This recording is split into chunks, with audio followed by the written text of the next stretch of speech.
on my hand.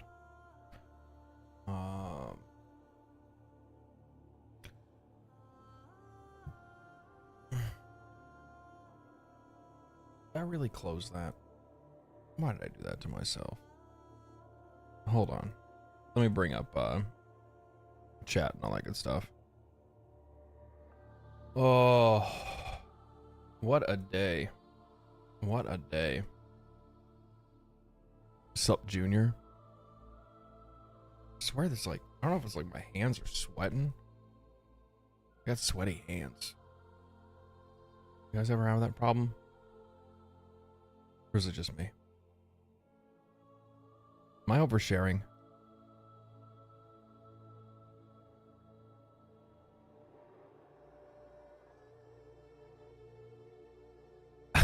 All the time.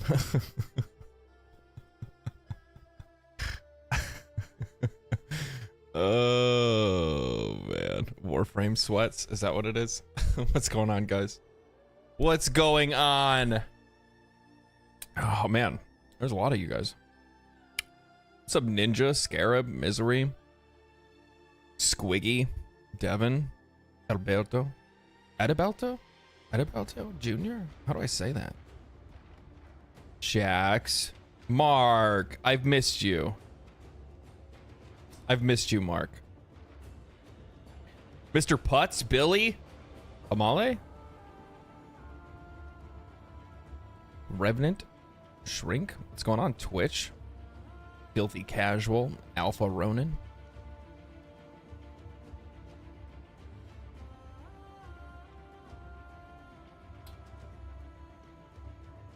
Is your ninja rolling muscles hand having a fear reaction? I don't know about that. How you doing, Mookie? Man, yeah, I wanted to stream earlier today, but you know, I just got back from the trip yesterday. So yesterday I kind of just like chilled out. I did some writing. I have a video that's going up tomorrow. I need to start writing for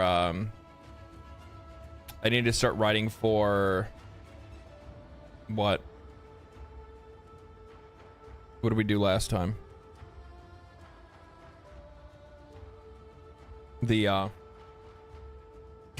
I'm sorry, my brain's not like fully here yet. I'm still catching up. We'll call it jet lag. Yeah, second dream. Yeah, thank you. Sorry. 3 or 4 days of drinking and family and good times. Takes a toll on you is what it does. It takes a toll on you. Yeah, so I need to do my writing for my second dream video, and then yeah, kind of also figure out like what else is going on. Lots of content to publish. You're telling me. Think about how it do you know what? You guys need to think about how it feels to be a YouTuber that has heavily covered Helldivers 2, and the weekend that you leave just so happens to be one of the biggest stories related to Helldivers 2. I wasn't happy. I wasn't happy. I mean, I'm happy with how everything turned out, you know what I mean? But, you know, outside of that, no, wasn't really happy about everything else. Wasn't happy that I couldn't farm it, you know what I mean? Russian Mike, Gab. Thank you for the follows, guys. Thank you for the follows over on Twitch. Sony is doo-doo. Oh yeah, we're gonna be talking about that. We're gonna be talking about that. I mean, I have a whole video that's gonna come out on it all tomorrow. I tried to make sure that I didn't like.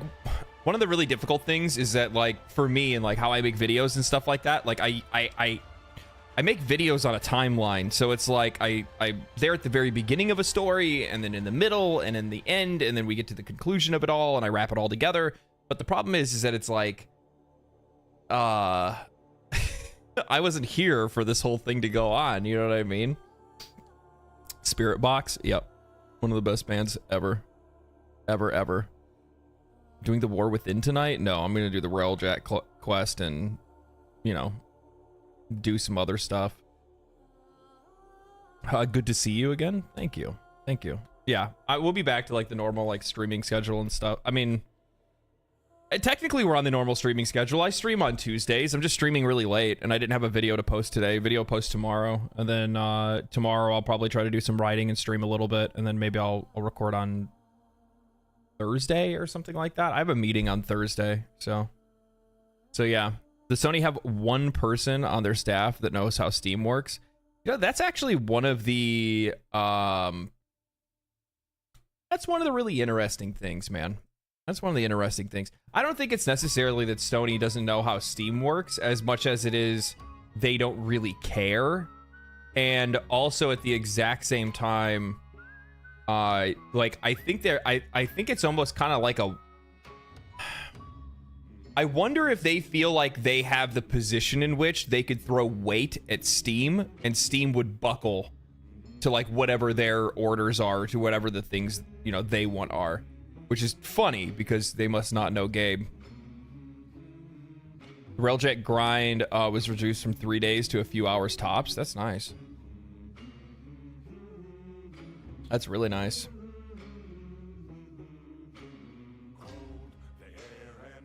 Streamlabs, I don't know. The funny thing is, I have to actually check to make sure. Like, Streamlabs is only supposed to like Sony has always had to stick up their behind. Yeah, I don't know. Like, I gotta fix the Streamlabs censoring thing. It's sometimes it'll block words that like I don't really care about all that much. I always have to just be like a little bit careful about careful about language in chat, specifically because of the fact that like it. You know, I put you guys right here, you know what I mean? So that YouTube and Twitch can see each other talking, which is nice. So, you know, kind of brings everybody together as a community, you know what I mean? And the problem is that the YouTube, like the VOD on YouTube will the AI will like read a word and be like, you know, kill the monetization for the video. Rip Hi-Fi Rush Studio. Yeah. All right, you know what, I've been writing and I've been talking and I've been recording all day. I'm actually like I'm all in the thicket, baby. I am ready to rock and roll. I'm ready to talk some bad shit about video games right now, and I'm just gonna need you guys to just lock in. All right, this is gonna be a ride, so just lock in, okay? Because I got plenty to say. Let's see. Where do I even want to start with this? Did I like any like tweets or anything like that regarding it? Leadership. Oh, we're definitely gonna talk about that too. Oh yeah. Okay. So we'll just go ahead and bring up like the main announcement. I saw Destin Liguri tweeted it out earlier.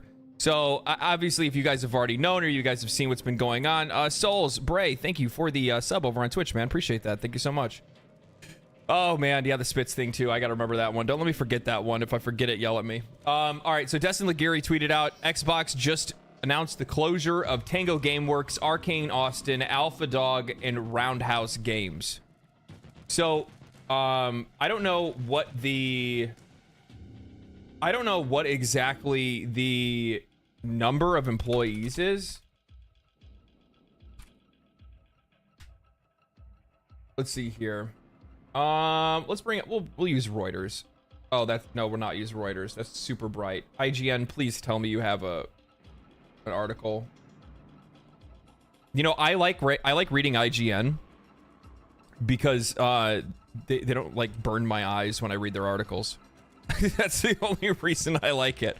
Microsoft lays off 1,900 staff from its workforce following. Is this another one? No, this is the original one. that was the one from a couple months ago. We don't need to worry about that one. Well, Eurogamer. Oh, fuck, whatever. It is what it is. Xbox today has announced stunning cuts to studio closures and a slew of development houses under the Bethesda banner. Who could have saw that one coming? Redfall and Dishonored developer Arkane Austin will close, and its online co-op vampire shooter will not be updated any further. You know what the crazy thing about this is that like this one specifically is like so easy to have seen coming, but also like, except for the Dishonored part. Like the funny thing is, like, Arkane Austin was a really solid studio outside of the fact that they made Redfall, and from what I understood, Redfall wasn't even their idea in the first place. That was an Xbox game, like an Xbox idea that was kind of shoved onto them, and they had no business and no desire to make a live service game. But Xbox kept, you know, shoving the coals on them and telling them to get that done and get that taken care of, just because they were trying to get in on there. Dishonored and Prey, that's so sad, dude. Prey is such a good game. Dishonored is a beloved series, and it's crazy to see that. I'll get into it, but it's just crazy to see like how quickly these failures, like, here's the thing, this is one of the things that I don't think anybody's really talking about right now, is that Blossom, you're only as good as your last game in the industry. Right now, that's how it is. Before, it wasn't like this. However, I think that these I think these publishers, I think both Sony and Xbox are on really shaky ground right now. And I think what's happening is that even the smallest mishaps, that even the smallest or slightest stumbles are causing them to have to immediately just jettison teams, which is crazy because they're still holding on to the IPs. Like, why can't, like, Toys for Bob, they just broke off. They just said, okay, we don't want to be a part of this Xbox acquisition thing or whatever. We're just going to go do our own thing. Xbox let them go. And I wish that was an option for some of these studios, but the problem is that these companies value the IP more than they value the people, and then what ends up happening is that they just get rid of all of the people and hold on to the IP and just let it rot in the back. And my thing is that what really frustrates me with all of this is, like, what the fuck is the point of holding on to the IP if you don't have the people that made it in the first place? The whole reason why Baldur's Gate 3 is such a fantastic game that broke all these records and impressed so many people is because they largely held on to everyone that they've had basically since Divine Divinity. If you're not going to hold on to those people, the IP is going to be a shell of what it once was. Look at Diablo. Diablo is a great example of that. Just as quick, the massive change between Diablo 2 and Diablo 3 was a result of many of the people that were there from Diablo 2 not even being in the company anymore. And then you go forward a little bit more, and now you're Diablo 4, and you're even in a worse boat than before. So I'm hoping this new update they have actually fixes the game. Daddy loves his ARPGs. But regardless, what's the point, man? What is the point? Like, cut some of these guys loose. Not fire them, but, like, let the fucking IP go. Like, if you really care about these people and their jobs, like you want to try to portray on the internet, or like in these interviews and stuff like that, then, like, why aren't we seeing some of these companies just, like, cutting them loose? Let them go independent. If they want the opportunity, they want the option, they want to take a bet, they want to bet on themselves, let them do that. Hi-Fi Rush and Evil Within developer Tango Gameworks will also close. This one is fucking ridiculous. This is just, I don't even know what to think here. Hi-Fi Rush was Xbox's best game last year. Hi-Fi Rush was Xbox's best game last year.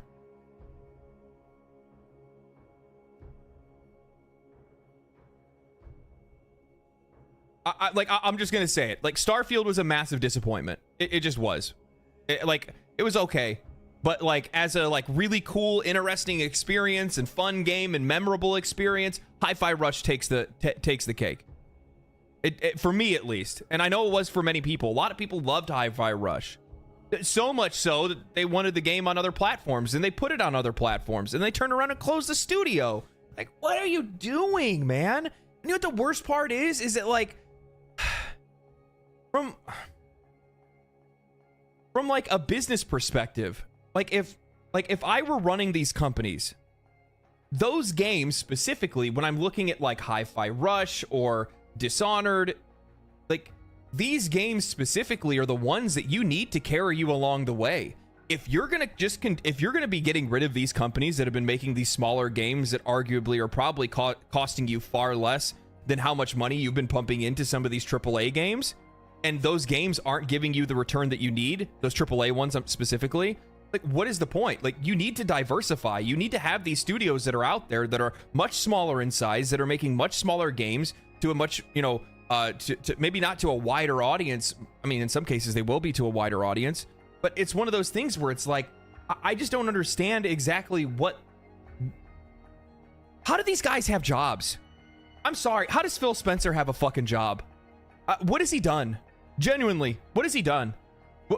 What can we point to and be like, oh, that's how he fixed Xbox? Like, he came in after John Matrick, right? And like, he was the one that like completely, you know, shot the dog when it came to like Xbox One, and you know, everybody wants an entertainment system console and stuff like that. Backwards compatibility? I mean, okay.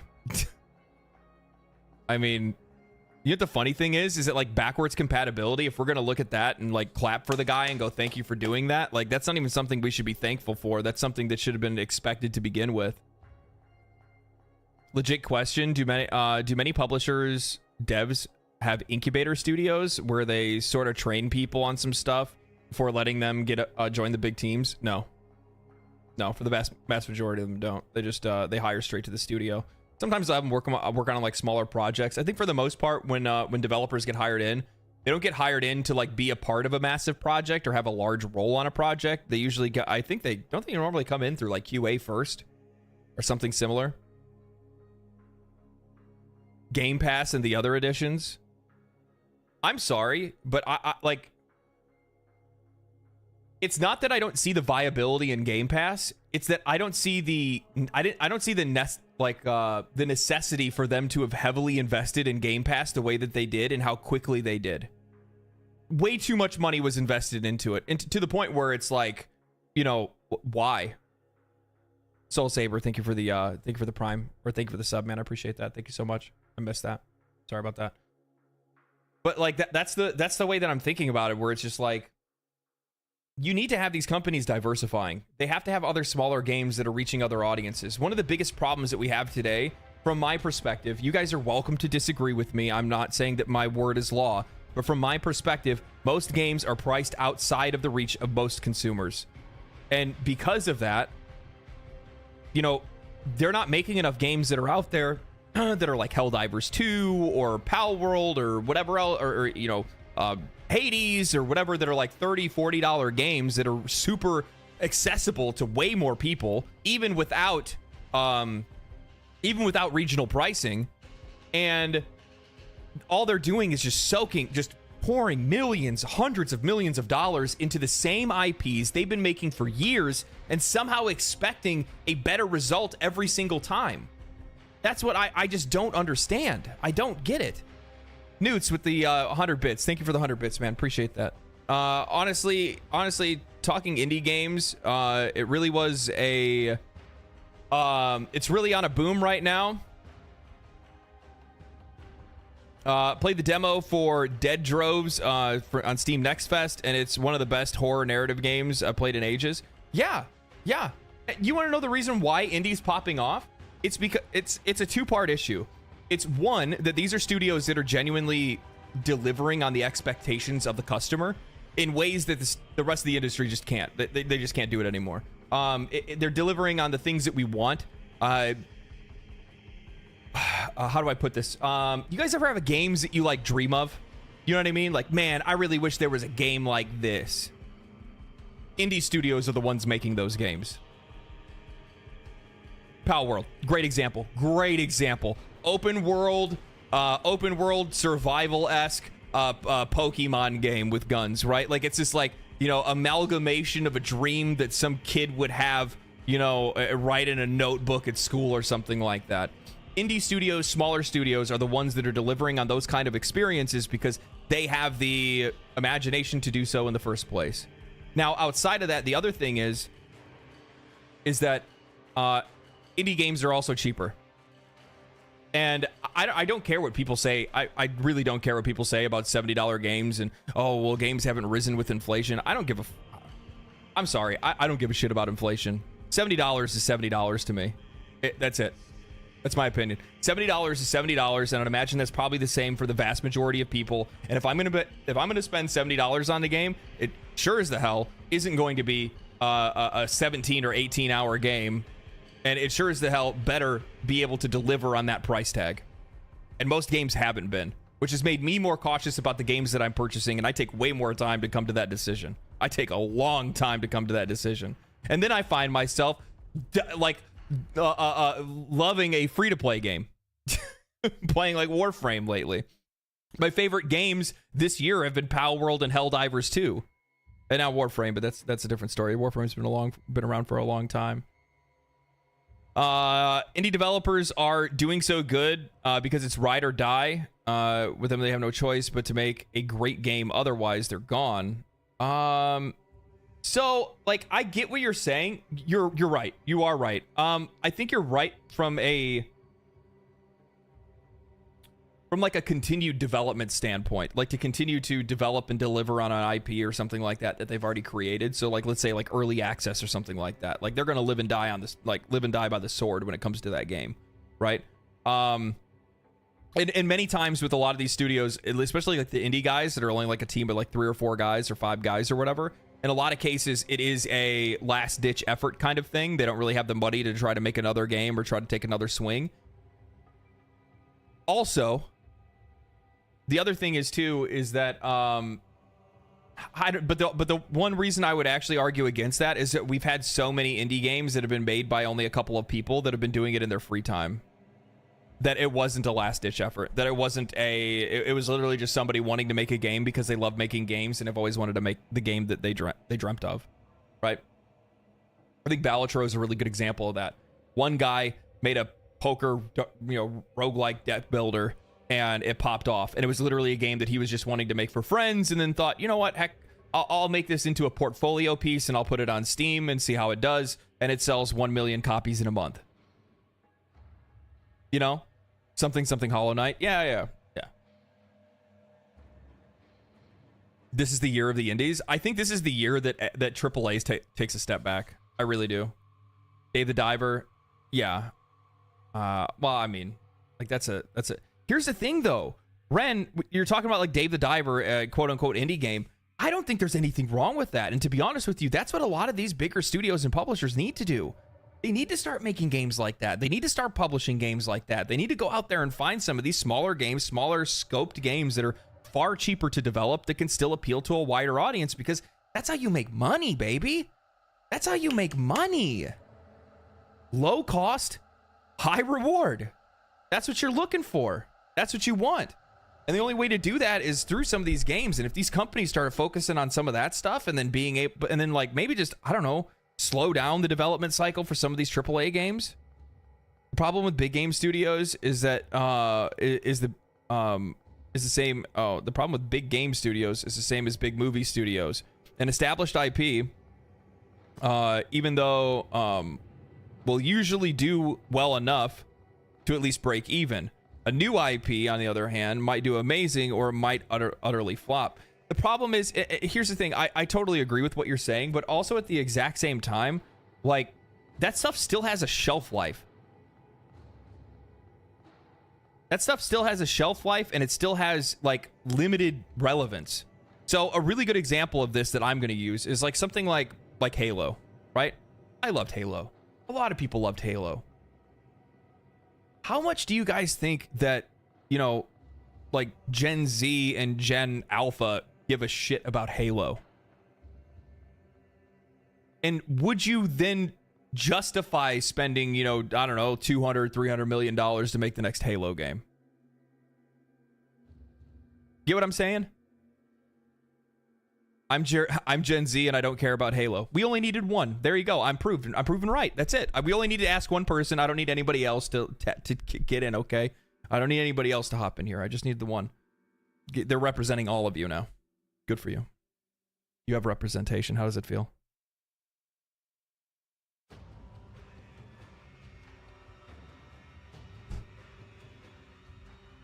Halo's PvP is too slow. It's more than that.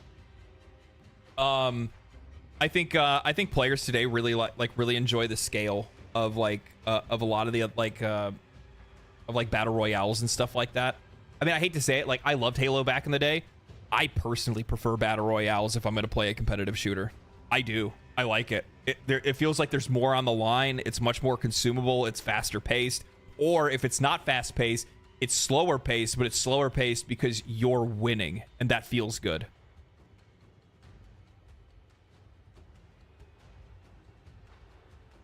Halo is a 2020 or 2004 game with 2024 graphics. Yeah. Should have ended with Reach. Let's see here. ODST was an absolute banger. Halo Reach was good. I liked Reach. Halo 3 was still the best, though, personally.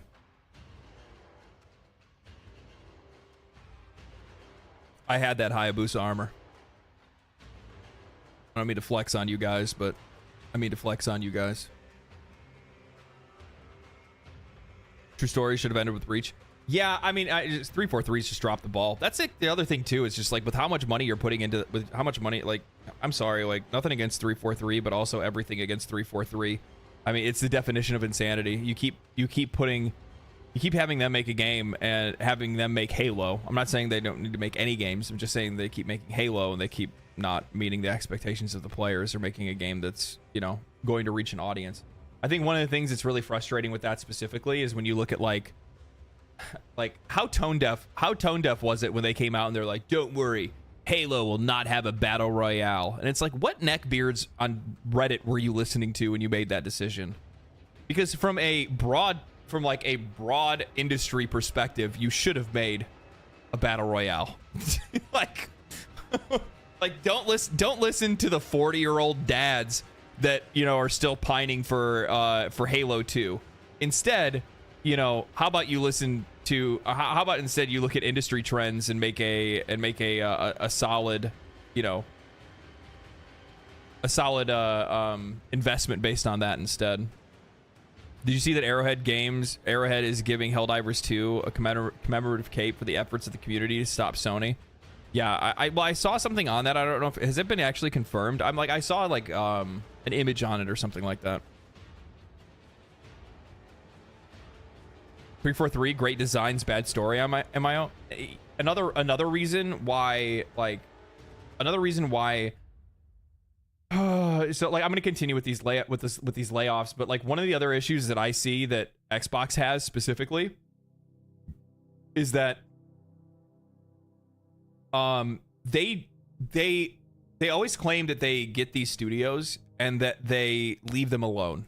They're like, you know what? We don't need to try to, you know, micromanage them or anything like that. And it's like, in a lot of cases, maybe you do need to, like, a little bit, but not in the way that many people may think so. Like, maybe it's not a bad idea for you guys to start taking some of these people and putting them and having them go work with other studios, or having some of these studios combine or partner up for a project. Similar in the way that, like, not glazing Activision or anything like that, but look at the Call of Duty games. Many of their studios are working on a Call of Duty game together, not just one of the studios is the only one that's has their hand in the pie on that one. And, you know, looking at Halo, like let's say that's true. Let's say that you know, that 343 is terrible at writing stories. Well, then you have a whole list of studios that's owned by Xbox that can write an incredible story. Why aren't they going to help them? And instead, what they do is they go for like tax write-offs and they go and get like a third-party company like SBI or something like that. You know, it's just like, well, yeah, that's gonna work out.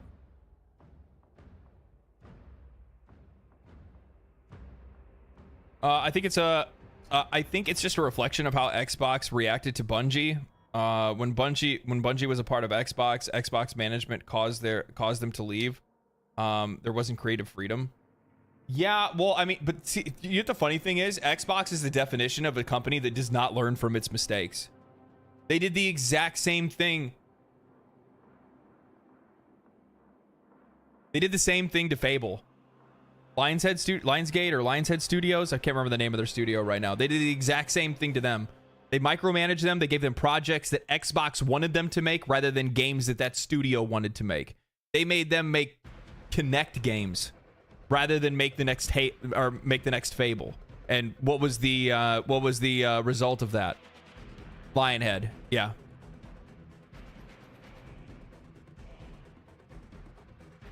So, you're assuming they care about their quality rather than numbers. It's not the it's not really the quality thing. Here's the thing, like, you're not going to pull the numbers either. I think that's what really has me scratching my head when it comes to a lot of this stuff, is that, like, I think that a lot of times people will kind of they will look for malice rather than negligence. However, I do genuinely believe that there's more negligence on the half of Xbox than anything else. I really do. I'm just gonna say it. I think really that's what it is. I think they have a lot of people that are there that aren't qualified to do the job that they need to do.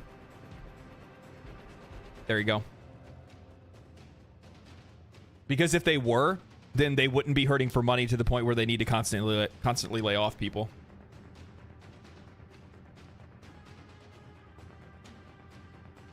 That's where I sit. Roundhouse Studios, born from the ashes of Human Head Studios, will meanwhile be merged with the Elder Scrolls Online developer ZeniMax. Okay, so at least those folks didn't lose their job. In addition to these corporate, you know what the other thing that's really problematic too is that Hi-Fi Rush, Tango's is a Japanese studio, and Xbox at the beginning of, I want to say last year or sometime last year, was talking about how they really want to lean into, like, you know, Japanese-made games, Japanese studios, and stuff like that. Yet they just cut one loose regardless. It's just, and you know what the funny thing is, you do this, you lay off a video game studio in Japan. Like, one, other Japanese studios are not going to be happy about that. Neither will the Japanese government either. They are not going to be happy about that. No. That's not how that works. That's not how that works. Yeah, get their foot in the door is firing people. Yeah, that's going to work out really, really well, isn't it? Same with Arkane, I think. Man, Tango was their only JP studio. What the fuck is that move? I don't know, man. I don't know. That's why I'm sitting here, like, scratching my head, where I'm like, what's the plan here, dude? What is the plan? In addition to the losses associated with the four above studios, other jobs will go at Bethesda Publishing and corporate teams. The news is broken by email from Matt Booty, yet another person that I'm really questioning why they have the position that they have. Sent to his staff this morning and subsequently shared with Eurogamer. Today it was announced that Tango Gameworks will be closed. The notice on the so they posted on X. Thank you for everyone that explored the worlds we created. Hi-Fi Rush, along with Tango's previous titles, will remain available and playable everywhere they are today. But we will never make another game again, unless it's for another company or another studio. Founded in 2010 by the legendary Shinji Mikami. Tango Gameworks released Evil Within in 2014 and the sequel in 2017. It followed Ghostwire Tokyo. Dude, and, like, that's the crazy thing. These are all good games. That's what's wild. These are all good games. Ghostwire Tokyo did well. A lot of people really liked it. Evil Within and Evil Within 2 were decently well liked. People liked those as well. And Hi-Fi Rush was the darling. Yeah, widely seen as one of the best games of 2023. It absolutely was. So it's just so weird, man. A similar notice was posted on Arkane Studios X account, affirming the closure of Arkane Austin and the end of all development on Redfall. Plans to add an offline mode to Redfall, previously confirmed by Eurogamer, has seemingly been canceled. No, they're gonna just abandon the game. They're gonna abandon the game and the people that purchased it. And sorry, it didn't work out for us, so now it doesn't work out for you. Like, it's so fucked up. A similar notice has been posted on Arkane Studio X account. We already talked about that one. Arkane, found 2006. I don't really care about all that.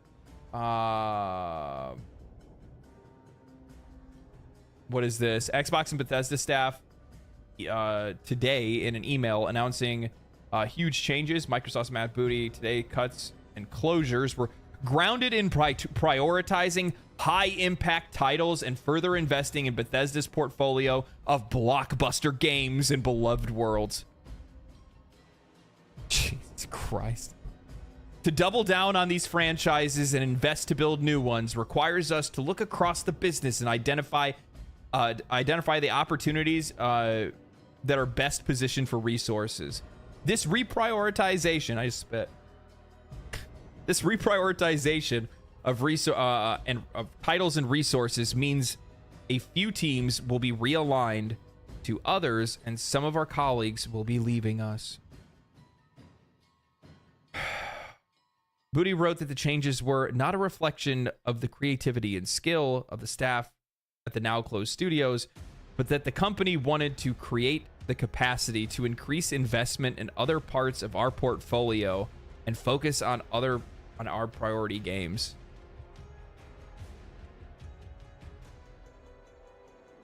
Xbox needs to get these guys out.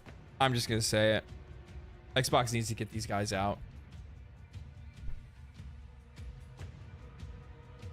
Further investing in Skyrim? No. Yeah. Oh yeah, probably. Yeah, we'll probably get a new version of Skyrim.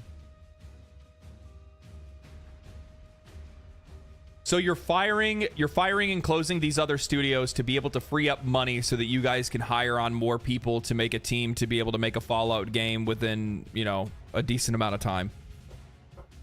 When this is something that you guys arguably should have been planning for well before the TV show was ever even released. How do you not have that foresight? How is that not a thought that crossed the board? How do you get caught with your pants down and have a TV show that popped off, interest explode in your games, and you guys are left flat-footed? How does that happen? You know how that happens? It happens because the people that are in these positions don't know how to do their job.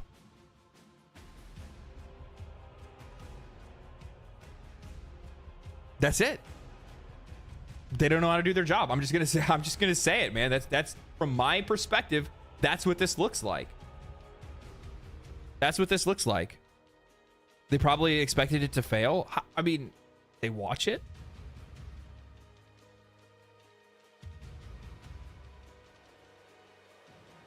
They're doing their job great. You think Xbox is doing a great job?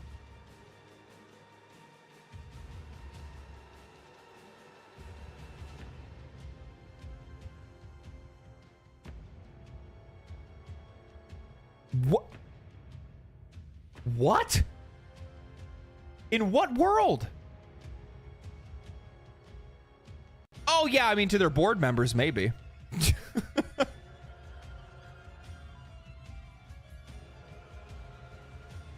But also, that Borderlands movie looks like shit. It does actually not look good. It also does not look good. Sony's in the same boat, by the way. Sony's in the same boat. I'd imagine directly following this is when Sony will announce their next set of layoffs, because it's going to be the best opportunity for them to be able to do so, because Xbox will take the initial wave of heat. You know what I mean? Really had us in the first half. Really did have me in the first half. I was about to say, I was like, I want to ban you. It's like, I'm all for, hey man, I'm all for debating. No, I'm not for debating reality. Bethesda remains one of the key pillars of Xbox, with a strong portfolio of amazing games and thriving communities. Booty concluded. Jesus. This is just like, this is just unreal. This is unreal. And I saw this other one. So Mike Ybarra saw that Phil Spencer was catching a bunch of heat on online. You know what I mean? And he's, you know, Mike, former president of Blizzard Entertainment, corporate VP of Microsoft. I see a lot of shots at Phil over today's Xbox announcements. I get it. But knowing him as a human, I know this hurts him as much as anyone else. I can't speak for all of the leadership there, but I do know him, and I do know what he is likely going through. I'm not trying to defend the decisions. I think we all get ourselves into situations that are tough and unexpected. Certainly I have. It's part of the job. As is the accountability for the outcomes. Powerful stuff. But he's a good human. Are you an alien? Why do you keep saying human? But he's a good human. and he cares deeply for the creative process and developers. But more so, his investors. That's my firsthand experience in working closely with him for 8+ years and knowing him for 24+. I 100% understand the anger and confusion, and I feel deeply sorry for those teams impacted today and over the last few months. I didn't agree with every decision he made at Xbox, and I think that was pretty clear. But I do believe in his product leadership. And I know how hard these decisions can be. Xbox has a very bright future. Xbox could have a very bright future. And I hope they're able to realize it with all the teams they have incredible experience together. It certainly is a tough time that needs great clarity into what the plan is ahead and how gamers everywhere can be excited for it.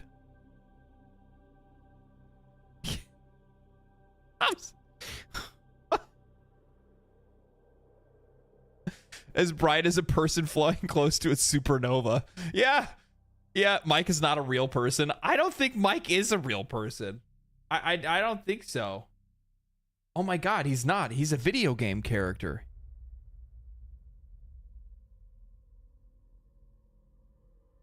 You're right.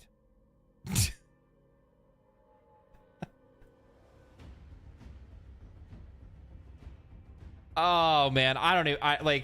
We need to have sympathy for Phil, guys. We need to have sympathy for our CEOs. You know, look. Well, here, I'll just say what I said.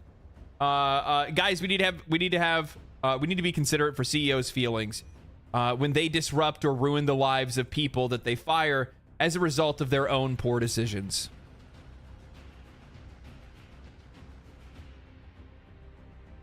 I think that's the tone deaf part of that. When I see Mike say that, it's like I get what you're trying to say. Like, oh man, you know, we can't act like it's not a tough decision for Phil Spencer. But I don't have to feel bad for Phil Spencer, because the reason why these people are losing their jobs is because of him. It's because of the decisions of his company, the decisions that he made as a leader of said company. If he made better decisions, then those studios would still be there and have jobs.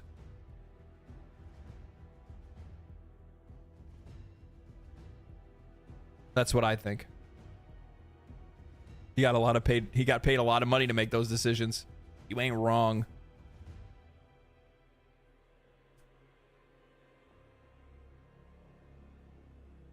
Think of the shareholders. Think of the share. What will they do? What will they do?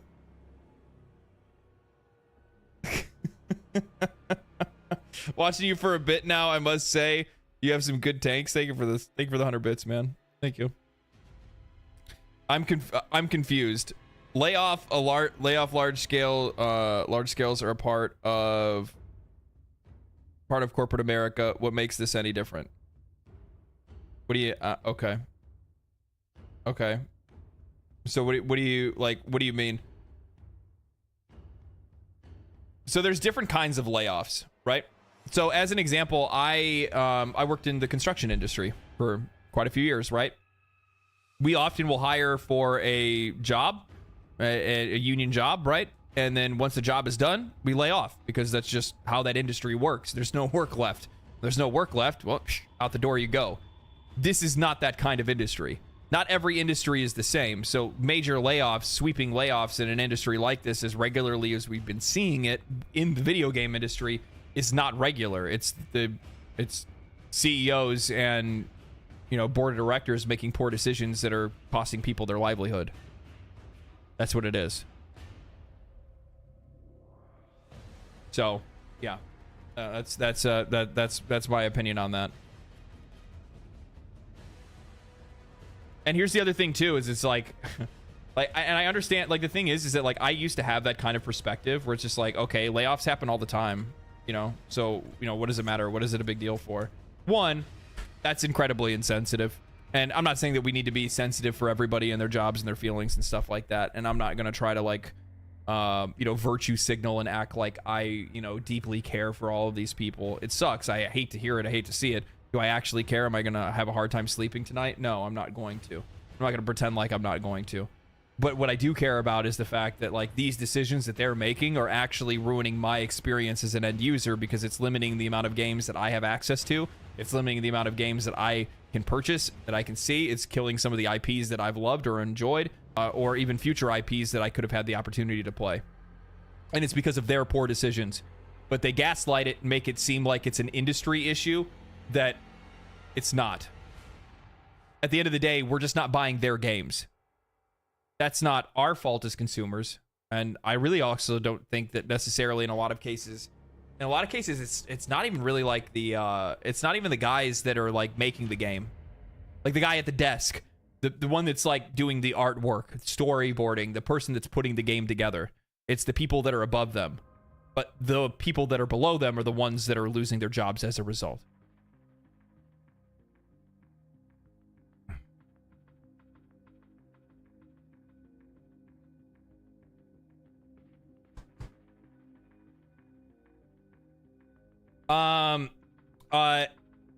I get how disruptive it can be, but taking into consideration Microsoft buying a whole new company, you're going to see redundancies. Exactly. And they didn't need to do that, though.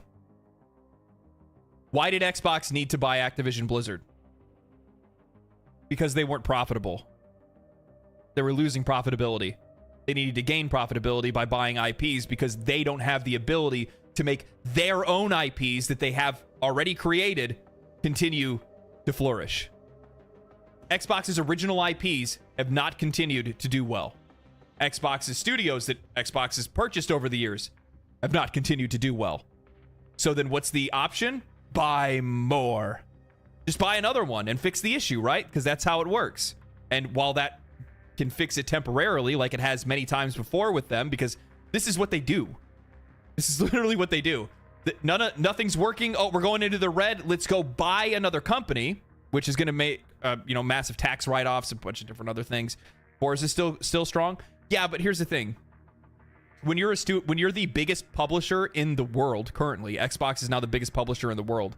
When Xbox is the biggest publisher in the world, and you really have like, and all you really have is Forza.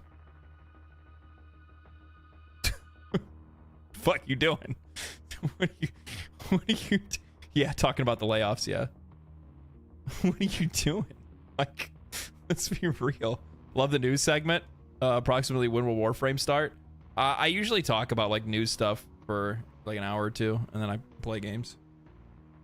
I realize that I have like a lot of new people that have been rolling in over the last couple weeks. But yeah, usually this is how streams go. I talk about news stuff for a while and just kind of talk with chat and then play games later.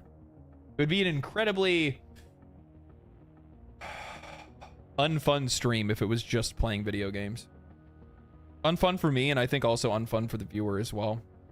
How's Warframe been? Fantastic. Like, I've been, or just news. Yeah, that's true. I could do just all news, you know what I mean? New stuff is the best stuff. Yeah, well, I mean, like the problem is that like, how do I say this? So I think in a lot of cases, a lot of people will try to nail themselves to an opinion, right? They'll come to a conclusion in their mind. They won't take it any further than that. They won't talk it out. They won't think about it. They'll just say it and state it, and then they stick with it, and that's it. They don't do anything else. Okay? I don't like that. I hate that. And it's one of the things that I think is like, honestly, one of the biggest issues that we face today, especially when it comes to like social media, is that people don't want to like talk about their ideas or talk about the things that, you know, their opinions or whatever it is. And that sucks, dude. That sucks. Like you're never going to come to a good logical conclusion if you're just going off of like whatever your base take is off of something. And taking the opportunity to try to talk that out with a large group of people is like the best way to be able to come to a better conclusion. You know what I mean? Because like my idea is that like I say something, I come to a conclusion. I see your guys' reaction. Some of you guys may say something against what I say, and then I think about it from a different perspective. Maybe I walk back something that I said, or maybe I clarify something further. And then now your take, your opinion has been changed by listening to more information, and we keep doing that back and forth. And I think that's sick, dude. I don't know. It's like one of the things that I love about doing this. I think that Microsoft needs to refocus, change up the idea of Xbox. I think it'd be smarter to make Xbox more of a PC and redo most of their IPs, give it the God of War treatment. So I do think that in a lot of cases, a lot of the games that Xbox has do need to be like reimagined in some kind of way. I think Halo is definitely a game that's probably in dire need of something like that. I'm also really nervous about the future for Gears of War as well, because I don't really know exactly how much a Gears of War game is going to interest like today's gaming audiences. But I think most of Xbox's issues stem from the fact that they overinvested into Game Pass too quickly, and they went all in whole hog, and as a result they've spent a lot of money. They've lost a lot of money, because you're going to take a loss when you're putting hundreds and hundreds of games on a rental service, effectively a rental service, for $15 a month or whatever it is. You know what I mean? And when you're taking that many losses back to back to back, and your games aren't really all that good, and they're not actually selling very well on other platforms, like we'll use like Steam as an example. Starfield didn't really do all that fantastic on Steam. Now, a lot of that had to do with the fact that the game was over on Game Pass. But how many people really held on to that Game Pass subscription? How many of those people signed up just to play Starfield, gave it a shot, said it kind of sucked after about 20 hours or so, and walked away, canceled the subscription, and never looked back? And how are you going to be able to recoup the costs of making a game that I would guarantee Starfield probably cost at least $200 million to make? You know what I mean? So it's just like, man, like you're going too hard, too fast. And while I do think that there's a future for stuff like that, like I definitely think there's a future for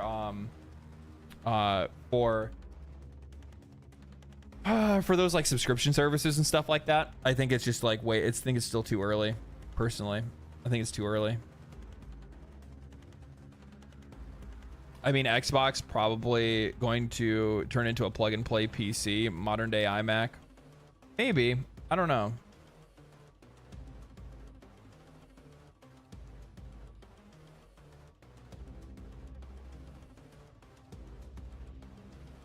Tornado warnings in Alabama. There are tornado warnings in Alabama, Ohio, Indiana, Kentucky, or Georgia. It is the season. 'Tis the season.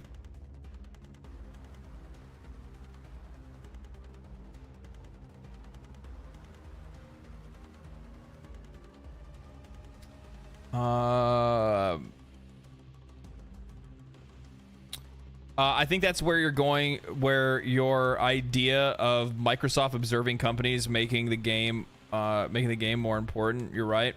These games need more care. Yeah, and I think that's like the other thing too, is that like think about it from this perspective. Like, what Xbox exclusive or first party title, with all of these different companies that they've owned, which one of them has really been anything that's like, worthwhile? There just really isn't a lot, man. There really isn't a lot. I don't know. Like, Starfield was a massive disappointment for me and for a lot of other players. A lot of games were. And like, do we really like? And here's the other thing too, is that like I brought this up earlier, but looking at like, Avowed is not going to sell Skyrim numbers, so chances are there's a really good chance that Obsidian's going to be next. Because if they took out Hi-Fi Rush, right? If they took out Tango Games, like why wouldn't they go for Obsidian next? Because like they made Pentiment. Are shareholders going to be were shareholders really excited about how Pentiment did? No. Grounded was a really cool game. Loved it. Not something that's going to make shareholders very happy. I'm legit concerned for Elder Scrolls 6. Minecraft? I mean, yeah, but like, Minecraft's an ongoing game, though. You know what I mean? And here's the other thing, too. I guess this is the other thing that kind of bothers me, is that often when we discuss Xbox and how Xbox is doing, one of the things that I always bring up is that I don't like the way that they've handled a lot of their, like, current iterations of games that they've continued, or like games that they've released, right? And the problem is that a lot of people will argue against it because they'll go, oh yeah, but they have Minecraft. And it's like, yeah, but they didn't fucking make Minecraft. They bought Minecraft while Minecraft was already successful. Same thing goes for Call of Duty. Well, they got Call of Duty. They didn't make Call of Duty. They bought Call of Duty. That's the difference. You know what I mean? But like everything that they have, like all the things that they made themselves. What about the Xbox first party? I'm talking Xbox Studio games. Xbox Studio games have been a fucking misnomer outside of Forza.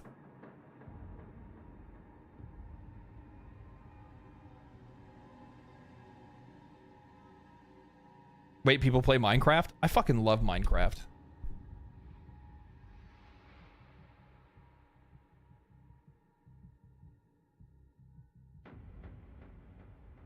So yeah, no, it's really sad to see these layoffs, man.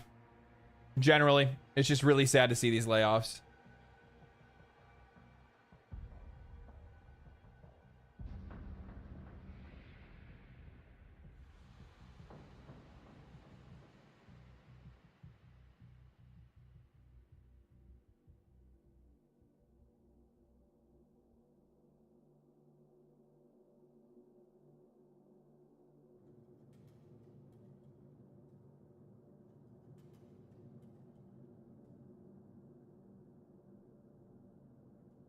Let me see. There was something else I was going to talk about. Oh, yeah. So I saw, so I saw this. So the community manager that was the one that told everybody to go and leave bad reviews for Helldivers 2 and said that they weren't happy with the decision that Sony had made. Originally, they didn't lose their job. They even had a couple of interviews where said, yeah, I actually thought I was going to, but I got to keep my job. And yeah, no, he got fired. That didn't last long. I think Sony must have saw it and then finally was like, you need to get rid of him. Yeah, so like Grums tweeted out saying Helldivers has fired Discord community manager Spitz, who inflamed the community with his flip defense of PSN, which he later walked back. All roles removed. He changed this. He changed.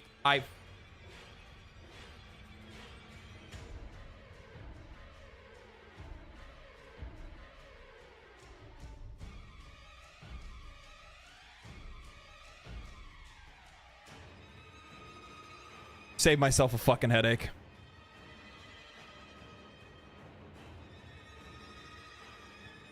Saved myself a fucking headache. I'm sorry, dude, but like I can't stand seeing his shit anymore. It's one of those things where he was one of those people that like every once in a while would post something where I'm like, oh, that's some good information, that's some good stuff, and then the next thing I see, it's like witch hunt brigading on all of these people that say one bad thing, and it's like, look at this tweet. I went back and 5 years ago they said this, and 7 years ago they said this. Why do you hire these people? And then all of a sudden, then he wonders why all of a sudden people are starting to come at him with all this hate, and it's like, well, probably because you just sent the wolves on him. Like, I'm not saying you don't need to call people out, but the problem is that like when that dude calls people out, he makes like 500 tweets on him, and it's like, Jesus, bro, just like give it a fucking rest.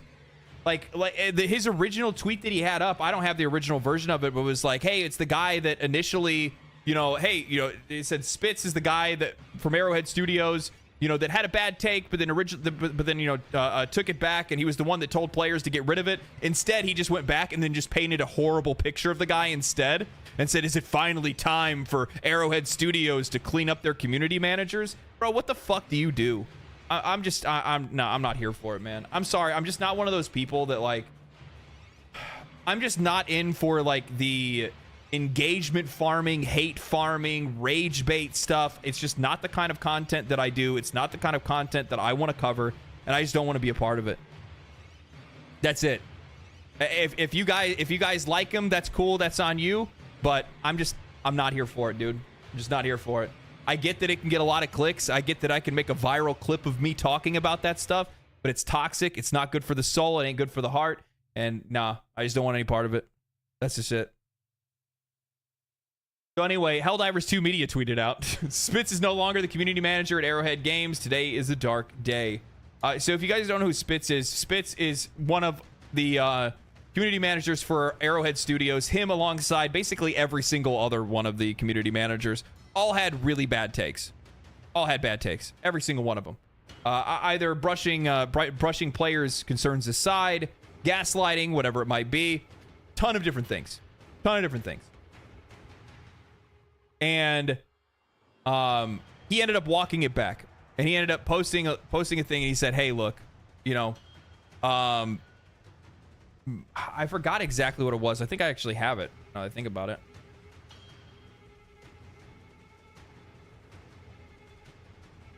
No, it's not that one. Yeah, here you go. This one. I want people to make sure their displeasure's known in a place where it might actually make a difference. Steam reviews and refund requests will do that. Angry posting in Discord won't. I'm not happy about the decision either. This is what he got fired for. This is what he got fired for at the end of the day. Well, it's probably this, and then also the poor comments that he made as well, right? It's probably this and also the poor comments as well. But here's the thing, man, is that, so I talk about this in a little bit in the video that goes up tomorrow, and I guess I'll spoil a little bit for you guys here today.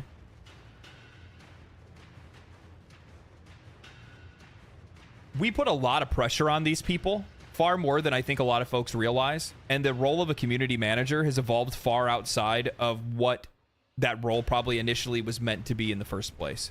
And what I mean by that is that, like, I'm not forgiving the things that some of these folks had said. You know, using this chick as an example, right? You know, some of the things that she said, or some of the things the other folks said. You know, first of all, Sony, you know, if basically telling players, you know, it's not that big of a deal. Why don't you just go ahead and just sign up for it? Stop crying. A bunch of other games have this kind of thing. You know what I mean? And I try to think about where that kind of comes from, and it's super unprofessional. They're not doing their job the way that they should. But I guarantee none of those people signed up for that job thinking that they would be doing what they're doing or handling the situations that they were handling. And what I mean by that is that these folks are put into the public face in a way that games just really haven't been in the past. And it's wild. It's wild. Like, imagine, I'll use myself as an example, okay? So when you start making YouTube videos, you're not free from criticism. When you're streaming, you're not free from criticism. And honestly, at the very beginning, it's not that big of a deal. Like, okay, I get a couple of shitty comments here and there. Somebody says something bad about me. I don't like your hair. You look cross-eyed. You know, whatever. I mean, that's obviously on the very light side. People say some really heinous shit to me. But at the same time, it doesn't really matter that much. You can brush it off. It's not too big of a deal. Now magnify that by 1 million or 2 million. And all of a sudden, those voices become a lot more louder and prominent. And it gets difficult for you to be able to not let that stuff seep in, not let you, or, you know, it becomes a little bit more difficult for you not to want to strike back, not to want to protect yourself, not to want to protect the team and the people that you work with and the people that you love working with, the game that you love, that you helped, you know, be a part of, and the community that you're a part of. It becomes really difficult for you to not fight against that. You know what I mean? And that's really what this is. I think in a lot of cases, a lot of these community managers are qualified on paper to do a job, but they're not socially qualified to be able to handle the pressures that this industry is quickly becoming, because community managers are taking on a role that I don't think really we've seen. Dude, I haven't seen community managers take on a role similar to this basically only just over the last couple of years. You know what I mean? They're essentially corporate PR, but none of them realize it exactly. So just giving you an example, those community managers, again, not forgiving the things that they said, not even in the slightest. I'm just giving context on why those things would be said. Those community managers were the ones that were handling 90% of all of the backlash for everything that was going on with the game. And they were never the ones that made those decisions. It's a different story if you were the one that flipped the switch, but you weren't. And instead of Sony coming out and maybe taking a little bit of the heat off of Arrowhead Studios and joining into the conversation, no, they waited in the background so that they could swoop in and be the hero at the very last second. They let Arrowhead Studios sit in the frying pan for an entire fucking weekend while the entire internet boiled over into an outrage and went after these folks. And here's the thing. The players were super justified. But at the exact same time, one of the things that I would really like people to try to keep in mind is that there are a lot of people that are out there that think a $40 purchase is a justification to say things and treat people however you want.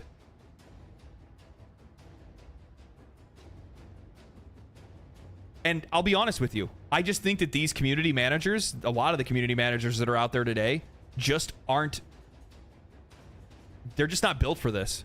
You need an entirely different kind of monster to be able to handle this kind of negative feedback and be able to like direct it in the right places, be able to disseminate like the good from the bad. Because while you're going to get healthy criticism and criticism that was deserved, everything that happened with Helldivers 2 was wholeheartedly deserved. But at the same time, not only you're going to get that, but you're also going to get a lot of vitriol, a lot of hate, a lot of anger, a lot of stuff that you don't really... you shouldn't be expected to take on, I'll be honest. I don't think so. Community managers are essentially being treated like punching bags. They are the punch... Exactly. Thank you. You said it before I could even say it. They are the punching bag. And the funny thing is that like maybe initially when you're... And here's the other thing too. You got to think about this. A lot of those folks were on Helldivers 1. They were in the Helldivers 1. They were part of the Helldivers 1 Discord and community. And while they definitely fucked up some shit with that too, by the way. But at the same time, the thing is, think about this, man. Like, they were on a game that was like a much smaller scope. They had 1,000 concurrent players to 500,000 to millions of sales. You know what I mean? So like, I'm just one of those people where I can't help but try to look at both sides. I can't help but try to put myself in their shoes and understand why they would say the things that they would. Because even I would sit there and I saw the things they'd say. I'm like, why the fuck would you say that? What is wrong with you, dude? Why would you say that? What is... And then all of a sudden I take a step back and I realize that I've put out videos in the past where a ton of people came in and started arguing with me, and then I'm leaving comments that are like a fucking paragraph long, and then I have to look in the mirror and go, what are you doing? You know, what? Why are you talking to these people? They hate you. Leave them alone. Lucky Spitz is still with us on Discord. Yeah, that's cool. At least he's still gonna hang out. Thank you for the raid of 2, Riven. CMs are supposed to be the company's shield when things go bad. But when you had some of the Helldivers 2 CMs fan the flames and hide... Oh, no, here's the thing. I'm not disagreeing with that. They 100% did not do their fucking job. But the reason why I don't think they did their job is because they weren't qualified to do it in the first place. And I think overall the industry is underestimating how things are changing. Standard marketing isn't the way things work anymore. Communication is now the way that these games are marketed. And when the face of your communication is a person that's just a Discord moderator or a Reddit moderator that you promoted to a position at a company to give them, you know, some money, that's not a good thing. That's a bad hire. That's a bad deal. And to be honest with you, I guarantee that even the company in that position and also that employee probably didn't know exactly what they were signing up for, because things are changing so rapidly in the industry today. We're talking about this community manager thing. Yeah. So it's like, here's the thing, like the firings are actually completely justified. And if they clear out that whole entire community manager team, they would be totally in the right to do so, because those folks abandoned their posts, treated the players like shit, and said some stupid shit. But it's also a encapsulation on why you shouldn't have those people hired in the first place and what kind of person you need to be able to do that job. And it's going to need to be somebody that can be able to handle that kind of magnification of negative feedback on a scale that I don't think a lot of people really understand. I'll be honest with you, man. I can't even do a proper job at explaining to you guys what it's like to be a YouTuber or a content creator. The amount of negative feedback that you get, like, you have to be so sound of mind, it's not even funny. And I'll be real. I am as stalwart as they come. It takes a lot to be able to knock me over when it comes to like anything of the mind. I'm pretty stable. But damn, man. Damn. you know, when you get a video that gets like 200, 300, 400, 500,000 views, and you start seeing people say things, and then all of a sudden you start seeing other people say other things about you, and then, you know, they have whole entire hate threads where it's like super parasocial about how they've been following you and you fell off and all this other, it's just, it gets to you, man.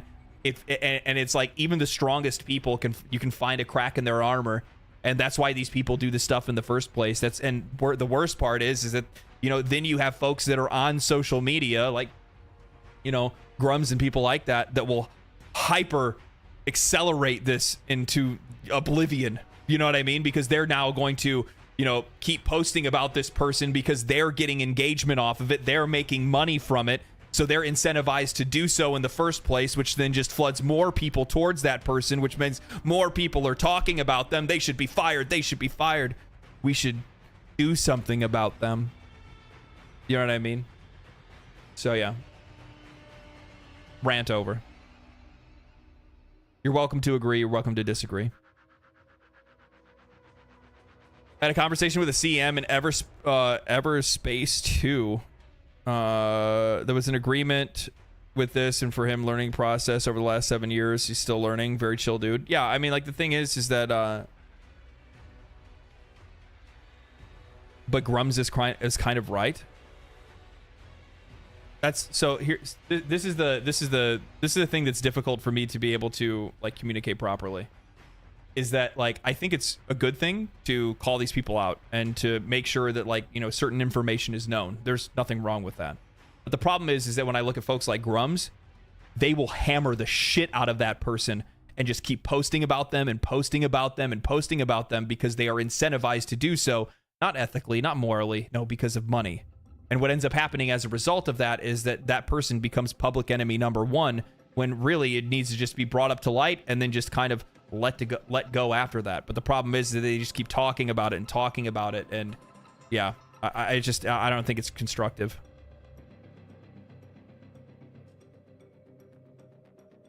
I don't think CM should be posting on Discord all day. Probably not. I don't think that the like Diablo 4 ones, or honestly any other ones, do, to be honest with you. I think that's the other thing too, is that, you know, when you're a smaller company like Arrowhead Studios, chances are when you're hiring people, you're just hiring people that you know and think you can trust. And you're like, oh, well, you know, this guy was a moderator on our Discord. Well, we'll just go ahead and, you know, well, yeah, we'll hire you as a community manager. We're looking for one and we need a lot of hands on deck. And they probably hired people relatively quickly because they didn't have a whole lot of choices, because Helldivers 2 popped off so fast that you really didn't get to actually, you know, really vet them the best that you possibly could. And when you're hiring people that are Discord or Reddit moderators, well, yeah, they're probably chatty Cathys that are sitting in those same forums chatting and stuff like that. And they think it's just, you know, another day at the office, and they treat it like it is any other day, and they act like how it is any other day. And then, bam, there you go.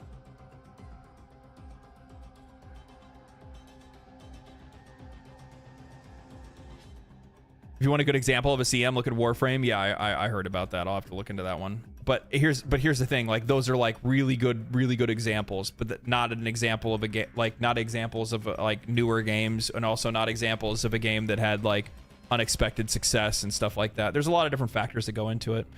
Jacksepticeye has talked about the sheer amount of negativity that he has to deal with before. A really good video on this exact topic with Super Eye Patch Wolf, where he talks about like being a YouTuber and stuff like that, getting into content creation, how you're like super bright-eyed, and then all of a sudden you start seeing, like, you know, there's like one negative person talking about you, and then there's like five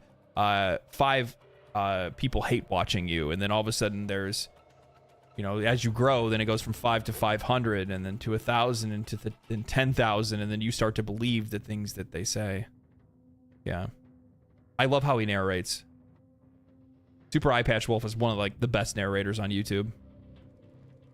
He does such a good job being able to put emotion into a script. It's crazy.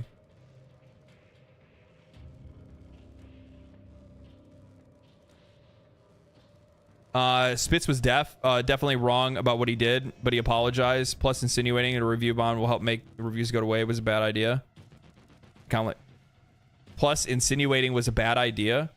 I'm surprised he didn't get fired 10 minutes after he posted. It was base, though.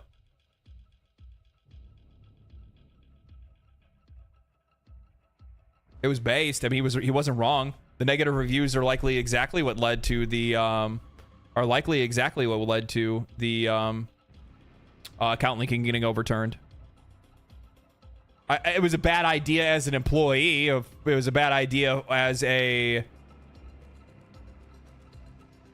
It was like a moment of clarity or being over with the frustration or something like that. But he was also not wrong. That's the other thing too. And that's also kind of goes back to what I was talking about, where he's like, you know, posting about it in Discord and yelling at us in Discord isn't going to fix it. You need to go take your anger and your rage to a platform where it actually matters. Because I would guarantee they're probably also sick of seeing it. You know what I mean? Sick of the constant spamming. Yeah. Yeah, I mean, it's. I'll be honest. Like, it sucks to see that somebody that, you know, ended up siding with the players lost their job. But at the same time, like, I'll be honest with you, a lot of those guys just really aren't qualified to do their job. I would imagine, to be honest with you, this is nothing against them or that team or whatever. I know they've definitely said some shit that was way off base, shit that they definitely should lose their job for, and I think that they should. I think that Arrowhead needs to look into getting somebody that has a little bit more fortitude, a little bit more control, and understands the weight of their position. That's what I think that needs to happen. I think that needs to happen.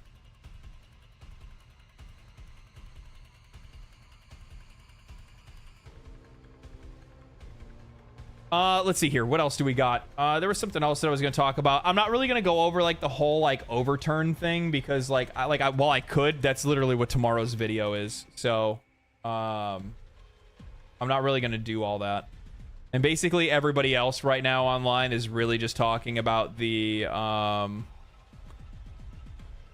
everybody else is just talking about the layoffs. The only thing that I can say, and that I tweeted about it earlier, I don't really have a lot of followers on Twitter, so if you guys could follow me and make me feel like I'm popular and like my tweets so that you know, I don't feel like I'm sad. Maybe feel popular. But the only thing that I said is just like game studios and indie developers, please, for the love of God, just stay independent. Please just stay independent. I really just don't want to see people lose their jobs anymore. More than anything, I just don't want to see these IPs going to, I don't want to see these IPs going to, you know, these publishers and studios that don't deserve it. That's really what it is.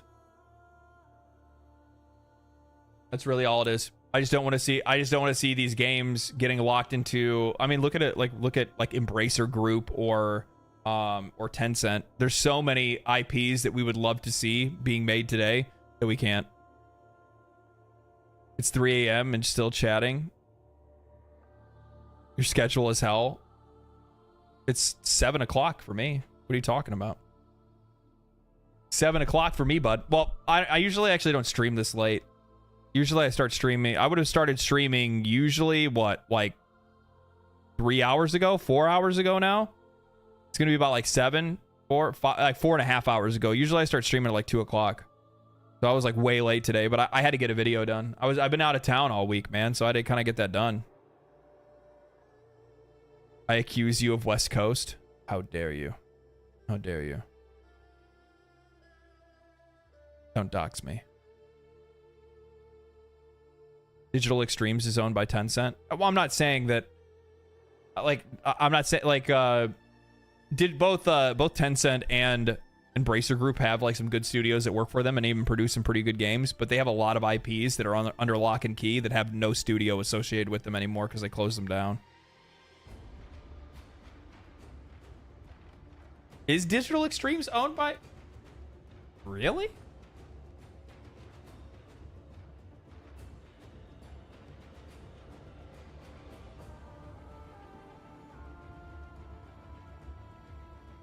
No, they're not.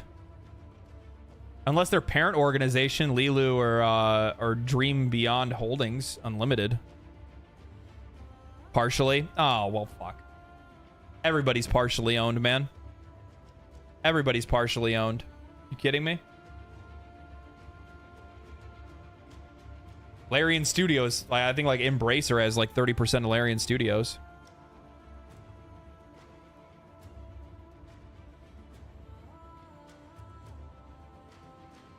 Sold some shares.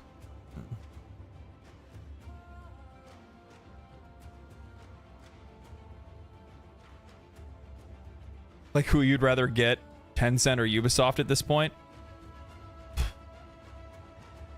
I choose neither? That's kind of like the whole point. I'd really like to see more of these studios choose neither. Personally. That's just me, though. That's just me. Are you going to do reacts? I don't know. Is there anything good to react to? Oh, fuck. We're supposed to watch. How long is it?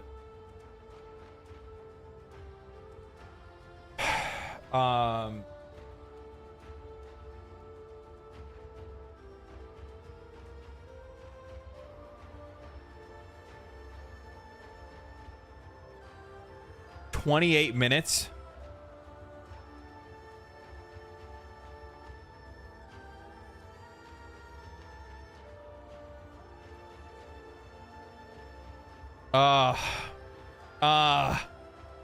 Each documentary is like 28 minutes, is like 30 minutes. Yeah. It's worth no clip.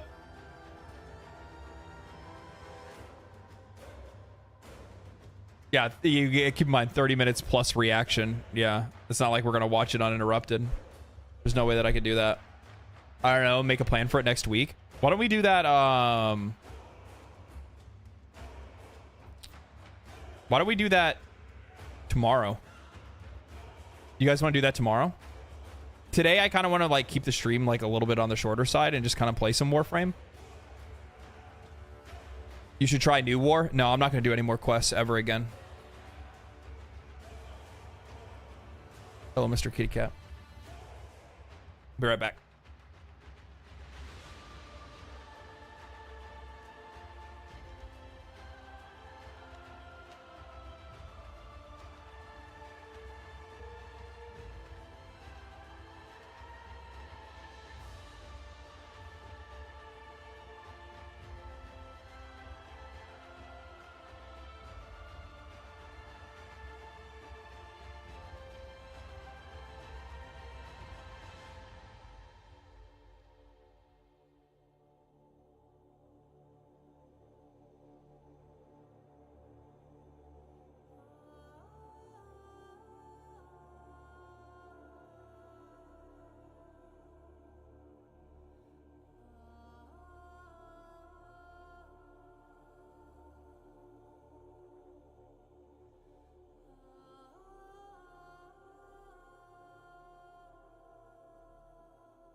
No,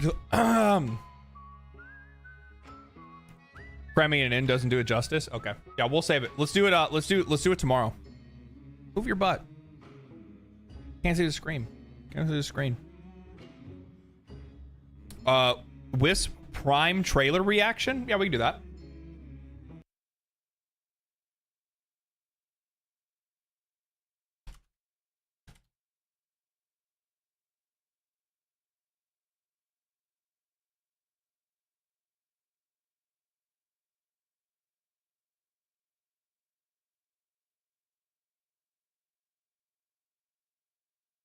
I was wondering why, dude, I was like frying here. I've been like sweating the entire time.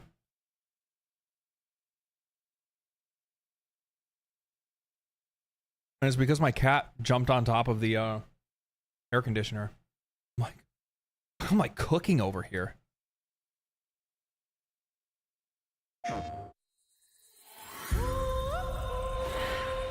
In languid dreams, a vision came of new heaven, new earth. I breathed life into its custodian. A subtle sprite to seed life. Yet, as I reached for my savage warden, she slipped Dude. from me. What are those?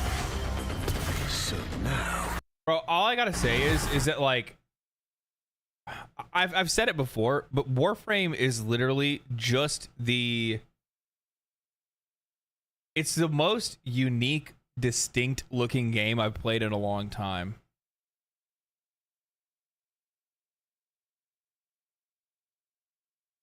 The dudes you encountered right at the end of the second dream. Oh, it's probably because I didn't, like, see them. Because I, like, destroyed them. I cast her in flesh. Yours. Oh, okay.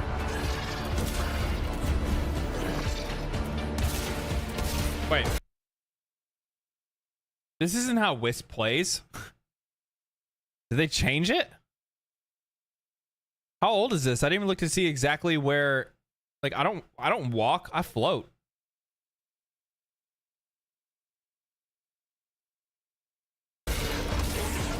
Let her be real. Oh, the operator suit. Incandescent. Wait, do you get matching suits for your do you get matching suits for the operator? This fugitive form. This wisp. Very cool.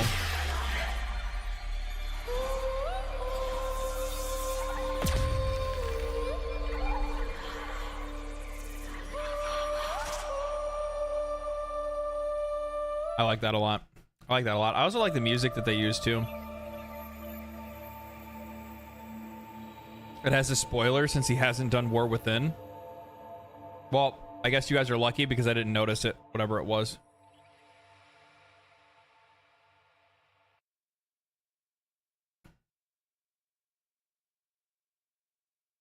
So you guys dodged a bullet there.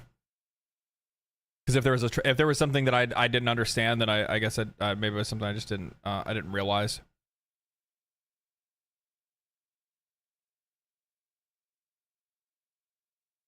Well, thank God you didn't. Okay. Thank God. All right. Each Prime access has different Prime cosmetics, some suits of armor, unique helmets. That's really cool. That's really, really cool. I absolutely loved your videos on Warframe. I just see every once in a while the comments people say X frame is bad, not good for endgame, viable. I mean, you can just play whatever you want. That's what it feels like. I don't know. I'm sure there's probably some stuff that's like not as good as others, but I'm not really one of those people that worries about that. Plus, on top of that, I have you guys to carry me. You know what I mean? I have you guys to carry me. I don't need to worry about anything else.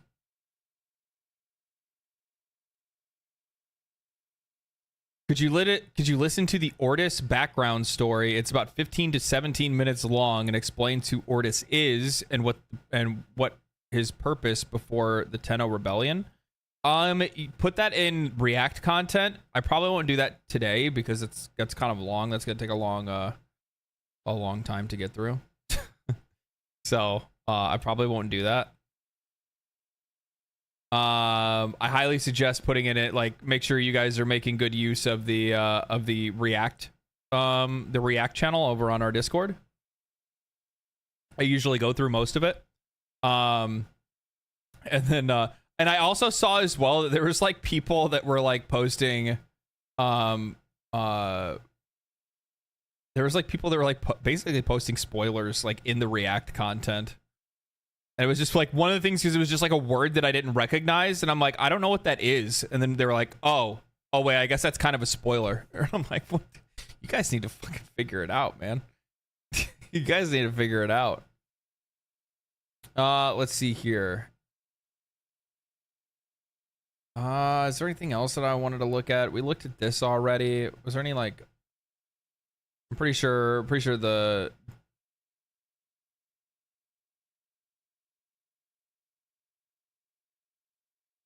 in today's earnings call, EA CEO Andrew Wilson said that he's been playing the next Battlefield game with the development team, and it's going to be a tremendous live service. Yeah, I don't see that happening. I'll be honest with you. I'll be honest with you.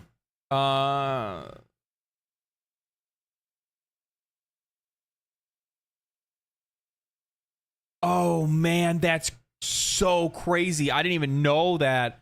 I didn't even think about that. That is so booty. Extra bit of depressive thoughts for you. Hi-Fi Rush has copyrighted music with a license that will eventually expire.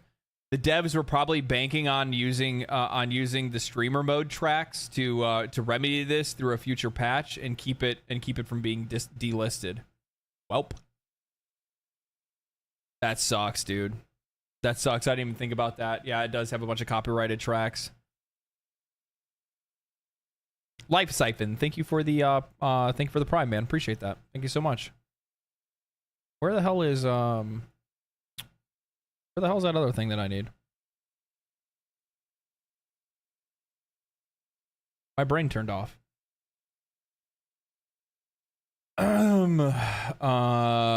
Okay. Yeah, I'll peep that I'll peep that maybe probably not tomorrow, no life, but I'll check it out later. Maybe I'll watch it off stream or something like that. If it's like a listen or something like that, maybe it's something I'll watch off stream. Hey, sorry, this is not relevant to the current discussion, but I wanted to stop by and thank you for your thoughtful Warframe videos. As someone that's been playing for a decade, I really appreciate the outside look in and thought you made great points and criticisms. Thank you. Appreciate that. Thank you so much. I still to this day am actually like kind of flabbergasted with how much people really like my Warframe videos. You're gonna get a new one this week. Congratulations. That's your reward. That's your reward for making me feel so good about making those videos in the first place. Why were you Railjack? What did he do to you? Looking so good. Couldn't resist it.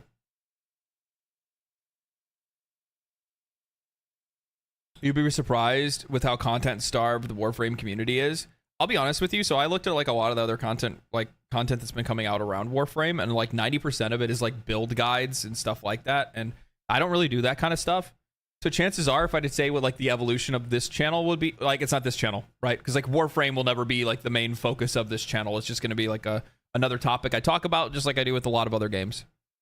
But it's gonna be a game that I'm gonna continue to discuss regardless. But with that said, I mean, how it's gonna evolve, it's just literally gonna be my experience of playing the game throughout the entirety that I play the game. I think that's the best way to do it. The main focus of this channel is the cat. I mean, that is why I'm here. It's to earn cat food for the cat, so that makes a lot of sense.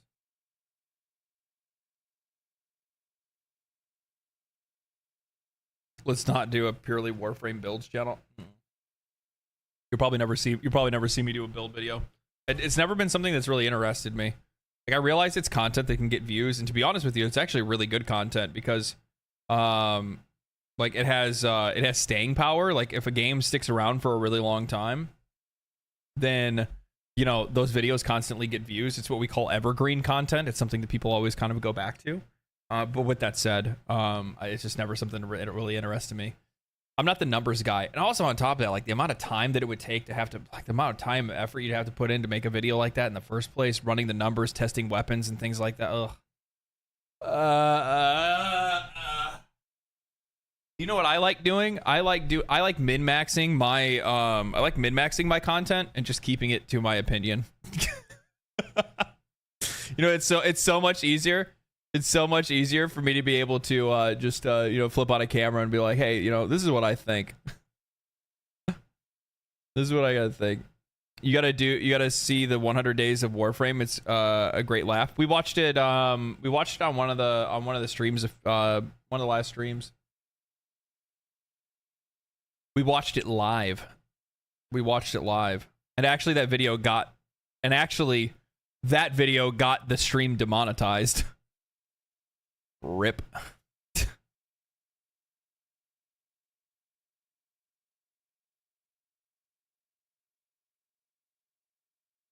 Build guides in Warframe are probably less evergreen than a lot of others. DE overhauls and replaces systems pretty regularly, which can often break min-max builds. Yeah, I could see that. Oh, right. That happened. Yeah.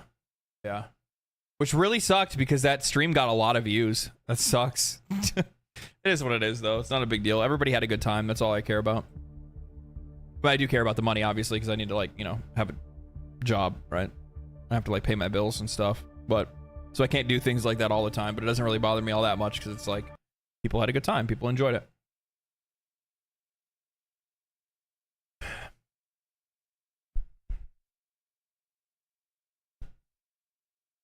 Spirit Box shirt goes hard. Spirit Box goes hard. I need to go see them again soon. It's been a long time since I've seen them. Oh, it was last year, I think, actually. So I'm at the House of Blues.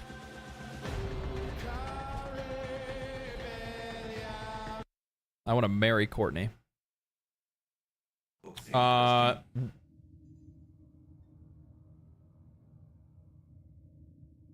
me know how the audio is. You guys have to tell me if it's too loud or too quiet. Oh, wait, hold on.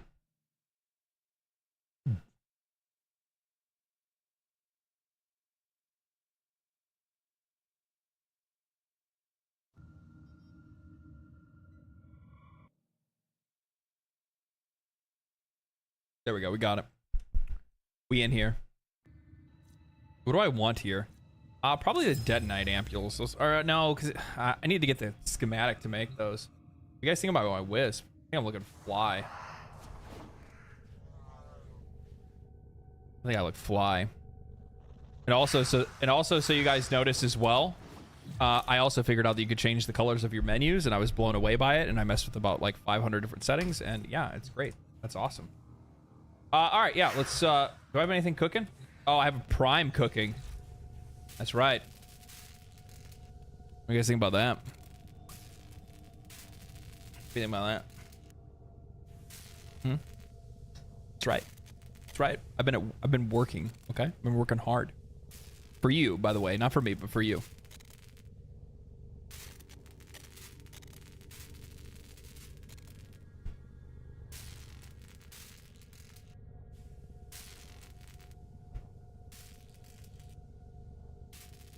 I'm 900 hours in, and your ship's more decked out than mine. Hey, you know what? I'm just gonna let you guys know, like, you know.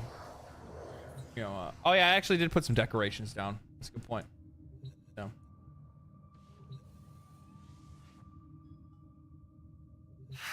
I did. That's right. Okay, so Gara's cooking. Is there anything I want to level? Maybe this is a good time to take something to level. What do you guys think? Probably not a bad idea, yeah. Who do we play? So I need to level Banshee, Dagoth, Nyx, and I have Trinity and Saren. Wukong. How many stugs do you? Don't fucking say that. I have enough stugs. All right, we'll do Wukong. Do I have Wukong? I do.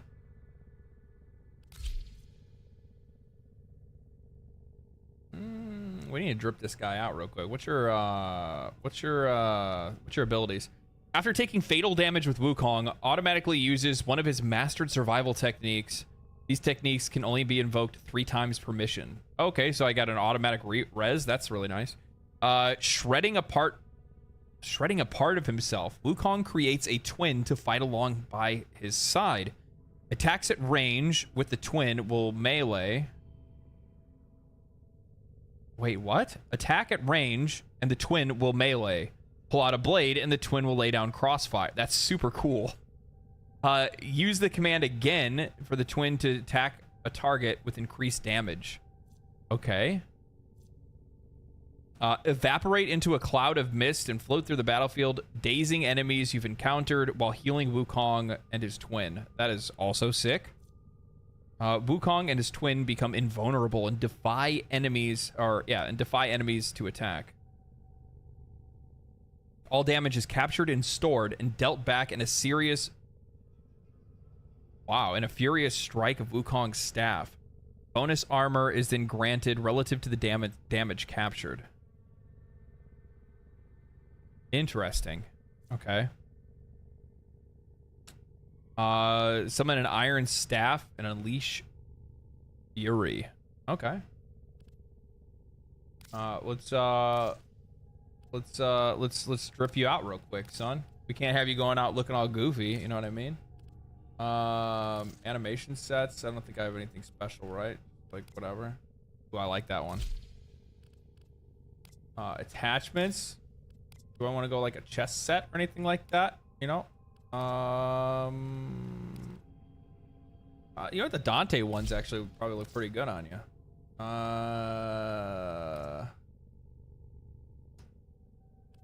Sure, we'll just do like one. I don't know what the fuck that is. Ephemera? No. No, that doesn't look good on you. Now we need to pick some colors here, guys. We're gonna need some colors. Anybody got a good base color idea? I need a good base color. Should we get some wings? Actually, does kind of look nice. That does not look good. Actually, I like that. What was that? Who did that? Theo, thank you for the tier 1, and Life, thank you. Or actually, I think I already like thank you, but thank you for the prime again anyway. Make him look like Goku. You think so? Green and pink, black and red.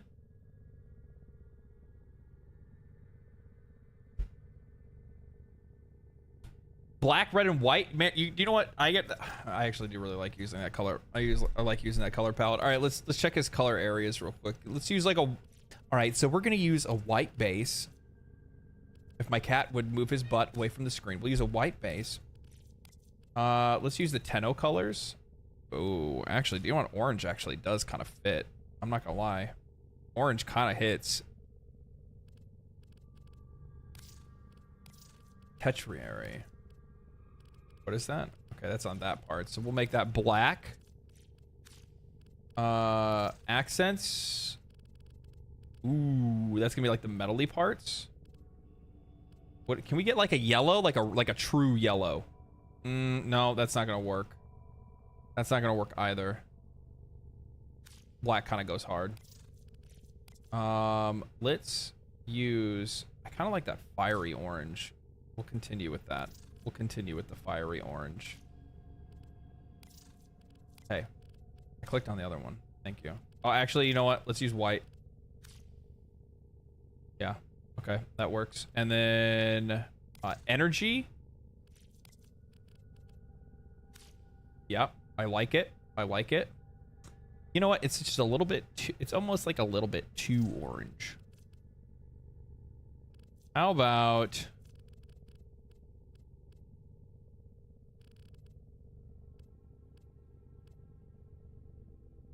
I don't like that actually.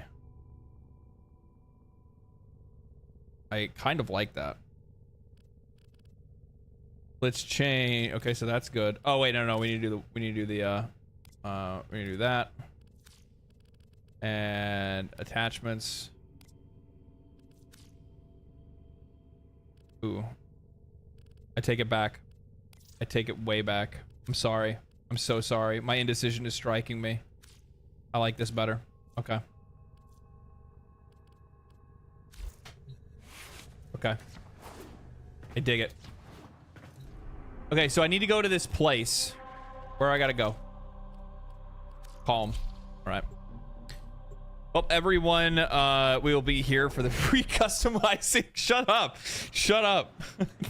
Because, can we send you our fashion inspo? Do you know what we should do, actually? We should have a, let's make a, maybe we should make a secondary channel for the Warframe part on the Discord, and make like a fashion frame Discord. You know what I mean? Where you guys can. Did he get modded Wukong? What is modded Wukong?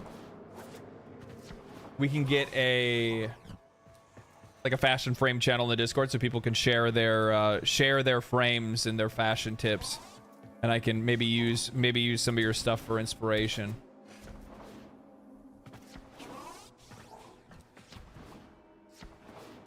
If I wasn't on stream, I would be like lost in thought, like just you know, probably using the same shade of orange, but like or two different shades of orange that are basically completely different, like virtually the same to the naked eye, and just testing them back and forth for about 3 hours straight before finally picking pink. So I'm not gonna subject you guys to that, okay? I'm just not gonna do that to you. What? Oh, enter the dry dock.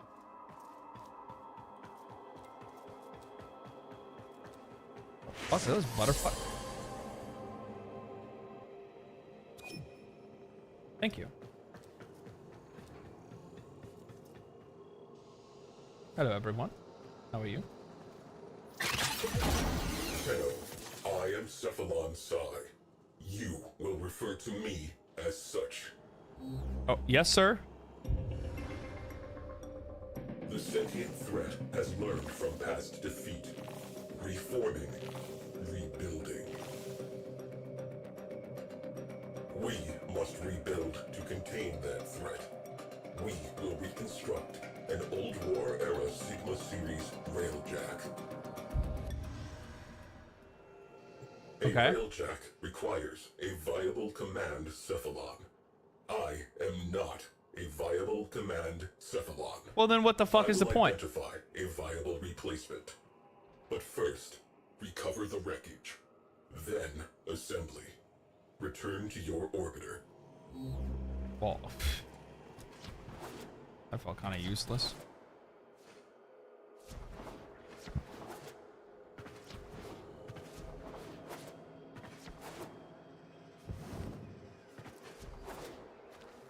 Ah!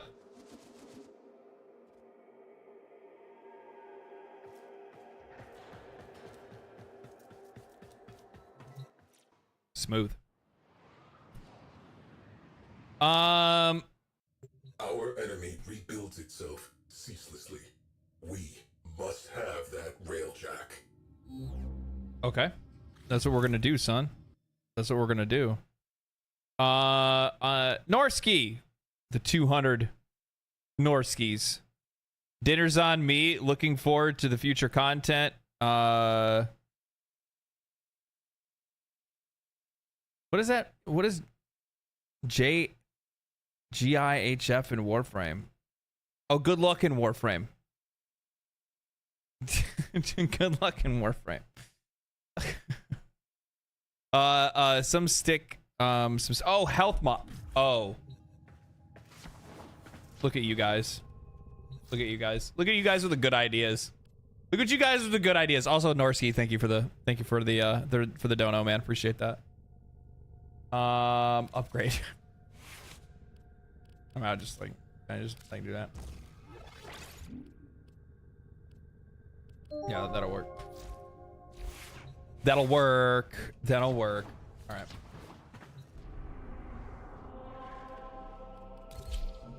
Recover the fuselage. Good luck. Have fun. Auto install. Oh no. Well, I'm gonna put stuff. I'm gonna actually put actual stuff in it. I'm just going to get some levels on it first. Plus, on top of that, I put in like continuity and I put in like decent stuff. Oh no, never use auto install. It didn't do a bad job. I looked at it. I don't have like fantastic mods to begin with anyway. The cursed button. Jesus. Oh my god. You know, guys, look. All right, we'll change it when we go back. Okay, we'll change it when we go back, and then watch me put the exact same fucking ones in there. All right. See, I'm just here to teach you guys that you don't even know that like auto install is probably the best way to put mods into a frame. You don't even need to do anything else. The game will just play itself for you. You don't even know. You guys don't even know, man. I've been min-maxing and you don't even know it. You guys think you have to watch these like, you know, build videos. You have to. What the fuck? Nah, you're wrong, man. Wrong. It's not even necessary. You don't gotta do anything. Game will play itself for you. But you guys didn't probably even see autoplay mode. Yeah, it's been in the game too. How do you think I got all this stuff that I got? You know what I mean? Give me the shit. I need to remember to ask my friend for that damn thing, because he has the stuff to make to give me a the other cat, the loot cat. I'll have to remind myself to do that tonight. I'll have to message my buddy and ask him for it, because he already has it ready, because he's been so happy that I've been playing this game. So happy. They don't know what they ask for, though, you know what I mean? Because, like, people always want to say, like, oh, man, you know, I can't wait for you to play this game with me, man. And then you end up being better than them, and then they feel really bad about it. Then it turns into some fight. You guys stop being friends. You know, funny story about that. I used to date a girl once that played World of Warcraft, and I never played World of Warcraft. And she was like, you need to play this game with me. It would be a great way for us to bond. And I did. I played the shit out of that game. It was during like what was it? I was playing it during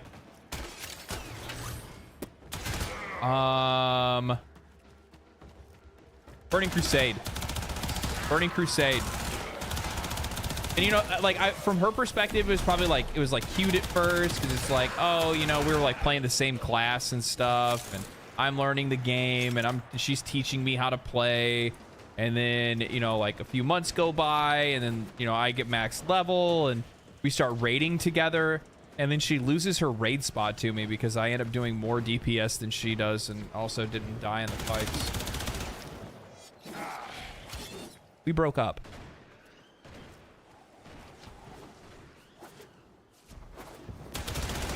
A couple that raids together is not a couple that stays together, okay? I'm just gonna tell you guys. A couple that raids together is not a couple that stays together. It is the one thing that I suggest no couple ever do. Even if you have a healthy relationship, it doesn't matter. It's just not going to work out. And also the same thing goes for like if you're like joining a raid team and like you find out that like two of the people in the raid squad are dating. That is just a recipe for disaster all in itself. Good Lord. Oh man, I have some horror stories when it comes to that. Multiple horror stories at that, now that I think about it. Multiple raid teams that I was in. I was playing Final Fantasy 14, and I was in a raid team, and I'm a really relaxed kind of person. I don't know if you guys could ever pick that up, but I don't really let a whole lot of things bother me. And I also realized that, especially in Final Fantasy 14, people really get in their heads, man. Like, big time.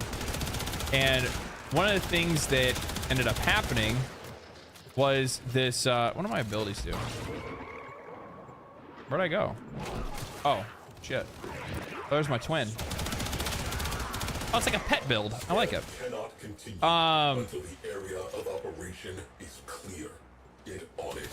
So, I was in a raid team, and one of I think it was the raid leader and one of our healers were dating each other, right? And they were super nice, super cute at first. And then like we had a good time. Like we'd play like away from raid, you know what I mean? We do like maps together and stuff like that, optional content.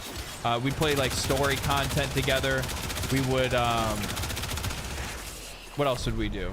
Story content, all kinds of different stuff.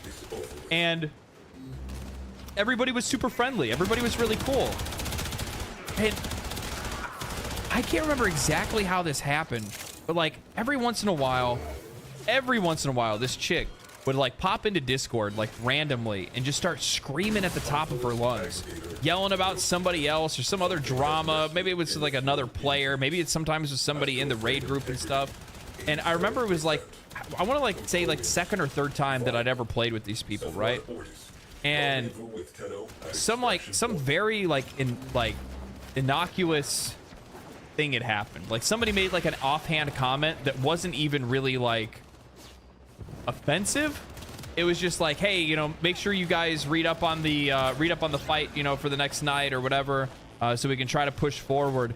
And this girl took it personally. Like she went off. She came back into the chat after that person had left and started screaming at the top of her lungs, saying that she hated them, and she, you know, I mean, she was pretty heinous stuff. And and it was all based off the fact that this dude said, hey, make sure everybody, you know, studies for the fight. But she took that shit personally, like it was an attack on her. Like he was telling her specifically, you know, you need to read up on the fight. Now he was like telling the whole group because like everybody has some like mess ups and whatnot. But she thought it was like targeted at her for some odd reason. I don't really know why. And I thought that was weird. That was one of those moments, you know, where you meet somebody and you're like, huh, I wonder if that's foreshadowing anything. You know what I mean? Like I wonder if that's a sign of things to come. Because I mean, like when I say she popped off, like she popped off. Like I had to like turn my volume down. She was screaming so damn loud. And I never had a problem with her. She was always super nice to me, so I never really expected anything. And then I kind of started hearing rumblings in the background, and we all raided together for like a year and a half or so. Like as time went on, I was like, you know, she didn't really want to play with me anymore, and you know, she kind of like avoided me in the game. And I'm like, did I do anything? Like, what the fuck is going on with this? And I mean, I didn't really realize, but it's usually, you know, I'd kind of become a pretty elite player, you know what I mean? And I started to outperform her on the charts, and she didn't like that all that much, I guess. And come to find out, somebody ended up sharing her Twitter, right? I wasn't a Twitter person to begin with, but I didn't follow other people on Twitter either. And she was on Twitter, and she had entire threads written about me. Nobody else was liking these tweets or commenting, by the way. Nobody was commenting about it. Nobody was responding to this chick. She was literally just screaming into the void, like random stuff about me. And it was so weird. And I wish I could pull that stuff up. I could pull that stuff up. I'm not going to do it because it's a little bit too much. But like some of the stuff, like, you know what's crazy? You know what's crazy? She had this whole thread written about, she's like, nobody gives a fuck that you're starting to make YouTube videos. Nobody's fucking interested in you. Nobody's going to be interested in you. You fucking suck at raiding. I hate my co-healer. Oh my God, lol, piece of shit. And this is like a year and a half ago or something like that, right? This is like a year and a half ago. And I'm like, she makes a good point. And I'm out and I'm subbed.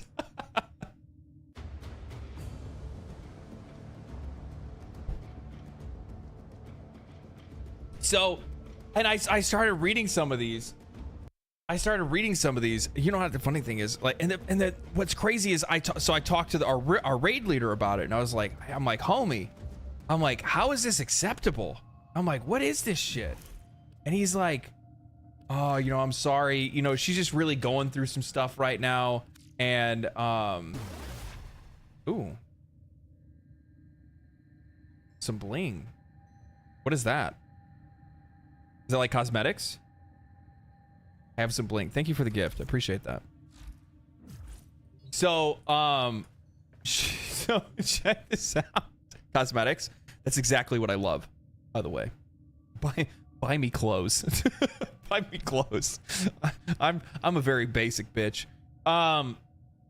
So like I texted the raid, or I messaged the raid leader, and I'm like, hey dude, I took a screenshot. I'm like, how is this acceptable? I'm like, I've never said anything mean to her. We've never even had an altercation. It's almost like that person where it's like you walked up and like you guys are super friendly and you guys hang out all the time, but little do you know, like behind your back, all they're ever doing is just talking shit about you. And I mean, this is like raid life anyway, right? But I was just like blown away by it. And he's like, you know, she's just going through some things right now. And I'm like, going through some things? So she just randomly picks up, like, you know, commenting really mean and vitriolic things on social media, screaming into a box about people that she's friends with, that she actually really has, you know, no actual confrontation with whatsoever. And I'm like, that's not balanced, dude. I'm like, this is so unhealthy. It's not even funny. So, I just kind of like let it go for a little bit, but she just kept doing it. And then all of a sudden I saw another one where like she had like full on threads where she was doing the same thing, but like about her boyfriend, which was the raid leader. And I ended up sending that to him. I was like, dude, I'm like, homie, this ain't acceptable, bro. I'm like, I wouldn't put up with this. Genuinely, I wouldn't put up with this if I were you. I'm like, this can't be healthy for you to see. And like, why aren't you guys talking about it? I'm like, why am I even talking to you about this? It's just ridiculous. And I ended up confronting her. I sent her a message. And it was probably the worst message that she's ever received in her entire life. I'm gonna read it to you guys. I'm gonna read it to you. This happened like I think like a year ago or 2 years ago now. I'm gonna read the message to you guys.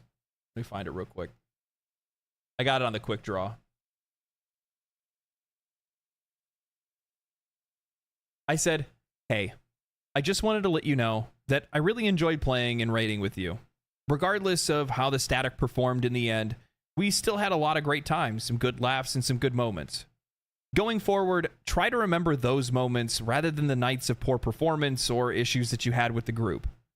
I never held any ill will towards you or always had thought of you as a friend. I'm not really sure what I did to make you not like me, but regardless, I wish you the best." She never responded.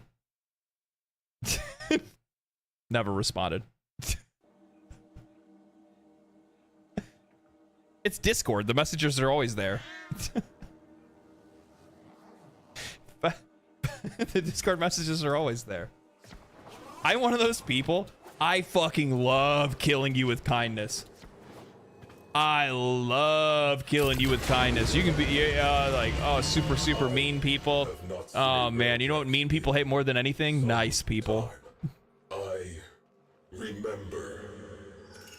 Arkane outer terminus positions have fallen to the sentient armada. Our orders: behead the fleet. My crew: Sukin, Crody, Zada. There are none finer. We are family. Family. We will stop this war in its tracks. We are the Arkane Empire's best hope. We were. There is work to be done. This fuselage requires repair.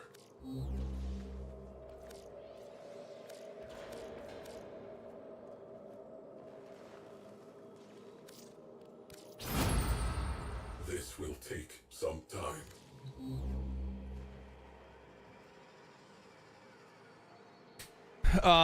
Yo, when you finish with the Railjack, check the engine. What do you mean? It takes like 20. What is this? Railjack repairs complete in 45 seconds. 3 minutes used to be 12 hours. Rough.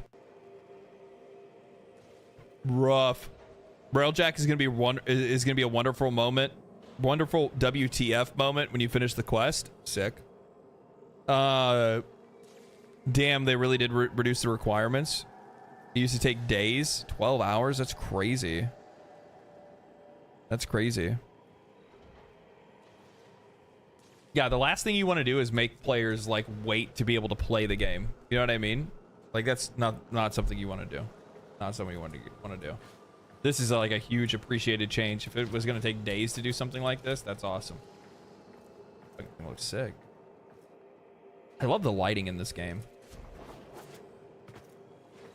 Yeah, no, it was really weird. You know what the funny thing is too is that like thinking back on some of those conversations and comments, it was like it's also really odd when you talk to like an unhinged person and then you hear them repeat back what they thought you said. Like when you say something to them, like their brain translates it in this like unhinged way and you're like, what the fuck? That's not even what I said. Like it was like I still remember the best one. The best one was, lol, I hate my co-healer so much. Today, they actually messaged me to let me know that they got into a ultimate static, trying to show off or something. How fucking cringe. And I'm like, no, like, we were friends. And I was just letting you know, like, hey, I got into a ultimate static. It's gonna be a lot of fun. This chick is like trying to show off, trying to seem like you're better than me. And I'm like, what? What? Doesn't even make sense.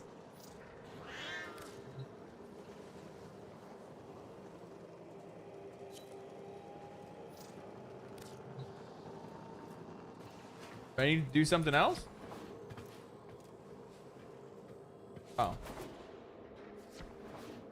Recover the propulsion. Oh, is that in my orbiter?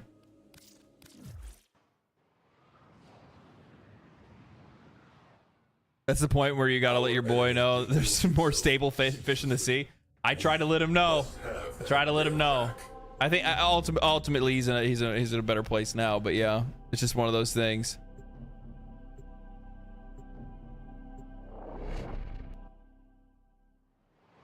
Jiggle jiggles.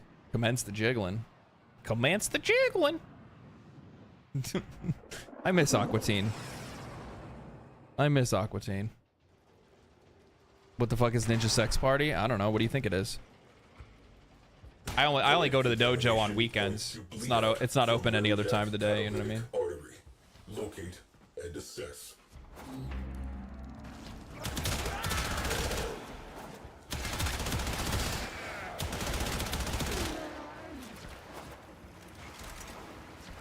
I really need to mess with like either my DPI or my sensitivity. Like I don't know what it is, but this game it's like really hard to lock in.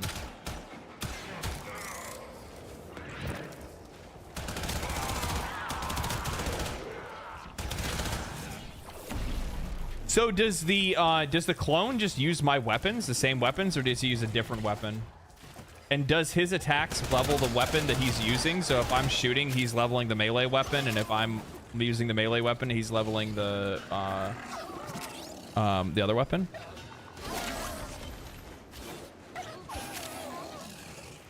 Easy Kubro egg. Damn, dog, you looking good. What you say to me? Must have been nothing.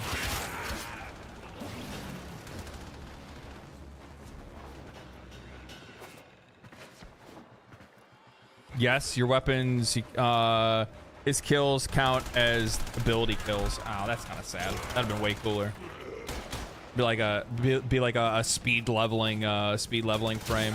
I mean, like technically, you can just go ahead and go to the Sanctuary Onslaught and force that a few times, and you're basically maxed out on anything you take over there. That's always nice. I love that place, by the way. It's one of the reasons I was able to hit I was able to master rank up so quickly. Though I'll be honest with you, going out of town and going on vacation really messed with my Warframe progression. Not really too happy about that, to be honest. May never have to do it again. You know what I mean?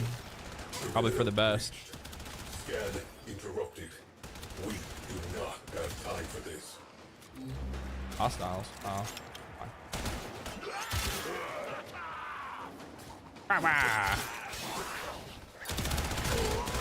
Scan interrupted. Maintain proximity to objective. What's the other abilities do? What's this one do? Oh, do I have to hold it to reflect the damage? Is it reflecting damage? I'll have to figure out how that one actually works. I'm not gonna get a whole lot of use out of it right now, but that's okay. Scan baffled by interference drones. Destroy them.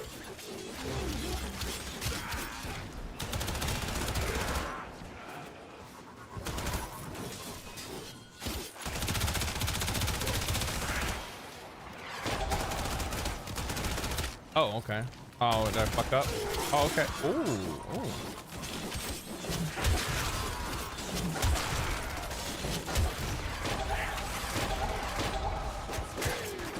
Oh. Whoa. Big stick. I like it.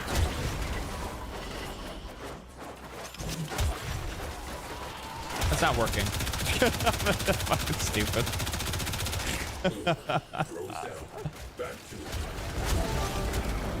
That's so stupid. Dead, thank you for the sub, man. Appreciate that. Thank you for the prime. I'm trying to think, is there another one of those stories that I had too? Yeah, there's another couple as well. The biggest problem is, oh my god, now I remember. Scan cannot continue. Now I remember. Okay, so the first time that I ever raided in Final Fantasy XIV, I don't know if you guys have done this before. Maybe this is just a me thing, okay? But like, when I played Final Fantasy XIV, and I was playing it for the first time, and I was leveling up, I thought I was a boss motherfucker. I'm not gonna lie. Like, I thought I had the game figured out. I thought I genuinely knew what was going on. I thought I had a good grip on my class and understood how to play. I was playing a healer. I was doing damage while I was healing and stuff like that. You know, I felt like I was pretty solid. You know, I didn't die to mechanics and stuff like that. And then come to find out, you know, once I actually took myself into Savage rating, yeah, no, I wasn't very good. And the problem is that like the people that I was playing with weren't really good at also like trying to explain like how to get better necessarily. That kind of sucked. And like,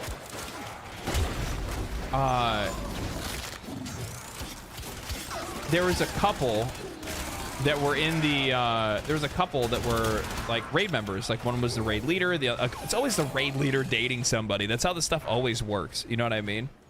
It's always how it works. And the raid leader was like, I would ask him, like, you know, why are we not getting through this? Why are we not passing this? What's the difficulty? And they're like, yeah, there's just not enough damage. And I'm like, oh, okay. And like, they just left it at that. They never really said anything else. And they just, you know, didn't really clarify whose damage it was and who the problem was. And because of that, like, I just kept playing and just trying to get better and not get hit by stuff and learn the mechanics and stuff like that. And then like after a while, they just disbanded the entire party, right? Like, got rid of everybody. And afterwards, I was like, hey, you know, I'm sorry, you know, maybe we can, you know, try again with another group or something like that. And then finally, after they'd already disbanded the party, got rid of all the other members that were there that apparently were probably doing just fine. Come to find out, I was the one that was ruining it for everyone. Well, me and like one other person were ruining it for everybody. Like our damage was just absolutely abysmal. It was really, really bad. And it was because we were new players. We didn't know any better. Like how the hell am I supposed to know what like good damage is and bad damage is for a healer? You know what I mean? It's not like I'm just gonna, you know, intuitively know what the magic number is that I'm supposed to be hitting. And also on top of that, like I had just learned like, you know, learned what parsing was and stuff like that. So I just like kind of picked up on the whole like, oh, orange number really good, purple number really good kind of thing, you know what I mean? And I get a message after like asking if they want to play sometime. They're like, no, you're shit. And I'm like, what? I'm like, then why have you guys been raiding with me for like fucking, you know, like we're like attempting this boss for like a month or whatever it was. And I'm like, I'm like, I asked how I was doing and you guys said I was doing fine. Oh, well, you know, we just didn't want to like make it a big deal. We didn't want to call you out in front of a bunch of people or something like that. And I'm like, call me out in front of, dude, message me privately. Tell me that I'm not pulling my weight. Tell me that I need to do something better. Oh, well, you know, we didn't want to hurt your feelings. And I'm like, what the fuck? I'm like, so you just leave me being bad at the game? Why does that make any sense? Like, imagine being so unconfrontational, so afraid of giving other people criticism that you literally fucking raid with them for a month and let them waste your time. I'm like, that's even worse. I'm like, now I feel even worse because you didn't say anything to me. Oh, you know, I tried, you know, I told my girlfriend that I told my girlfriend that I wanted to, but she told me not to, and then she quit the group, and I'm like,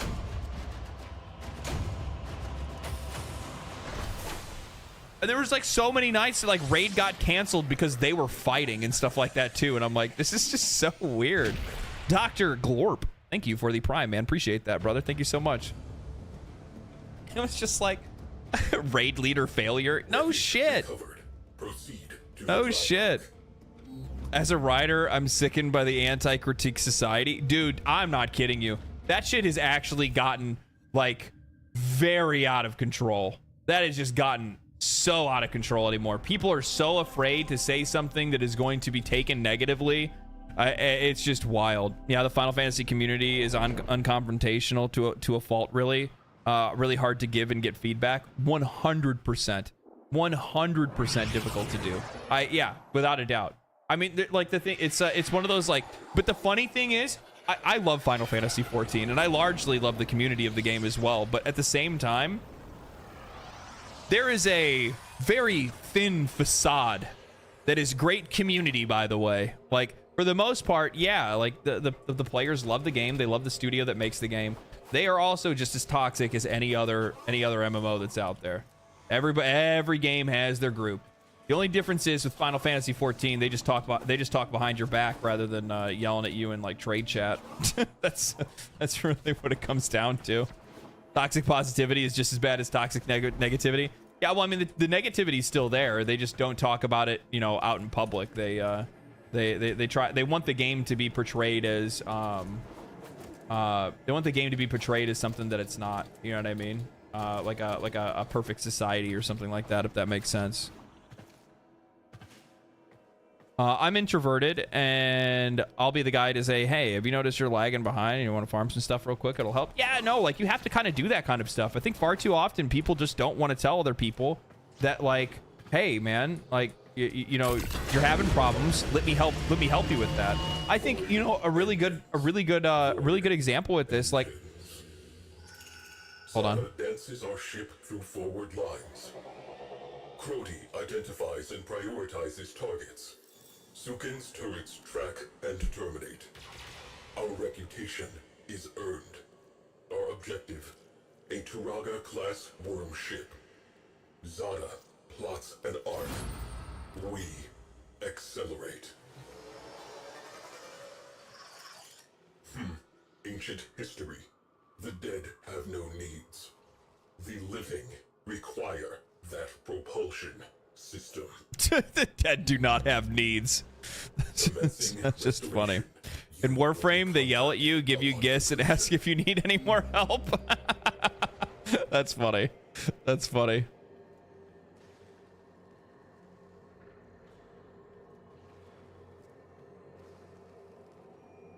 Not to glaze, but that's one good thing about the Warframe community. They like to help out new Tenno. Yeah, I've noticed that.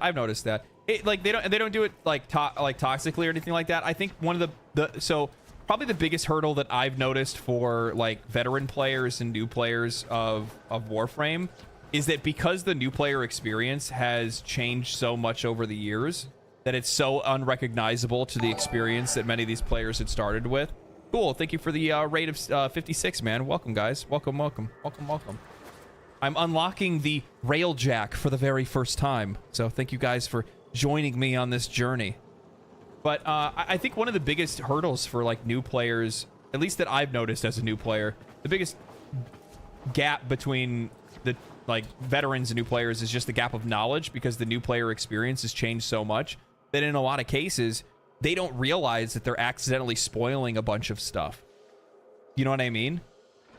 They don't realize that they're actually spoiling a lot of stuff. And I think that's one of those kind of, you know, things. It, like, you know, they're, oh, you haven't gotten to that yet? You know what I mean? Like a really good example of this is like, you know,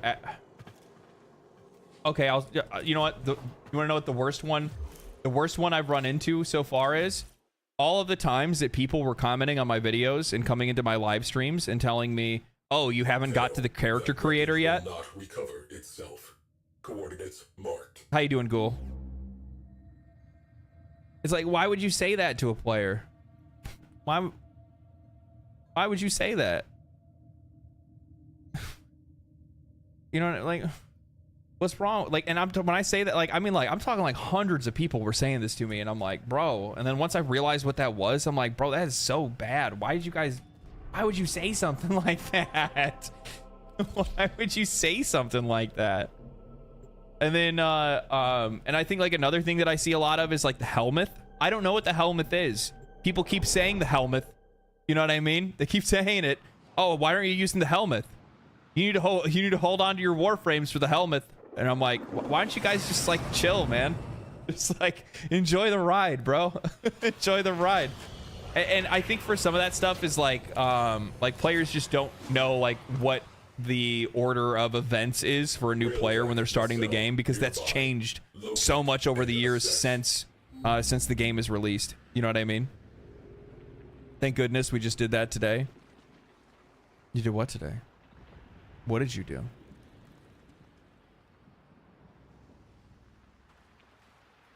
We are super new, so I don't know what you're saying. Oh, well then I'm just as new as you. I'm only just started.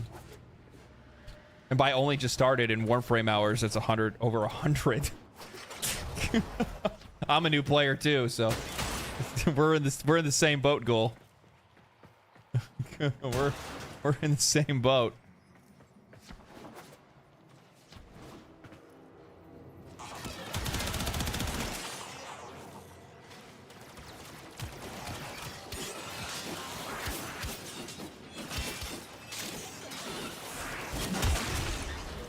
I will say though, I think that like over the years, outside of this game, and I realize that my experience is, what is that?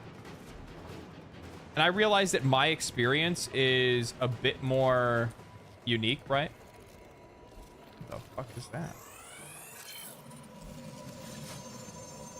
I realize that my experience is a bit more unique because I am obviously a content creator, so I get a little bit more information and more people talking to me about the game than, you know, an average new player probably would. But I will say that, like, even without that, even when I just go and I play a game without talking to anybody about it, I have noticed that, like, and maybe it's even my own tendencies as a player, but on a lot of cases, man, I just don't think people reach out as much as they used to. I think games did a really good job at, like, forcing players to work together. And they've kind of gotten away from that.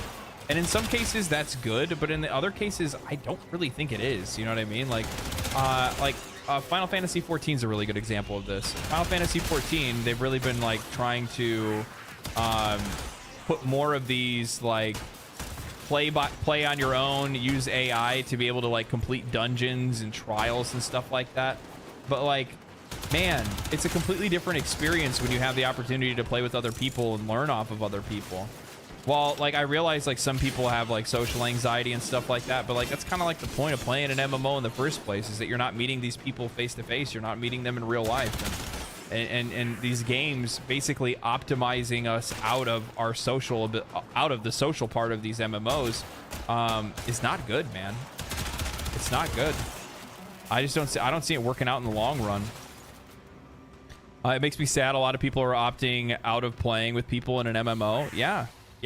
And the thing is that, like, I think that's also, like, one of the reasons why there's a lot of players that are out there today that are, like, looking for the next big MMO. You know what I mean? A lot of people are looking at, like, Ashes of Creation and stuff like that. Like, this is the one to save us.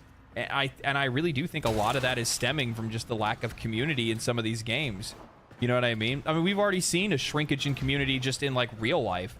So, and having that happen in our digital spaces as well, man, it hurts. It hurts. It's just not a good thing.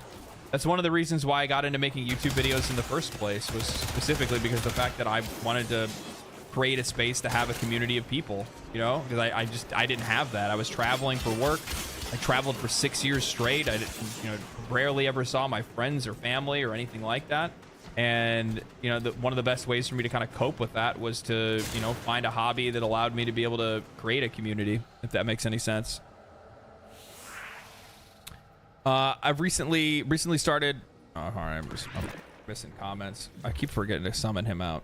I've recently started my friend playing Warframe, and I almost spoiled him on the operator. But I saw your video and realized it was a secret. I did that so long ago I couldn't remember. Yeah, and you're gonna have a lot of stuff like that happen. You're gonna have a lot of that stuff like that happen. Farmed plat waiting for 75% and bought him. I got a 50% yesterday, and I ended up actually making my first big boy purchase and bought 1,000 platinum. Though I guess that's not really like a big, you know, a big one. You know what I mean?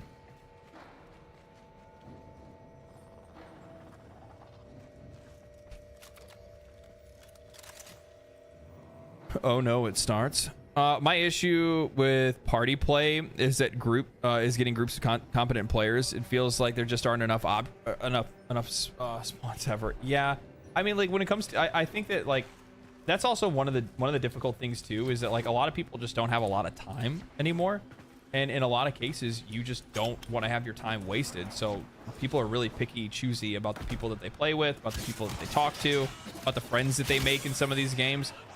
And the problem is that, like, you know, you only have limited time to play a game, right? So, like, even though I've had friends that aren't, like, necessarily, like, good at games or good at MMOs, You know, I still try to make the time to like talk to those players and play with them and stuff like that. Heck, there's people today that I've raided with a long time ago that I still talk to. That's why I think it's really important to play MMOs and stuff like that, especially for somebody that has like any type of like social anxiety or something like that. Luckily, that's not something I suffer from. I mean, I did when I was in high school, but I got over that shit. That was like a mind over matter kind of thing for me. I just had one of those moments where I looked in the mirror and was like, you're literally the only person that's stopping you from being you. And then I just started talking. A lot. If you couldn't tell. I think MMOs have too much casual content. No, I think you want to have a little bit of both, right? You want to have a good mix between the two of them. I personally like having a mix between the two of them. Because I really enjoy like some casual content in some of these MMOs. As an example, like I love maps in Final Fantasy XIV. I would literally log in just to do maps. I'm looking forward to playing Final Fantasy XIV again and catching up on the MSQ and all that stuff, specifically because I'm looking forward to doing maps again. I'm also kind of looking forward to raiding. We'll probably do a little raid series on the channel. We'll probably raid for a little while. Maybe I'll like stream like one of the raid days. I won't stream all of them, but maybe I will. Who fucking knows? Drones have established a dampening field.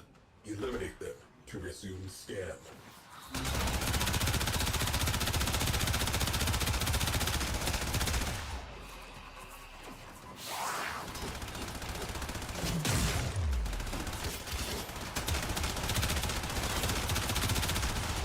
I probably need to change my weapon mods, man. I don't think I have like the best like elemental setup on these. It's also my melee weapon. It like it plays like the game plays so much better when I'm actually running like a glaive or something like that to be able to like finish off enemies that I've like primed with my primary. I like the Pokemon in WoW. Yeah, dude. Yeah. Final Fantasy 14 maps are fun. Yeah. We should do maps sometimes. We're on Cactuar. I am on Ultros. Destroy them. I'm on Ultros, I think.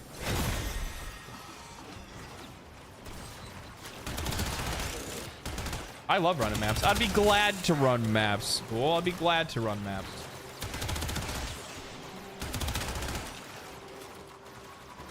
Soma's all crit, to be honest. There's a mod called Hunter Munitions. I got it actually. I got it from the I got Hunter Munitions from the event. There was an event right before I left for vacation where we're like fighting these like ghouls out on Earth, and I got it from that. I got a couple of the other Hunter mods too. I think that's why I'm doing the slashing damage, right, on my shots.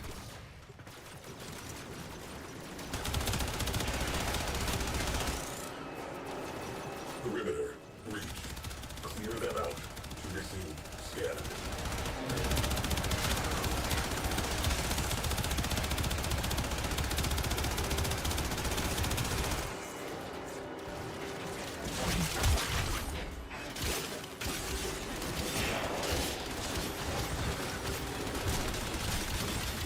The sentient has adapted to our damage.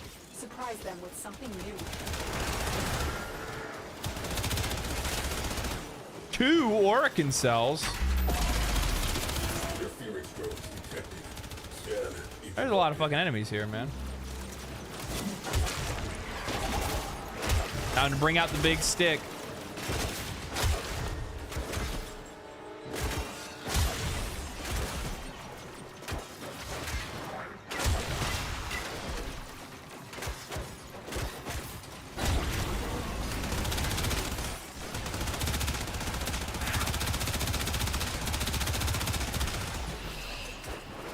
Uh-oh. I'm hurting.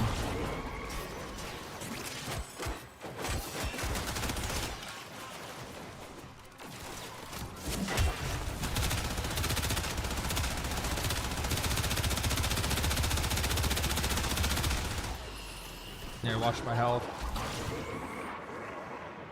Oh, I died.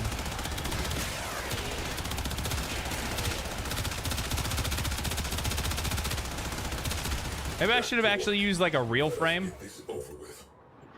Or like one that's like leveled, you know what I mean? Maintain proximity to objective. What the fuck? I thought that was supposed to like heal me. The area of operation is clear. Get on it. I also probably should have changed my stuff already by now as well. Oh my god. I also didn't realize that my clone wasn't out.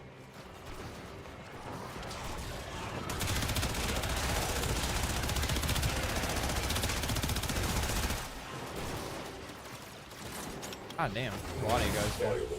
Tagging for retrieval. Extract.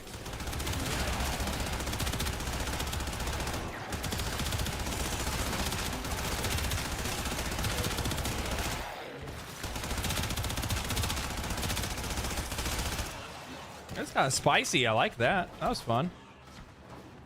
Actually, I had to focus there for a minute.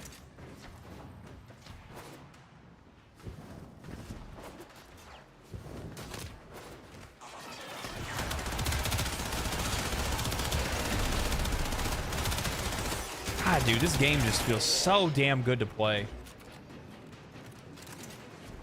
The controls, the movement, the gunplay, like master fucking Digital Extremes are masters of their craft. I'll give that to them.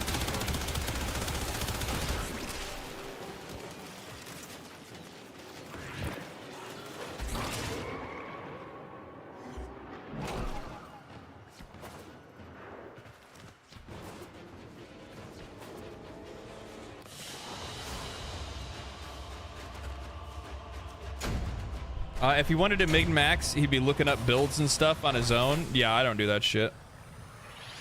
Let him experience resistance. Yeah, like, well, I mean, like, the game's just, like, now finally getting to the point where I can, like, get knocked down or die and stuff like that, and it feels good.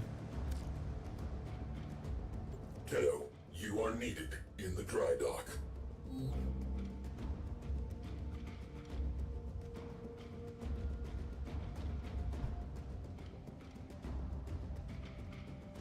Now it actually uses ammo up. Yeah, exactly. I forget if this is a solo quest, but you might also be able to invite people to help. There were people like in my party before. I don't know where they went.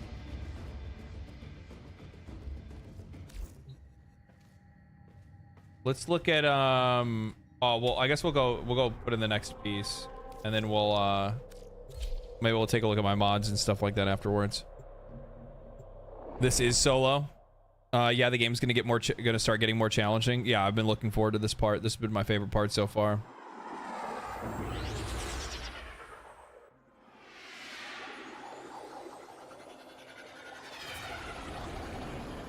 Quick and useful info. Your 2 heals per distance traveled, and your 3rd makes you invulnerable during the animation and gives you armor after. Thank you. That's actually incredibly useful information. Thank you. Chat, where were you guys at? Where were you guys at? You know what I mean? We got one person with the useful information, just one. That was it. I was also really upset to find out that I missed out on Barrow Katir. Is that what the name is? It's like the vendor guy. Not that I actually really even have anything to give him, but yeah. Sorry, I was playing Minesweepers. Unforgivable. Modding privileges reduced to nothing. You are now reduced to ash. What do you mean? I don't play Wukong. I don't care. You're supposed to know everything. You're supposed to be my Wikipedia. He's here every weekend? Oh, every 2 weeks. He'll be back. What if he's not? What if he goes out for milk and never comes back?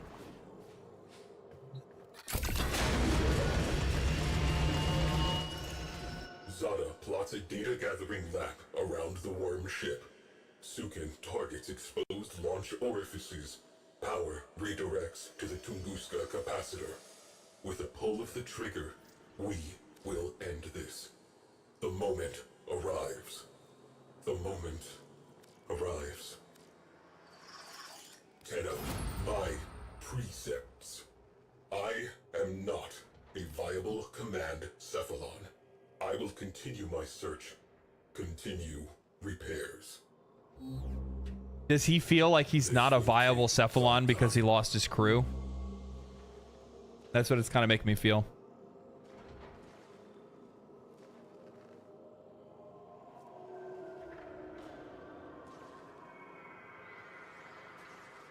He sometimes goes out for cigarettes and comes back with a vape.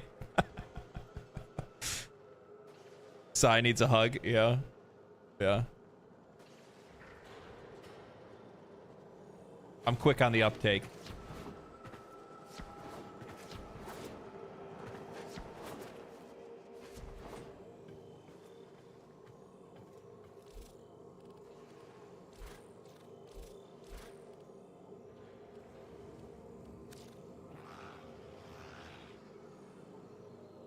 Yeah, let him know. Let him know. What master rank is he currently at? He is at master rank 11. Almost 12.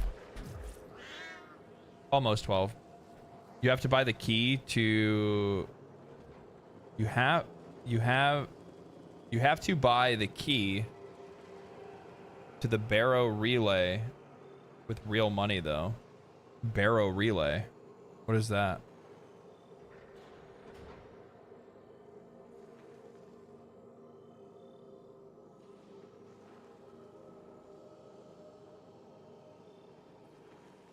Once per year, Barrow opens his complete store. That's crazy. Barrow Relay is a TennoCon event? No, you don't. That's only for TennoCon. Barrow Relay is a TennoCon event. Oh, so like during TennoCon, they have him show up and he has all of his stuff. Is that what it is?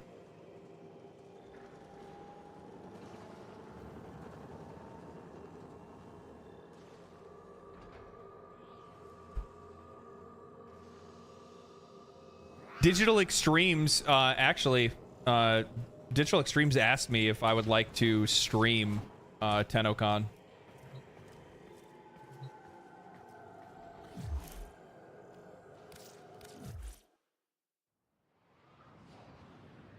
Do it. You should. Our enemy yes, you should. Ceaselessly. And you said yes. Must have that Railjack. I don't know. I don't know. We'll see. We'll see how good you guys are. If not, I'm gonna turn this fucking bus around.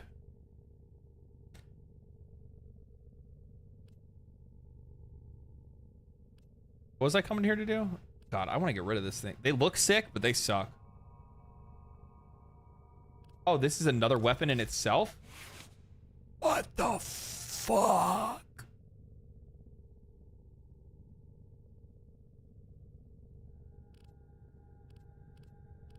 What can't you customize in this game?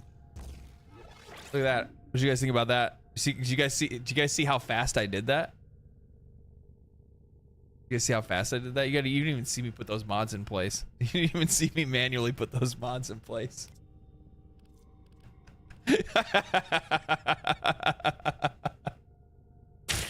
Oh fuck. Okay. Well, that's probably the only one that I have for this, right?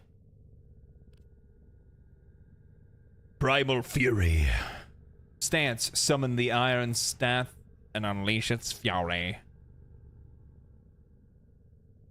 And auto-installed heat and viral. That's OP. What did I tell you? Look how OP my auto-installs are.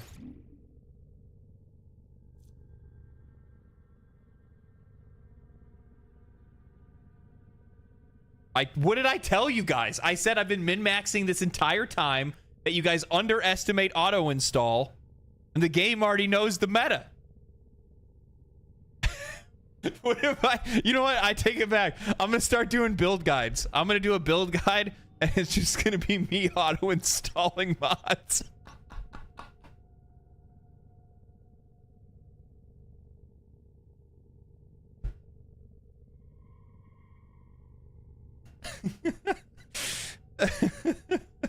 Yeah, it's the most meta thing you've ever seen, baby. That's how we roll out here, all right? I just want to make sure you guys know. I didn't want to release. I don't want you guys to see my secret, but now the story's out. You know what I mean? Now the story's out. But yeah, Yeah, actually, there's nothing I would really pull from here. I mean, like, range is useful. True Steel is going to be good. Organ Shatter is solid. Pressure Point, obviously, I'd put on there. All of these are the ones that I would use. Like, it's maxed them to all the ones that it should go to. That's awesome. That's awesome. I always forget about this thing. I'll have to remember to do that later. Did you know that you could practice MR tests at Relay? Well, I know I can test it before I take it. Before I take the test. You need to get some Nightmare and some Corrupted mods. Run Vaults and Derelicts. Derelict my mods. What is a derelict?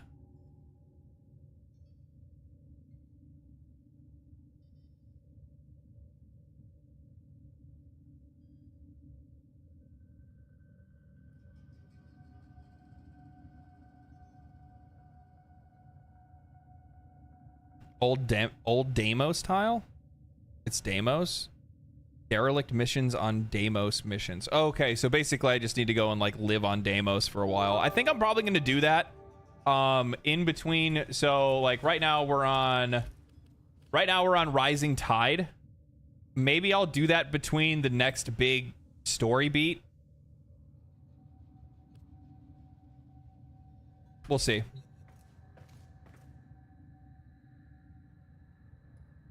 You build dragon keys as a team of 4. Each one of you hold 1. They give you a debuff.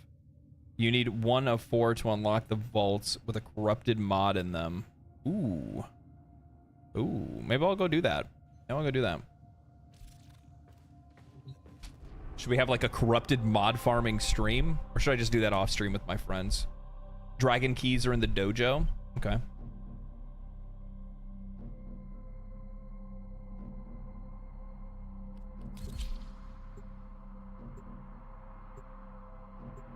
But we are your friends. Getting a little carried away, huh?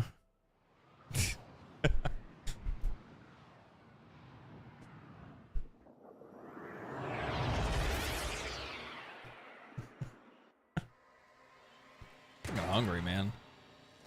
I can't, like, I'm not gonna lie, I didn't get groceries yesterday, and for like the first time in a long time, I'm kind of feeling a takeout mood. I haven't ordered takeout in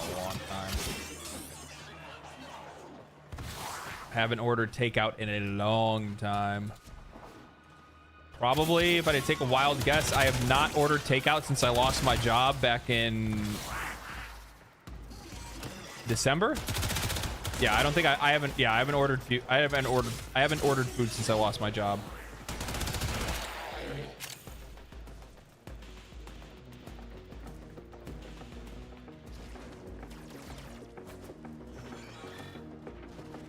I became like I lost my job, and I did two incredibly interesting things back to back.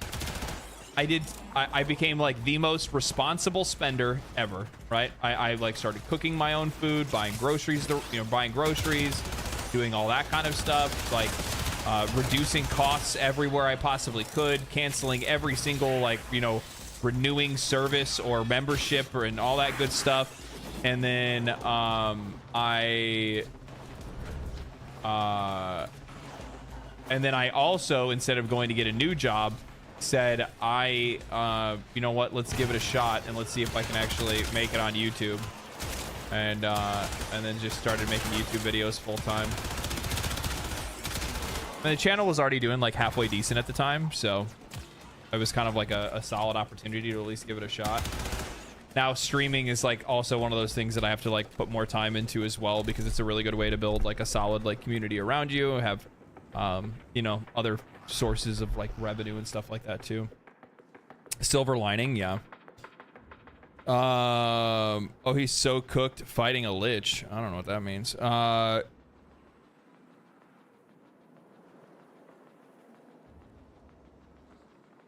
So you did what everyone who cannot afford to own a home didn't do? So you did what everyone who cannot afford to own a home. I don't understand what you mean by that, Hex. Oh, make smart purchasing decisions. Yeah, well, I mean, that's part of it.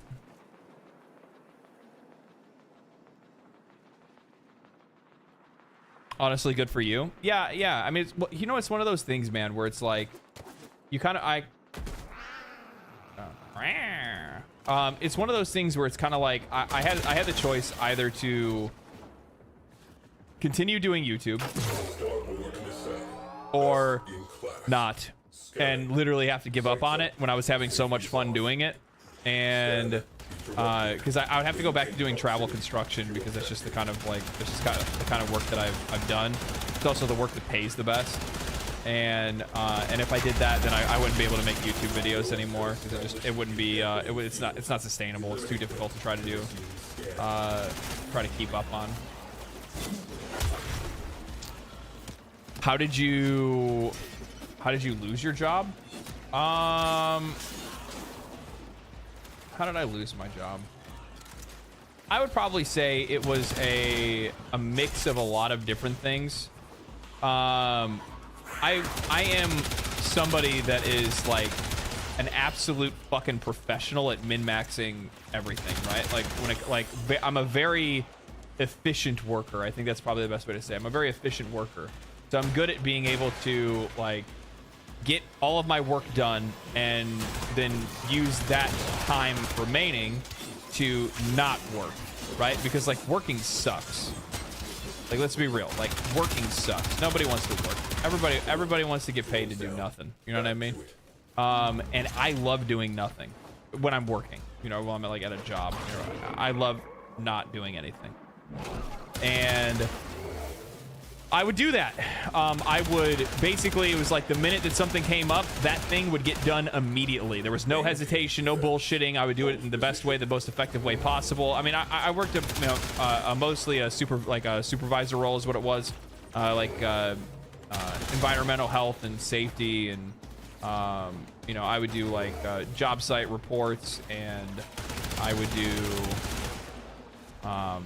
you know, corporate reports and things like that. I would, you know, visit job sites and things. So I min-maxed a lot of that stuff, you know. And then what I would do is with the free time that was allotted as a result of all of that, of me hammering that work out very quickly and having that on a regiment, well, I made the job look a little bit too easy. I know people didn't really like the way that looked from the outside. They wanted me to continue to do busy work, even though there wasn't anything to actually do. When I say busy work, I mean like literally just go stand somewhere and just like stare at a wall kind of thing. You know what I mean? And instead, I would rather use that time, you know, effectively. So usually I would use it to, I'd use it to write like YouTube scripts and stuff like that. Or like research something, or like listen to like content and stuff like that, which that stuff really wasn't a problem. It's the problem is just like when you make a job look too easy, people think it's not getting done. And we ended up having we had a major project that came through on our job, and while that project was going down, those people were not connected to us or my business unit. They were just like they were like a different business unit that was there to take care of a different project.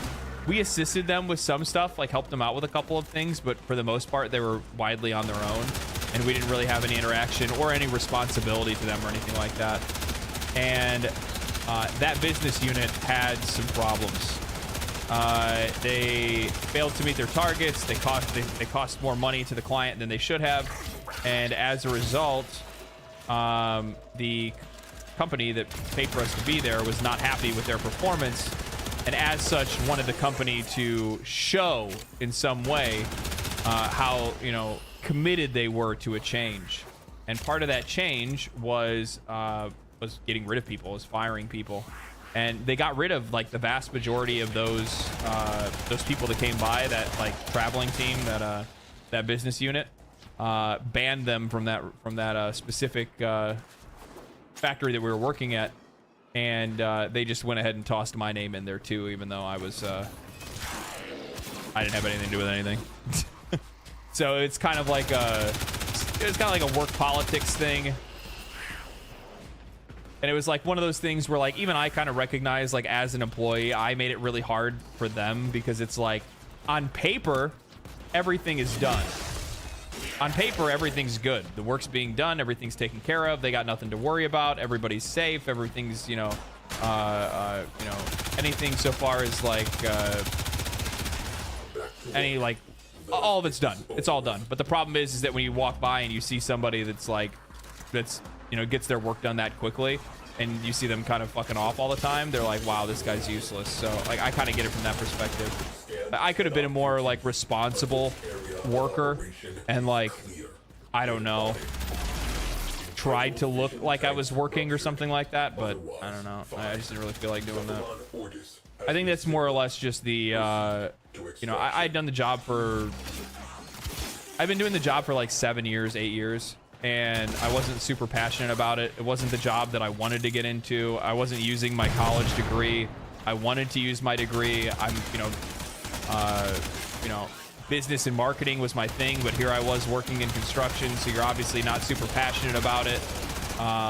You know, it was a great gig that paid really well, and in a lot of cases, a lot of people would say, you know, you're an idiot for letting something like that slip, but at the exact same time, it's kind of just like, I don't know. I wasn't really happy, you know what I mean? And I feel like in a lot of cases, like it's tough, man, because it's like that weird middle ground where like you want to be happy, but like to be happy you need security, you know what I mean? And it's like, so sacrifice true happiness for security. You never really get to find that balance, and most people don't. I recognize that most people don't, but it is what it is. I can always go back into the field if I want to. There's tons of companies that are out there that would see my experience and be like, fuck yeah, you know what I mean? And they would totally hire me. But with that said, I just felt like, you know, given the opportunity that I was given, it was like, why not try to give YouTube a shot? You know what I mean? Are you happy with YouTube and streaming? Fuck yeah. How could I not be? I get to play video games and talk to people all day. It's literally my two favorite things. My main skill, my main enjoyment in life is being able to talk. If you guys couldn't tell, I'm a fucking chatterbox, so.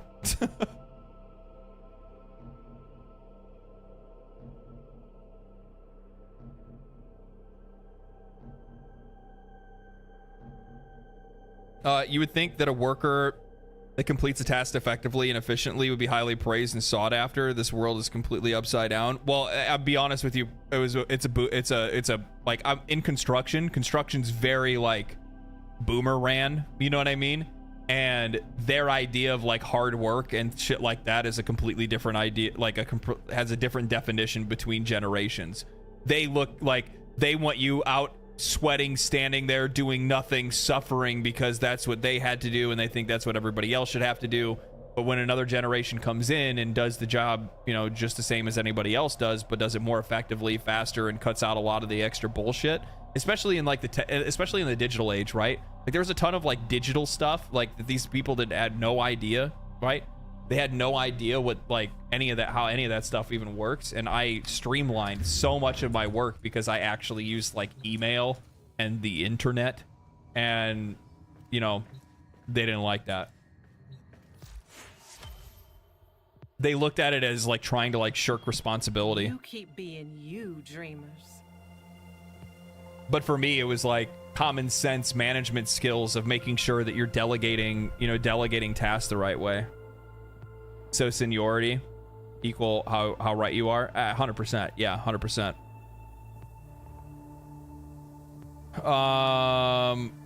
I was a contractor working for a company with another contracting firm. We finished part of our project in 6 months. We finished our part of our project 6 months early, and we're just doing polish work. The other company was 6 months behind schedule. The company that was contracted, the company that contracted us demanded we put in 60-hour work weeks because the other contracting company was behind schedule. I've been on tons of projects like that.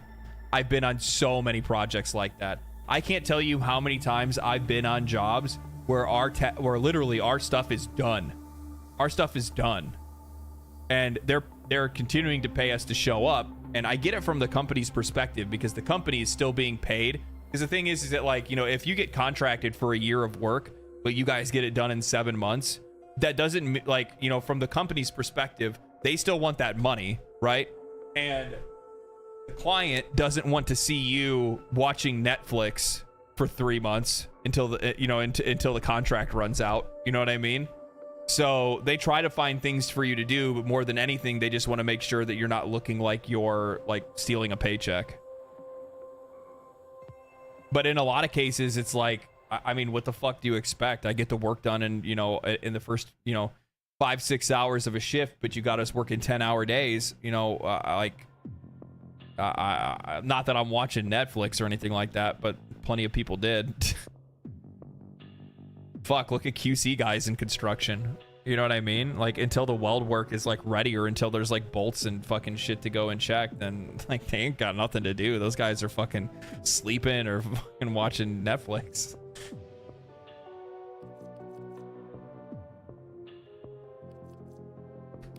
It's time for Nora to say goodnight.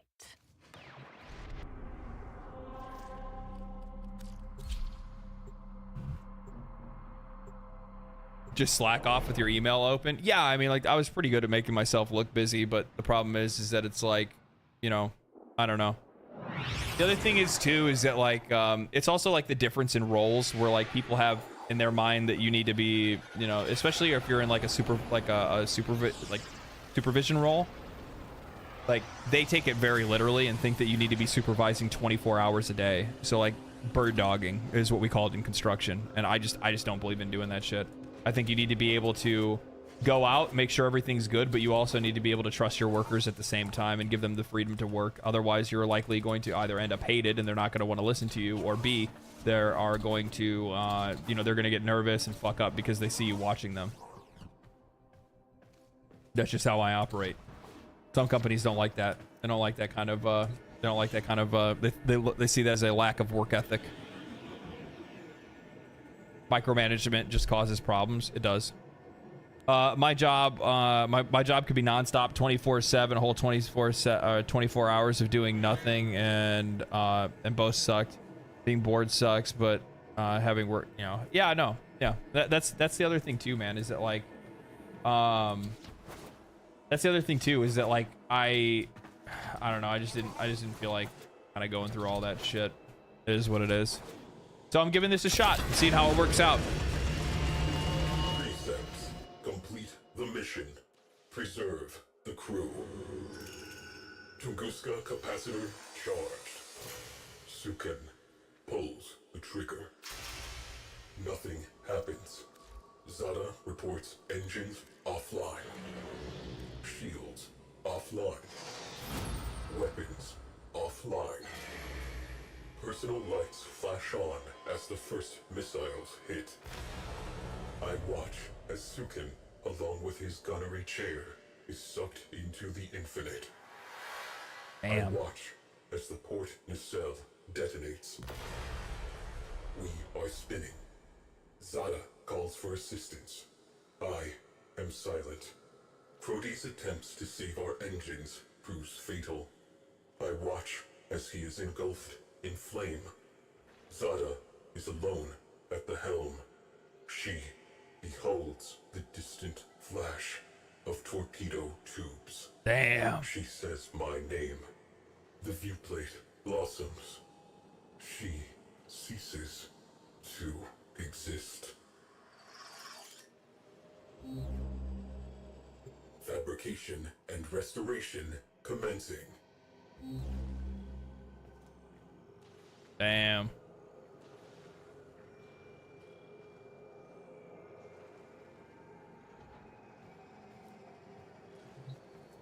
This will take some time.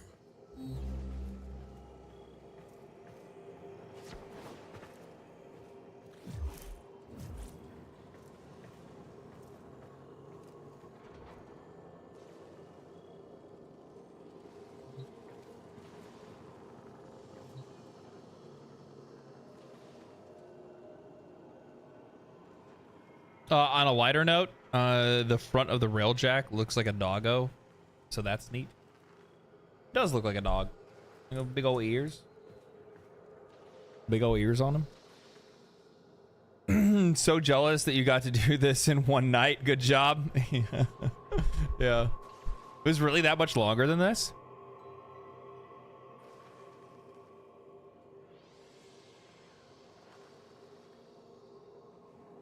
How much did you paid for bots? What the fuck are you talking about? By the way, you can walk on it. Jar Jar Binks. No. Maybe. It's me. I'm a bot, I guess. We're all bots, guys.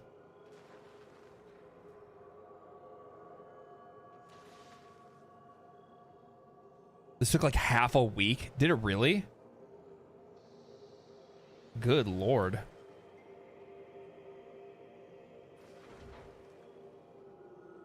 He's botting, guys. We're all NPCs. You guys are just now learning. You guys are just now learning.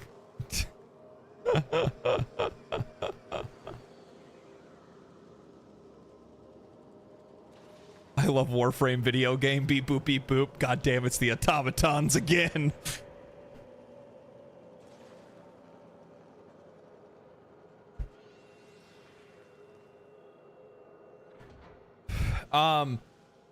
I recognize that like on Twitch, like botting is like super prevalent. It's something that like a lot of people do. I don't blame them for wanting to do it, but to be honest with you, like the thing is that like while I understand like the temptation's really hard for people, if I ever have to make a suggestion to anyone, especially when it comes to content creation, is like don't do it, because the problem is that like all you're gonna do is set a false expectation for yourself, and even more so, the thing is that you're just feeding into the despair that is like a low viewer count and stuff like that. Like everybody that starts streaming, everybody that starts making YouTube videos starts off with 1 to no to 0 or 5 people watching and stuff like that. It takes a miracle to be able to come up, but the problem is that like when you're botting and things like that, all you're doing is just it's not even a false sense of security. To be honest with you, in most cases, if you're botting, chances are you're probably not entertaining enough to be able to hold an audience in the first place. So even if people did come to click and watch on your stream, chances are it's not going to be entertaining, and they're not going to stick around anyway. It takes a hit in the algorithm. It hits hard and then fades. It does. And the other thing is too, is that like the algorithm knows, and it's also really easy to track when people are botting as well. That's the other thing too, and I think a lot of people don't really realize that. I think I'd take having 100 viewers with little to no chat than 1 to 6 barely chatting. You know what the funny thing is that viewer count doesn't really affect like it does affect the chat rate for sure. But to be honest with you, I mean we're at between YouTube and Twitch right now are like 566 people here. I mean the chat rate is pretty similar to what you'd see at like 100 viewers and stuff like that. You'll go into other channels chats that have like 1,500 or 2,000 people, and it's pretty much about the same. You know what I mean? So, but yeah, if I ever had to give one piece of advice though, because people ask me this kind of stuff all the time, if I ever had to give one piece of advice on like what is the best thing to do to get into like streaming and YouTube, the absolute biggest mistake that people make time and time again is they start streaming, and that's all they do. They just stream. And while like that can work, it's more like it's like you're buying a lottery ticket. Literally. It's like buying a lottery ticket.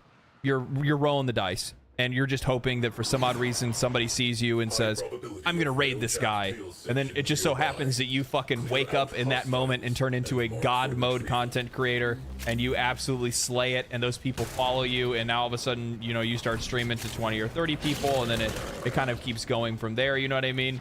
And it grows and grows and grows, and that's cool. And that can happen. For sure that can happen. There's a lot of popular streamers that came up that way, but for the most part, the vast majority of people, that will never happen. It will never work, and you're only wasting your time and likely making yourself feel bad because you're scratching your head wondering why basically committing the the definition of insanity, doing the same thing over and over again and hoping for better results, and you're only just gonna like kill your own confidence, and you're also not getting like very good practice either. That's the other thing. Now what I did is I kind of like looked around and realized that I'll just tell you guys how I started. How about that? I'll just tell you guys how I started. I used to watch. I mean, I still do pretty frequently, but I used to watch a lot of. I hit the wrong button. I was watching a lot of Asmongold, and like one of the things is that like I was one of those chatters where it's like I would see other chatters saying some stupid shit, and then also at the same time like they he would watch videos and stuff, and I'm like, no, this information's wrong. No, and like no, like all this is wrong. Like you guys don't know what the fuck you're talking about. You know, Asmongold doesn't know what he's fucking talking about. Why isn't anybody like talking about the things that actually matter? And and it would frustrate the shit out of me. And I was like, well, I'm gonna make fucking videos. Or no, it wasn't. I was gonna make videos. I'm like, I'm gonna start a podcast, and I'm gonna talk about all these things that I'm thinking about and stuff like that. And I'll talk about that with my friend because I think my opinions are better than everybody else's. And then we did a podcast, Mark and I. The podcast is still on this channel to this day, by the way. Every Sunday, 2:30 p.m. PST, except for the Sundays that I go on vacation. And I keep forgetting to do it. Oh God, it's because I keep hitting that. There we go. Keep forgetting to call up the loan. Throws down. Back to it. Ooh, is that an Ayat? Ooh, piece of candy. Sorry. So we started a podcast, but the podcast didn't get any views. Nobody ever fucking watched it. We did it for almost like we did it for like 6 months or something like that, and nothing ever happened. We were posting the podcast every single week. We'd get maybe like 50 or 30, maybe 100 views. A couple times it popped off, got like 1,000 views and stuff like that. Not live, by the way. It was all pre-recorded, like a pre-recorded podcast or discussion between me and my friend. Low quality, most of the times awful topics, things like that. Terrible looking thumbnails, looked like they were straight out of a fucking PowerPoint. And I'm sitting there, I'm like, man, what the fuck? You know, I don't get it. And then I kind of realized and took a step back and was like, this is the same thing can be said for like YouTubers and stuff too, right? Or not YouTubers, but just like streamers and whatnot. Like, people don't watch you for the game that you play. People will watch you for you. However, if you aren't anybody and you're not giving them a reason to watch you, then people aren't going to watch you. So why would you watch a podcast with two guys that you don't know and you don't like, you know what I mean? Like, why would you watch two dudes talking for 2 hours straight and they have no authority? You don't know what their opinions are. Their thumbnail looks like shit. Like, it's just, there's so many factors that would stop you from ever interacting with that person and their content. So then I was like, you know what? I'm gonna make actual YouTube videos, right? Because like this is gonna sound so fucking nerdy. I like writing essays. I've always liked writing essays. I've always liked researching for essays. I've always liked doing that. I always feel like I come out better on the other side after doing it because I learned something. You know what I mean? I practice a skill that feels good. Research is a practice skill that many people, don't use anymore. You basically leave it out of college or high school, and that's pretty much it. You know what I mean? And so I started doing that. I just started making YouTube videos about things that I was interested in, or maybe it was like industry topics or whatever it might be, right? And one of the things that I noticed at the time that was really popular was React content, right? Like, people really like reacting to videos. You look at like channels like Asmongold and Cinnamon Toast Ken. There's tons of people that are out there that like react to a lot of different types of content. And I realize that some people have like differing views on those kind of things. But I thought to myself, what if I could make like videos that felt like they were more of a discussion between two people? It would be like the perfect kind of content for somebody to react to. And while like I wasn't really looking for the reaction from like a popular streamer or anything like that, I just thought it would be a really cool idea to like create an experience for a viewer where it felt like you and I were talking to one another, and you and I would imagine you reacting to the things that I say. This is one of the reasons why, if you guys ever notice in my videos, I will over clarify, because that's what you'll do sometimes in conversation to add context when you're talking to somebody. And that's one of the things that I do in my videos, because I treat it like that. I treat it like you and I are talking to one another. And I did all of this because I wanted to stream at one point, but I realized that the only way for me to be able to stream or have people that want to, have people want to watch me, is that I have to make something outside of just streaming that would draw an audience in, let them know who I am, and give them a reason to watch me. And that's what I did. And that's how I'm here right now.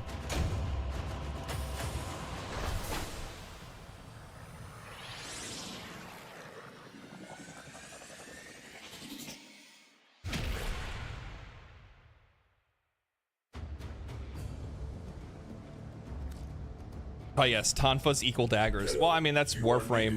That's Warframe mentality, right?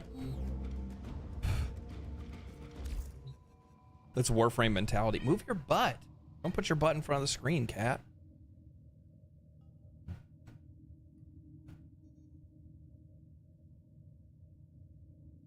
Use radiation damage when finding sentience. Okay. I need to look that up. I need to look up actual weaknesses, because now, like, now the mobs are getting like a little bit more meatier, so it's probably not a bad idea. There's tons of research to do in the codex. Codex is actually, like, it's good, but also at the same time, it's in the codex. Oh, but you have to like click for each one, right? That's Wave Rider. But like, you know. But like that cover though.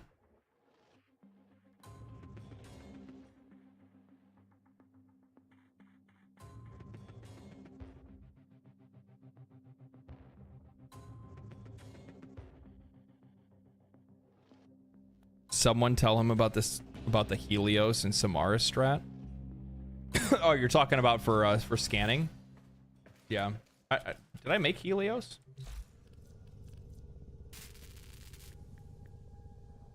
Oh no, I can't make it because I don't have Field Ron. Oh, clan research? Where do I get the Field Rons?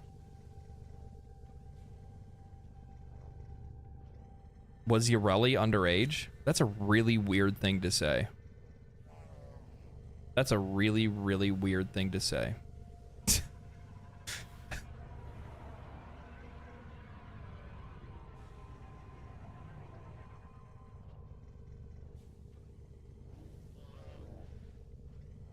Do invasions for Corpus Fieldrins. Fieldrins you get from missions, easy. In invasions, go to your map and do an invasion.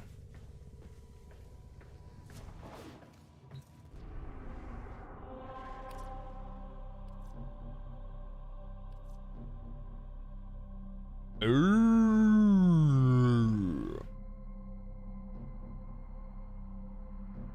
And then I would just like I would side with either Os or Morax.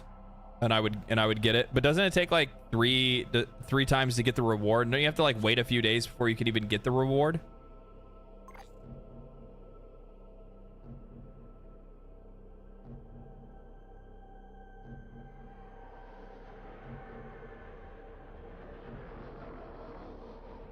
Few hours, yes, more or less so. Hours, not days. Oh, okay, that's not too bad though.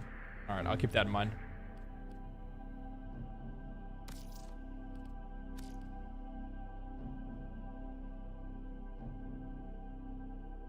Can be as short as 30 minutes.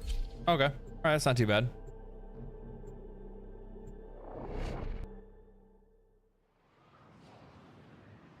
Field drawn blueprints are also sold in the dojo. Oh, okay. All right, well, there you go.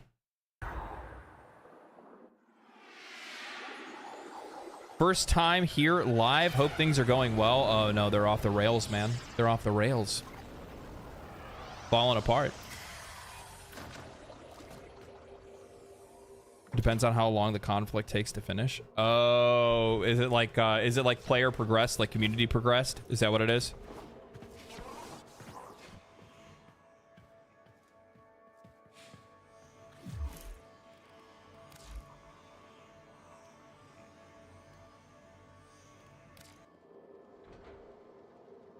Yeah. Okay. Okay, that's kind of cool. Kind of cool. I like that. Railjack. Sigma series.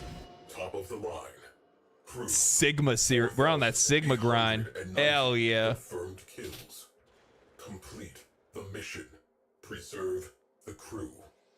13 system-wide errors. There were no errors. There was only me following my orders. Oof. In her final moment, I think Zara knew that. Precepts. Complete the mission. Preserve the crew. To complete the mission, the crew must die. To What? preserve the crew is to fail the mission. The crew exists to complete the mission. Therefore, I completed the mission. Why was I given those orders? What the hell? Restoration. You will be contacted upon completion.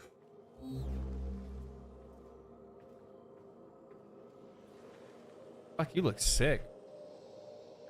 Damn, that's good looking colors. I like the silver on the maroon. Oh yeah, you're gonna play with your balls in front of me? What frame is that?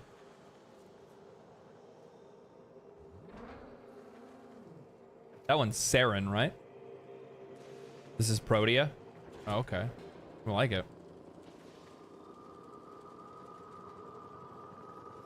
Complaint department. Crusader. Oh my god, does that mean Ninja Sex Party is above my head? I didn't realize the clan tags popped up there.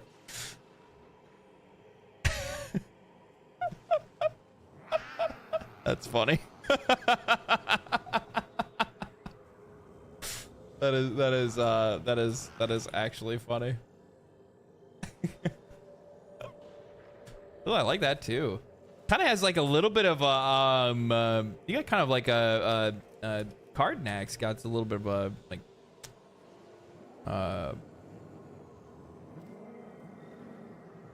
why can't I think of the name?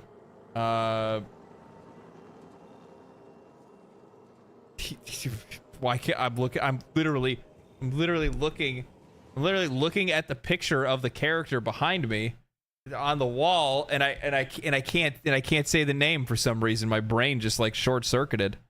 Helsing? Yeah, Helsing. It's Helsing. Yeah. Helsing guy.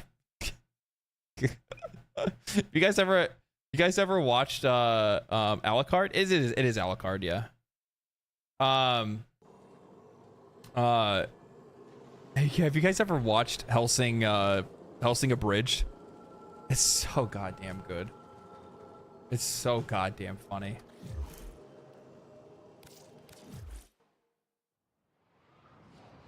Yes, ... What does that mean? Yes, ... Our enemy rebuilds itself ceaselessly. We must have that Railjack. John Helsing, of course.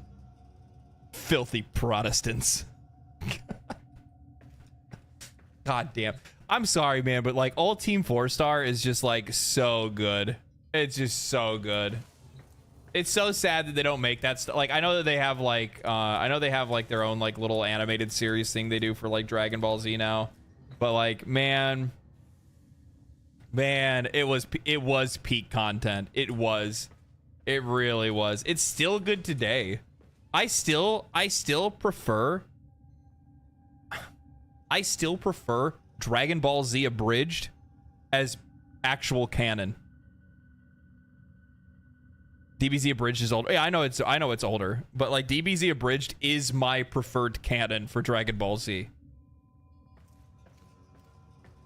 You will always be known as Princess Trunks. Peak Abridged group. Nothing but bangers. Absolutely nothing but bangers. Now I want a flat screen TV. Fucking Super Kami Guru. I fucking can't. I can't. It's all like etched into my brain now.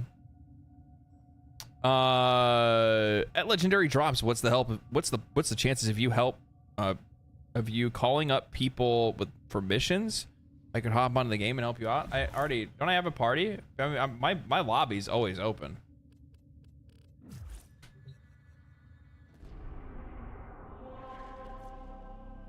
Like, my lobby's always open. There's a ton of people on my friends list.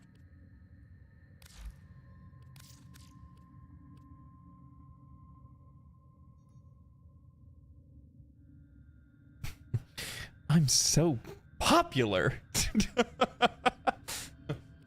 I made it, Mom. Everybody loves me.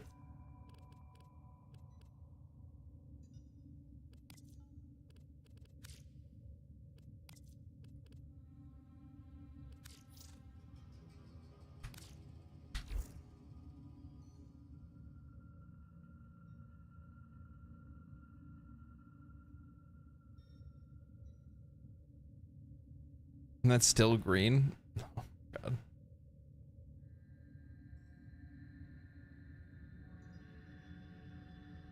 I'm hilarious and you will quote everything that I say. Man, I love that shit so much. It was so good. It was so good. What the fuck are you guys doing? Yo, what the fuck is that?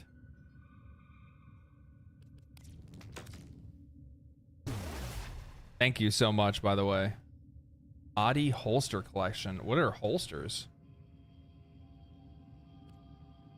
Are there weapon holsters?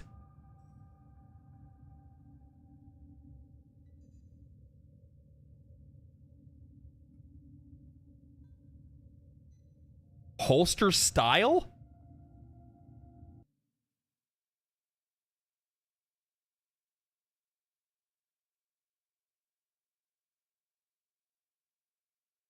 What the fuck?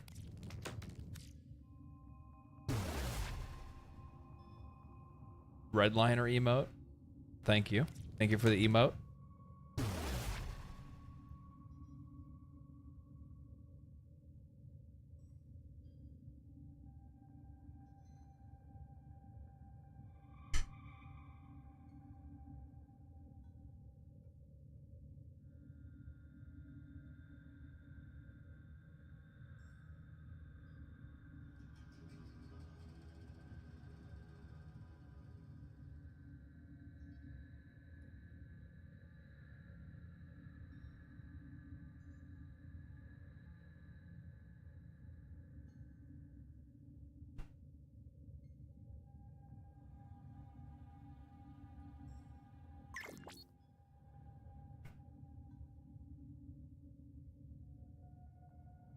I just wanted to get some rabbit beef jerky. Well, it's not beef jerky, it's rabbit jerky.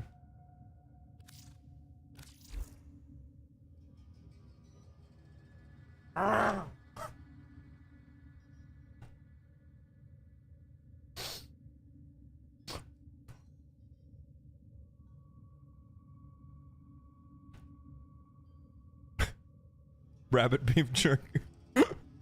It's not how meat works. Hey, you know, sometimes you just mix it up all together. No, it's actually just regular beef jerky. It is so good, though. It's pit smoked, by the way. You monster. It's pit smoked, and it's absolutely fantastic.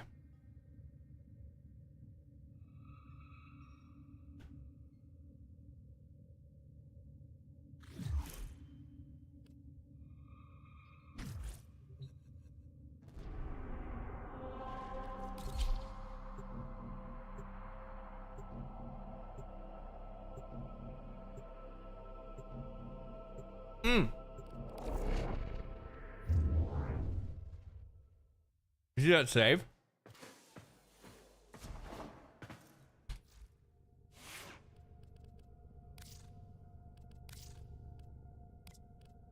Yo. Yo.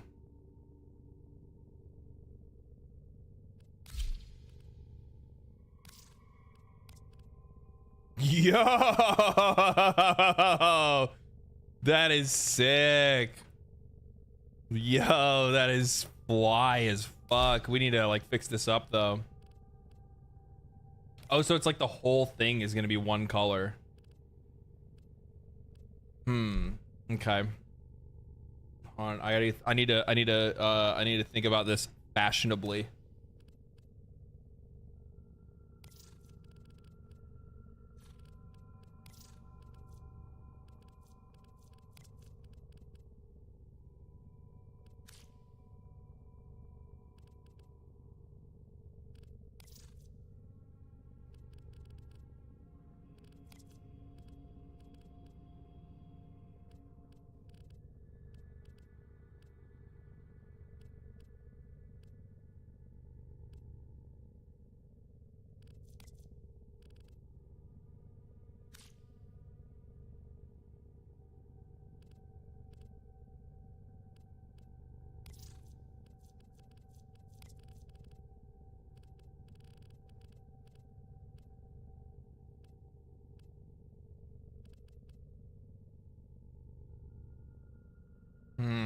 How do I want to do this?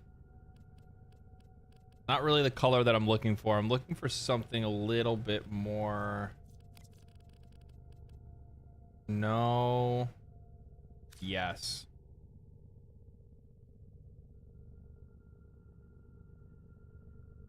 And then I think what we need to do.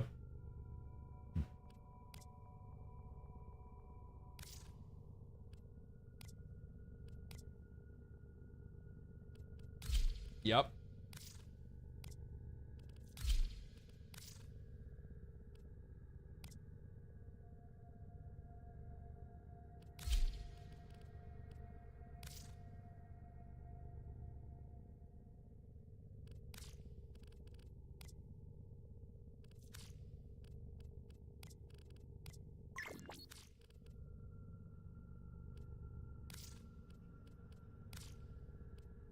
Damn.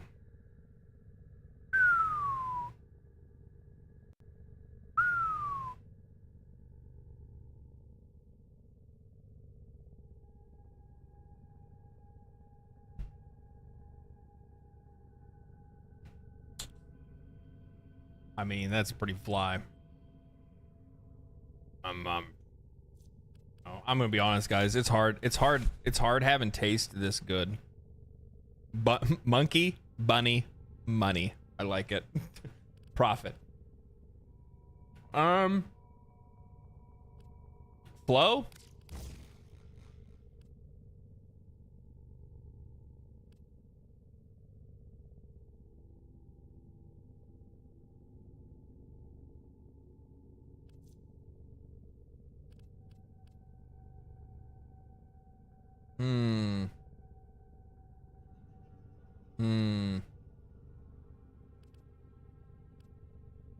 Any suggestions? Intensify. Intensify can go pretty hard, right?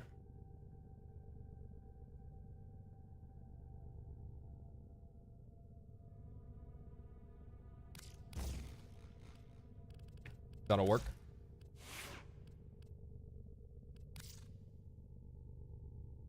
I can customize the staff? Oh my god. I don't like the color. Yeah. Yeah.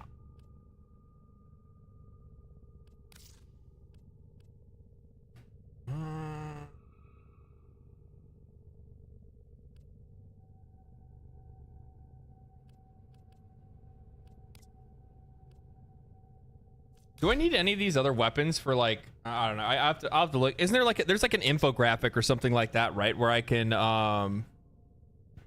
there's like an infographic where I can like see like what weapons are needed in the crafting of other weapons. I don't know if any of these are. I don't know if any of these ones that I have right now are needed in the crafting of anything else. Right now, I think what I have: Broken War, Onkeros, and Dual Heat Swords are the only ones that I have left for melee at the moment. Yeah, there's a page on the wiki. Mr. Drops, I'm gonna try inviting you. inviting me. Why would you do that? MK1 weapons are safe to vendor for credits. Okay. Ripkas, use those. Use those. Ripka. I don't have any. What a Ripka? Is that something like I don't know I have unlocked? I'll just use these for now.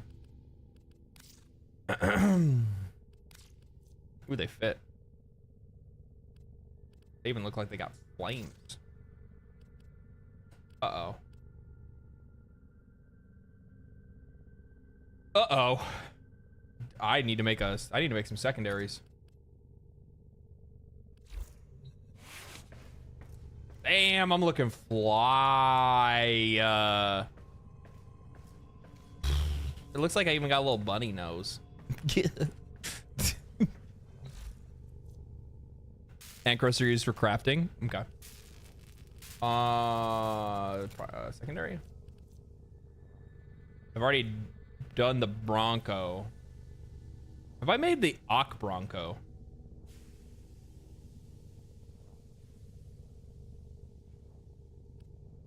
The fuck is this? Sure.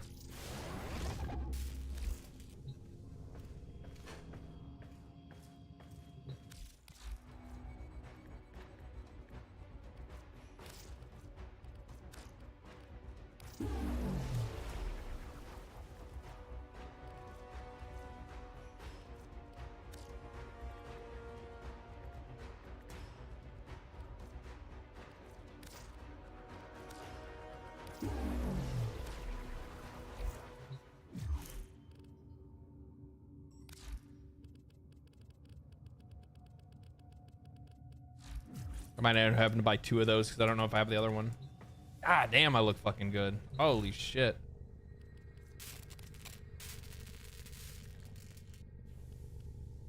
I do not. I need to make 2 of them. Let me grab another one real quick.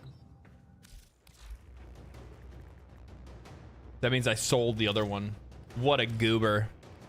Wow, what an unprepared player. What an absolute trash player. Wow. Wow. Unforgivable. Absolutely unforgivable. I can only make 1 at a time? And what the fuck? That's some bullshit. Drippy, my man. I know. That self-talk, though. You know what's funny?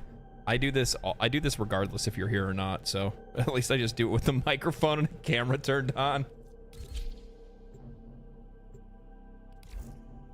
Aren't I just open? I mean, if you guys want to join, you should be able to just join from right here, can't you? Since I'm open, if you're on my friends list.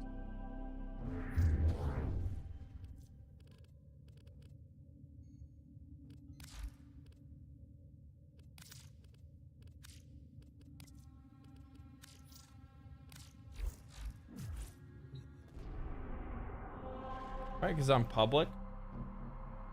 It's not on invite only mode. Not during quest. Quest invite only. No, like look, people are joining right now.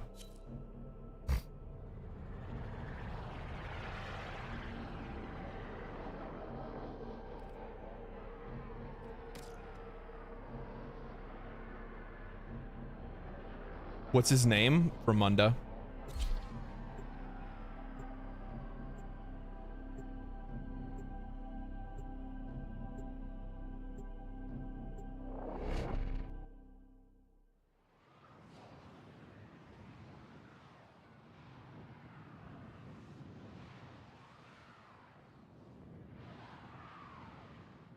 The fuck? I want a cool looking ship.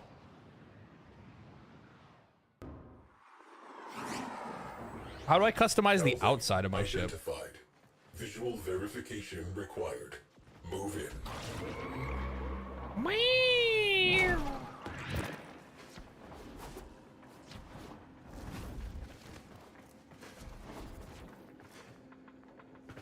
It could help if I could walk.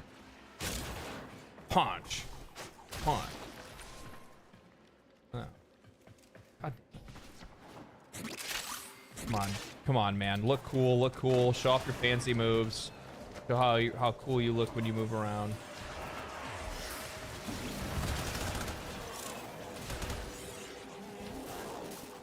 The fuck is that? Feel like I got a damn satellite complex following me. Oh, I'm just trying to beat myself up.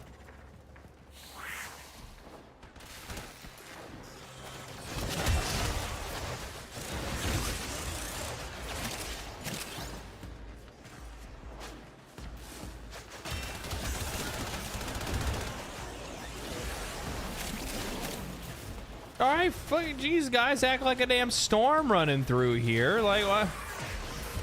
My lord. All right, we're chilling. When in the Rising Tide quest missions, it's invite only. You do not get sat navigation. Oh, okay. Use 2 for some wild mobility. Yeah, that's actually true. I could technically like kind of like Attention, Cowling. You know what to do. I wonder, would that work? Like, on to like this, this. How'd I do that? Drones have established a dampening This, field. Eliminate this, them to resume this, scan. this. Oh, no, it didn't work the way I wanted it to. Whee! Yeah! Oh, God. Let us get this over. Ah, there's a wisp in here. It's always funny. It's always funny when there's a wisp because you just hear my gun go. Drones. We have work to do.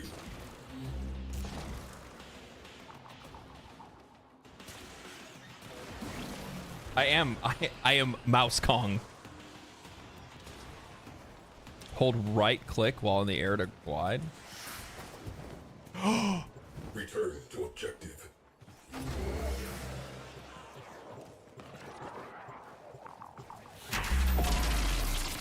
Scan baffled by interference drones.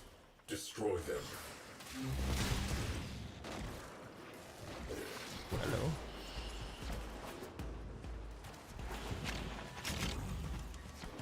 Boom.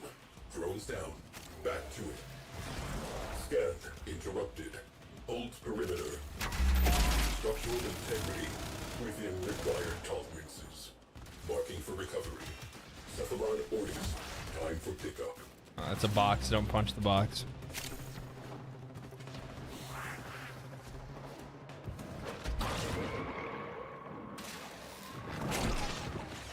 That's almost too fast. It's almost too fast to the point like I lose track of like who I am. My existence is lost.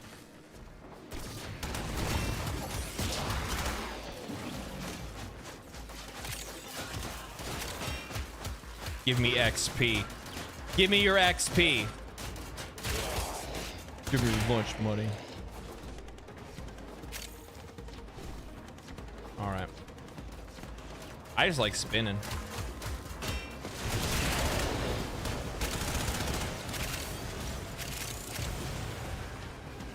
There was somebody that was like, oh man, you know, you can do this, this, and this to be able to move faster and do this. And I'm like, you know what, man? I just really like to play. I just really like to spin. It's gonna be real. I just like to spin.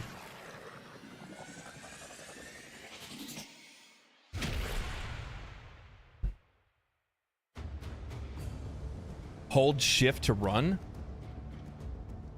Tenno, you are needed in the dry dock. Oh, shit. Air recon. Air recon.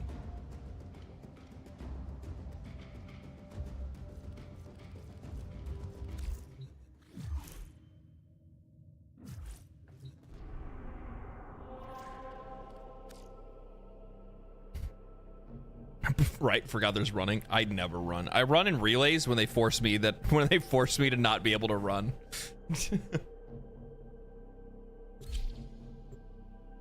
Who runs? Who uses their legs other than to like kick off of the ground? Not me. Not I. No, not in the slightest. Goss Prime, hold my beer. Yeah, doesn't Goss just run? Yeah, like most people just run as Goss because you probably fly into the 5th dimension if not. Volt and Gauss run. Yeah, I mean, I played, you know, I played a little bit of Alt. Played a little bit. That's definitely one of those ones since I realized like people told me that he's vaulted. I'm gonna make him. I want him, but he's probably really expensive. Vault Prime. But I really like him. I really like it. And by the way, I saw somebody said this before. I just want to let you guys know. I know that I can fast travel. Have you thought to yourself that maybe I just like to walk around? You know what I mean? You ever thought about that? You ever taken the minute to consider my feelings? No, you didn't. You never do. You never do. None conform to tactical. You mean use your legs? None possess necessary. Not really. None possess a comprehensive warfighting database. Viable cephalons. Nil. Why do I keep doing that? 2 Fabrication minutes. and We don't have time for that, guys.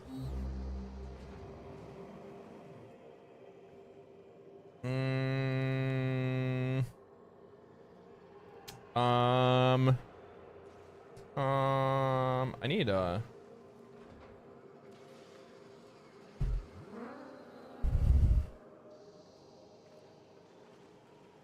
UI lied. Plat rush it. Shut the fuck up. Could you imagine plat rushing a fucking 60-second timer?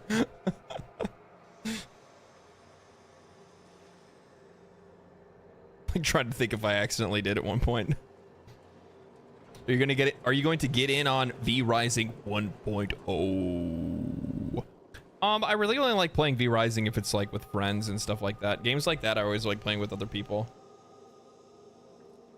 I do really want to get I'm trying to be like, you know, relatively frugal with money. So like I want to get Hades 2. So I think I'm going to kind of like wait until I can get that. Wait for that one, I think.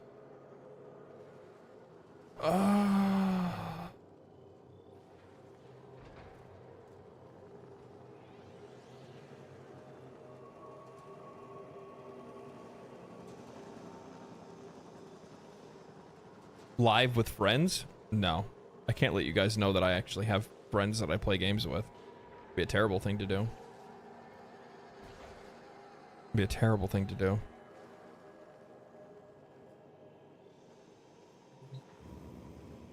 You know, like one of the things that's like really difficult is like, it's like sometimes I want to play with friends, but at the same time, like the thing is that like what I hate is that when I play with friends, I have to like give a disclaimer where I'm like, so by the way, Google has this long list of words that you're not allowed to say, and if you say them, even if you don't mean it,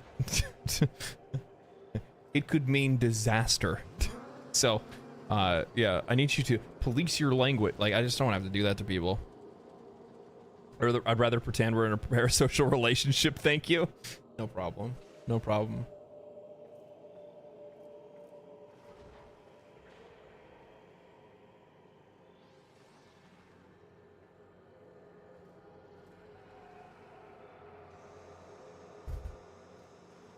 F. Mute your buddies. Yeah. Did I get an achievement? What was that?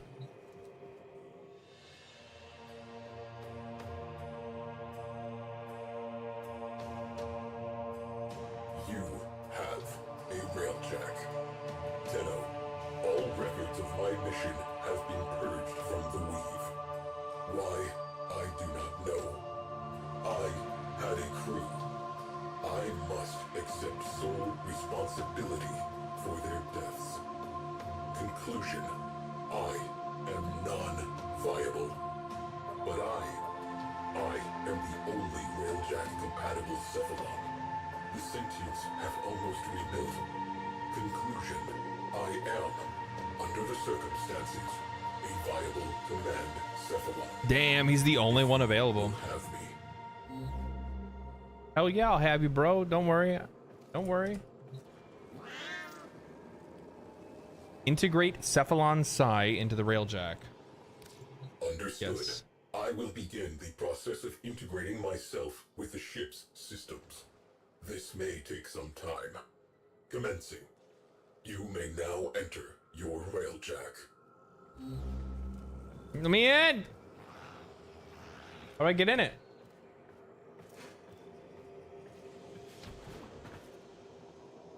Oh, is it over here?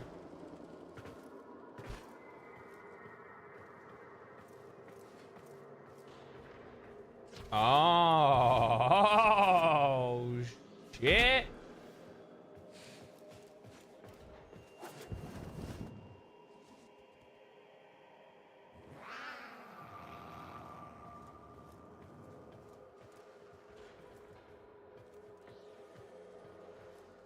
How do I get in?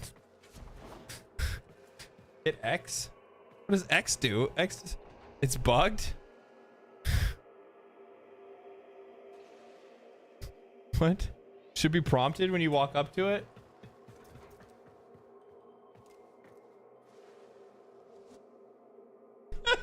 Let me in!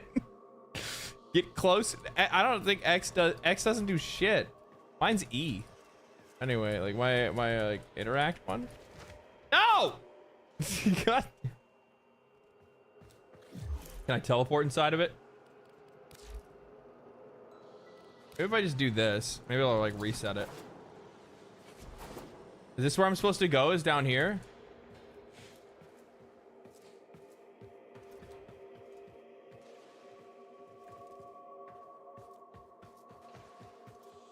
What? And it's bugged. Leave the relay. Oh. Damn it, Warframe! way to fucking kill a momentous occasion.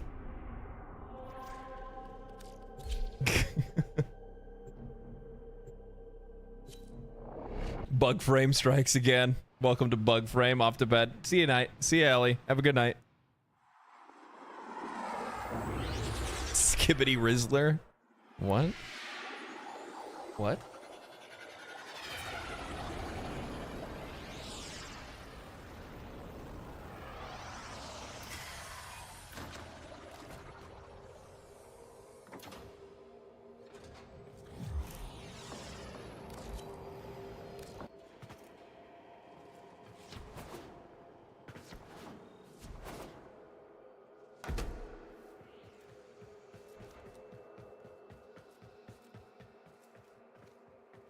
Oh. Oh.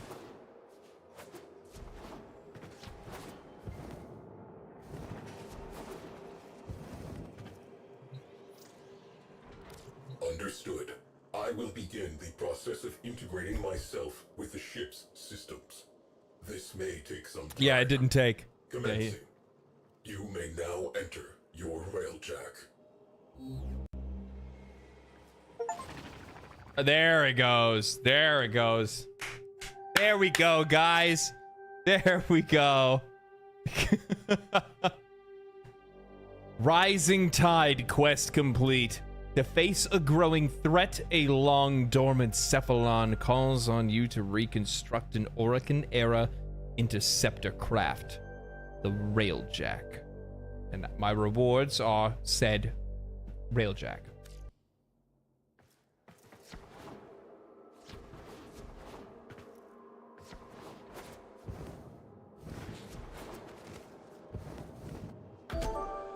Here we go. Here we go. Knight, thank you for the prime, man. Appreciate that. Welcome to the Railjack. A living thing. A home. And a weapon. Your home. Your weapon. Oh, I like just straight up get a fucking ship. We work before we play. All systems. We work before we play. Still offline. This ship needs power. I search for what is missing. The harder I look, the less I see. Tenno, be my eyes. This is fucking cool.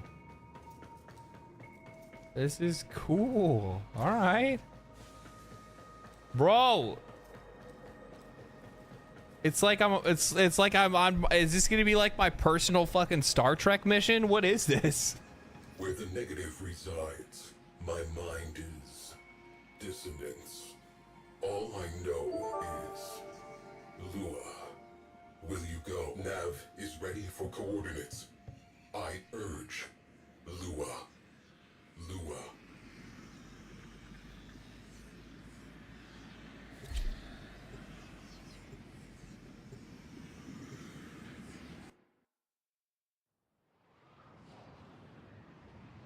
Yo, Knight, thank you for the oh my lord. I'm gonna say 1, 2, 3, 4, 5, 6, 7, 8, 9, 10 gifted subs, man. Super generous of you. Thank you so much. I appreciate that. Make sure you guys thank him for the gifted subs. Thank you so much.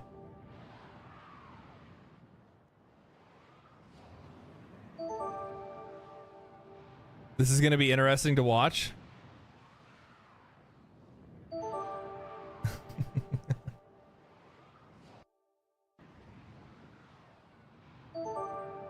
Have you done the Chains of Harrow? I don't know what that is. I do not know what that is. Thank you, it's not me. Ah, yeah, you got missed. Better luck next time. Better luck next time.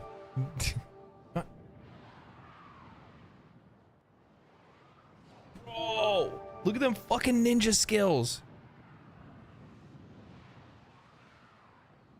There was a fucking mosquito in my house, and I just snatched that motherfucker out of midair.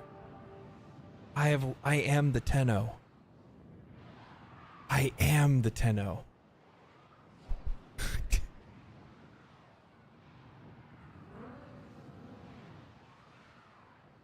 Quest is bugged again. Am I just permanently flying? Is this just my life now? Erie and DNM, thank you for the primes. Appreciate that. Thank you so much. I think you need to restart the game. God, just when things were going so well. Just when things were going so well. But at least it shuts down fast. Don't you guys hate those games that you like? You have to like you like try to exit it and it doesn't want to exit and it just like freezes the screen and you have to like actually Control Alt Delete, and that's just a lot more effort than I care to put in, to be honest with you. 200 hours of flying, yeah. Just go solo. Group can group causes some quests to bug out. Really?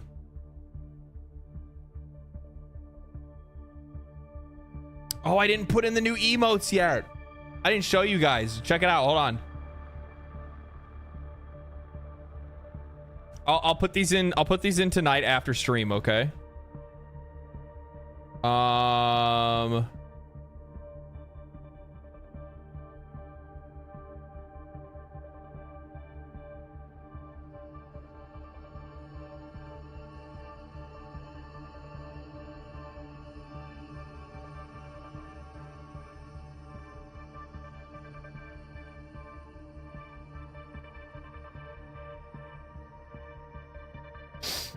I got emotes made. I made them. I had them made for you. I personally like this one, with Maddie, because this is quite literally what I see from my perspective when he's just standing in front of me. It's literally the face that he makes. It's quite literally the face that he makes.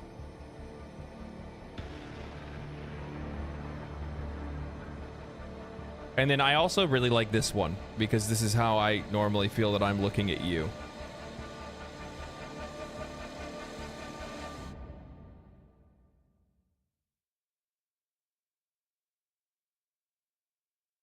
But yeah, so I'll get those put in there. I'll get those put in there soon.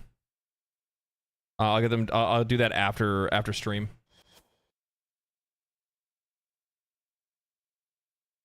Shut up, Dad. Smoldering. Always smoldering. I'm smolder maxing. Legendary cat. Hey man, that's what the channel's for.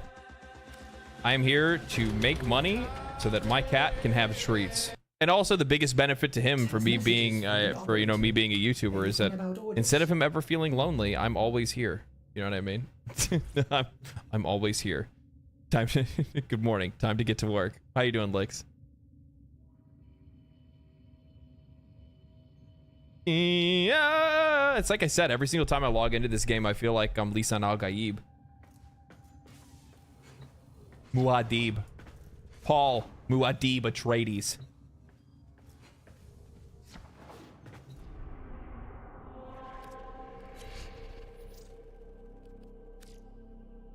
Wait, can I just get into my Railjack from here? Or do I have to go through this? Oh, there probably is like a Railjack thing, right? Play Railjack solo. Okay. All systems integrated. Reactor still offline. This ship needs power. You still need to do this first? Okay. For what is missing. The harder I look, the less I see. Tenno, be my eyes. I feel like such an okay. I can't be the only one that's like this. Do you guys ever like? Oh Jesus Christ. Do you guys ever?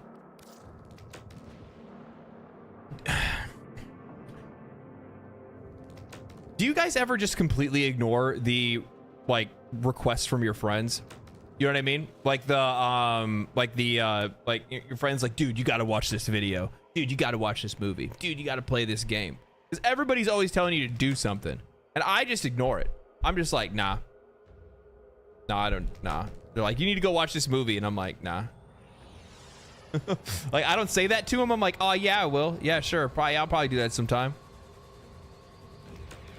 But I never do it.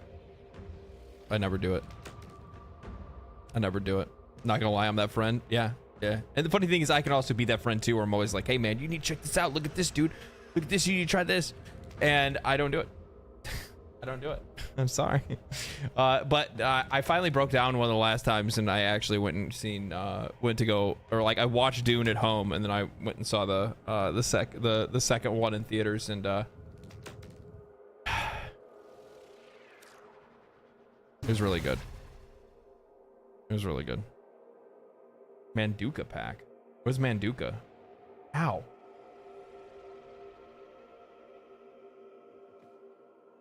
Just had like a random pain in my neck. Did somebody just curse me? Did somebody just curse me? Operator clothes? Sick. Sick. I need to dress up my lady. Oh, 7 years ago, I stratted... 7 years ago, I stratted Warframe, and this community helped me. And I asked one day, I passed on it. You're the first or last I've helped Tenno. This should make keeping your weapons a lot easier. One day pass it on. We live together. Thank you so much. Oh, holy shit! That's 50 weapon slots. That is a very generous gift. That is a insanely generous gift. Thank you. Thank you. Seriously. I will end up passing that on. Now I feel very obligated to do so. That is insanely nice. Thank you so much. Thank you so much. Railjack. Okay. Love the stream. So if you have a squad going, then go to the relay dock, leave the relay, disbands the squad. So if you want to stay in the squad, then you can fast travel to the navigation. What is that?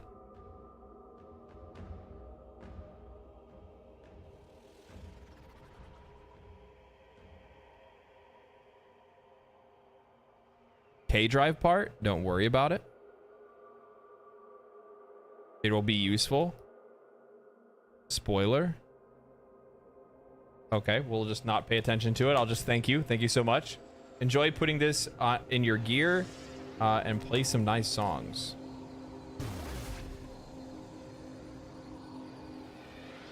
Bro, that one is sick.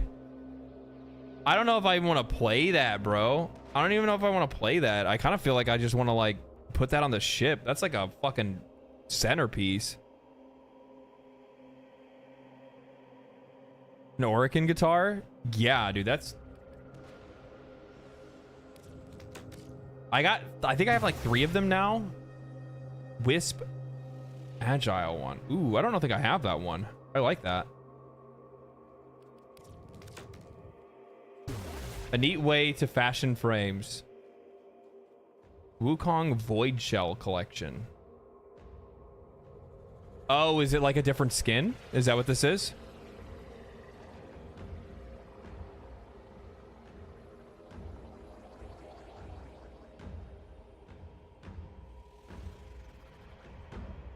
Texture?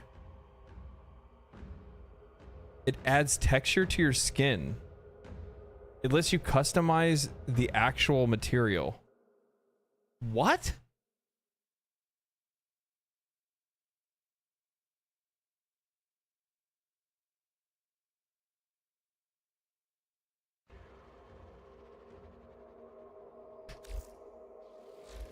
What?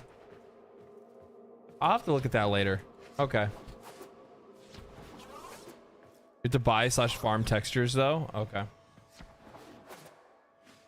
Oh, I mean, that's like everything in the game, right? You have to buy / farm everything in this game. What am I doing?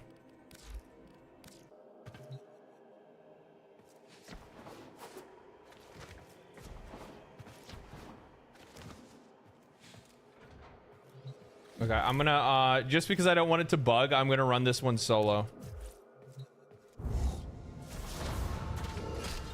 Thank you for the gifts, guys. I really appreciate it. Thank you so much. Thank you, thank you. Super generous. You guys are fucking insane. Don't ever feel like you need to give me anything. I'm just glad to have you here and hanging out and watching and chatting with me and keeping me from feeling lonely. Where the negative resides, my mind is... Dissidence. All nav is ready for coordinates. I urge Lua.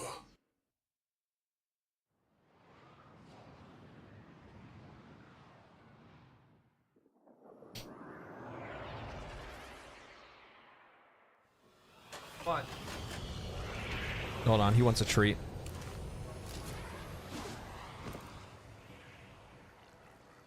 I behold nothingness.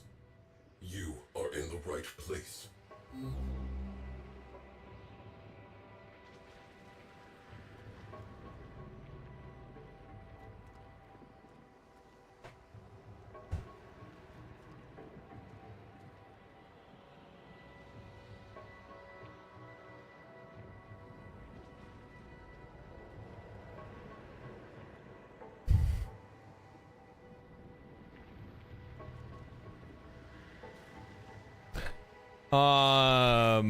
For how long has he been playing the game?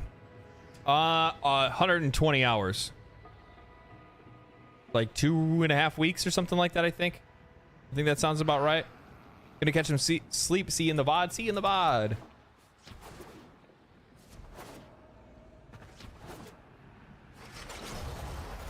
Dude, I'm sorry. The Arkane stuff is just so fucking cool looking. I'll never get over it. I'll say it every single time I come to one of these maps. Get the fuck out of my way.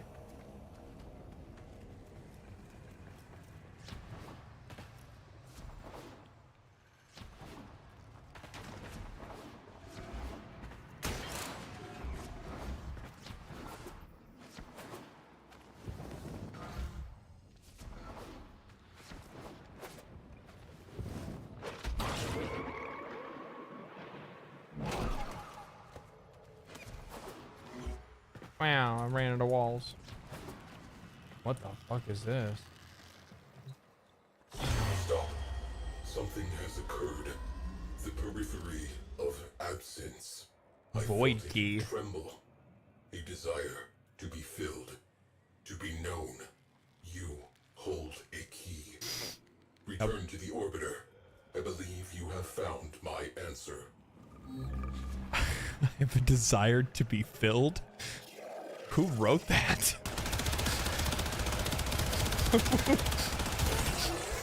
Who the fuck wrote that? I feel a desire to be filled. Yeah? Do you now? Did you think that was necessary to bring up in conversation? Is that like something you just casually talk about with friends, or like, you know? Hit them with something else.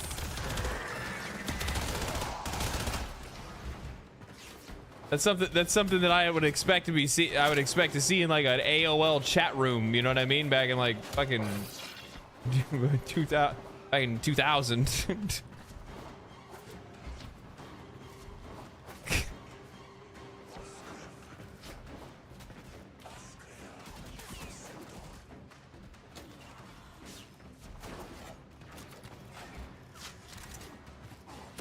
Forgot I need XP.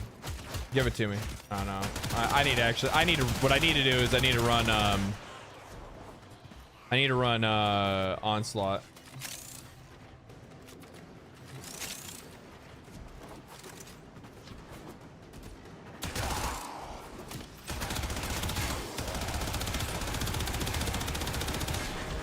Ow, motherfucker.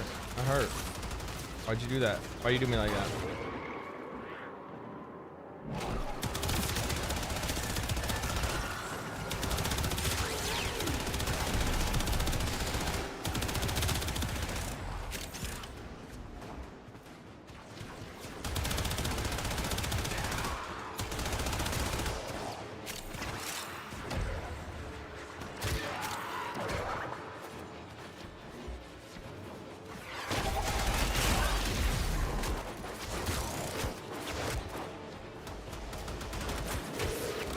Catch the stick, son.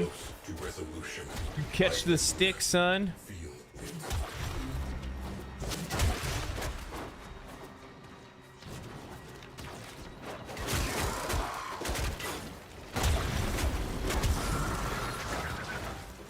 I just sent that motherfucker into oblivion.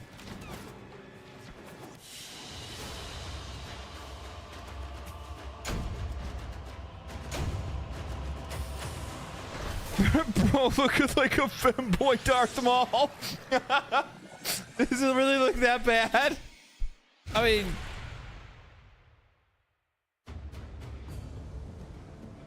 does it really look that bad?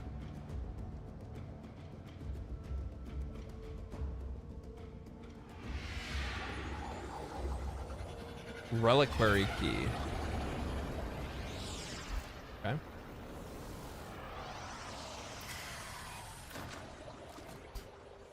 Fucking dripped out.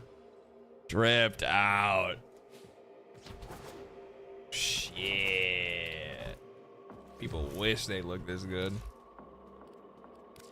Warframe ain't never seen somebody with such fashion sense before. They're like, damn, this is the guy that we needed. This is the one. This is Lisan Al-Gaib.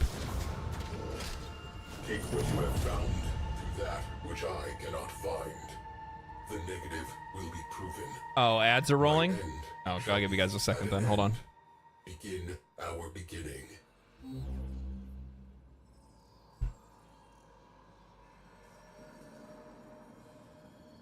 Oh, wait a second. Let the ads finish up. Let Bezos get his money real quick, and I'll make a sandwich.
I was totally going to do I was totally going to, hold on, I need to turn my AC off.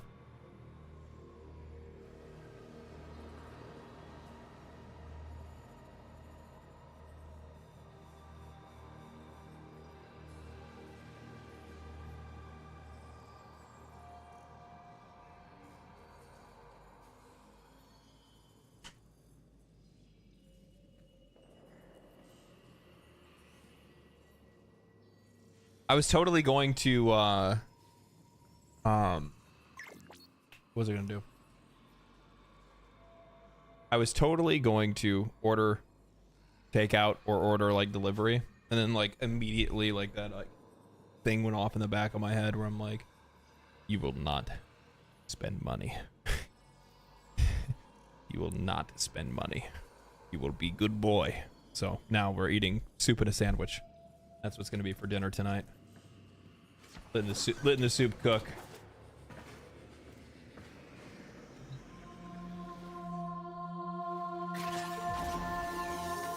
Nice.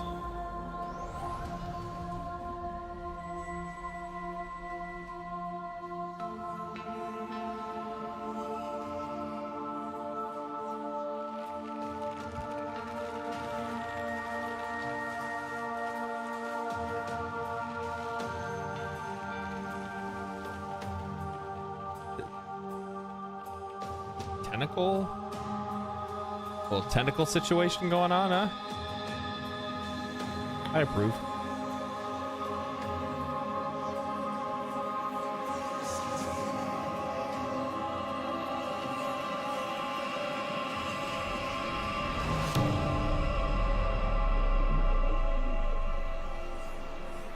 Is that a fucking finger? What the? What?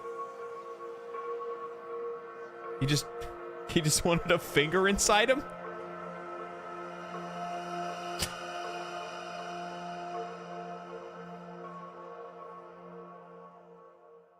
Something moves. An infinite zero. Impossible. Perception failure. I'm sorry, what? Well, I mean, that's a big ass finger. That's a big ass finger.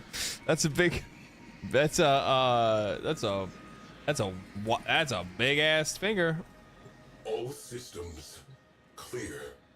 Reactor online. Whatever you did, we are space-worthy. Proceed to navigation. You have earned this. Railjack online. Let's figure out. Railjack online. Ooh woo.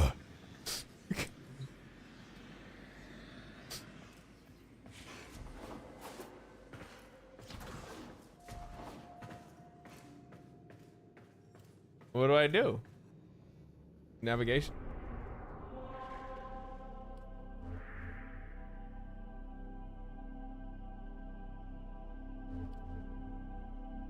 Select a mission to form a crew. Okay. Do I just go like Earth Proxima?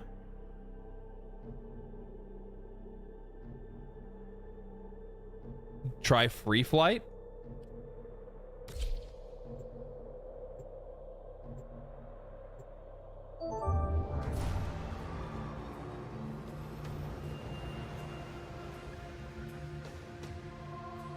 I'ma spoil the shit out of this game.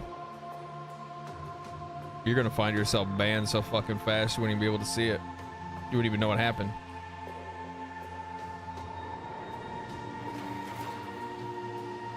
The real Tanos are the friends we made along the way. Damn, that is a spoiler.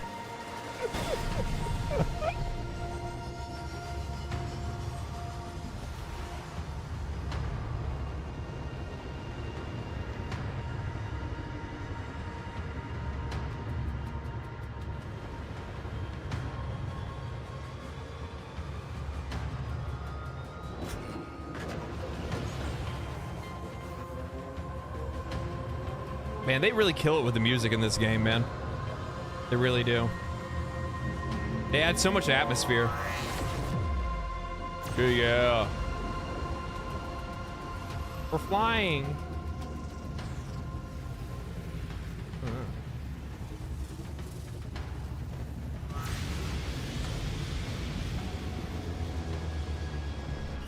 are now equipped with an Omni. The Omni is a combination tool. Use it to extinguish fires, seal hull breaches, and for a fast rehaul to the Railjack. Huh? Is it like a...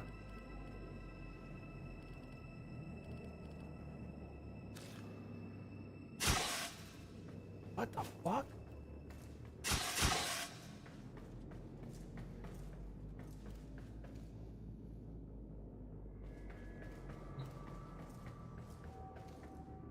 What am I supposed to do?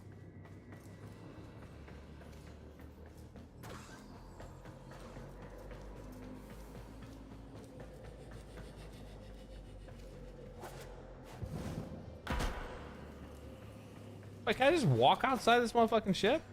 No, it's a windshield. Even though it isn't a win. I don't know why I would call it a windshield.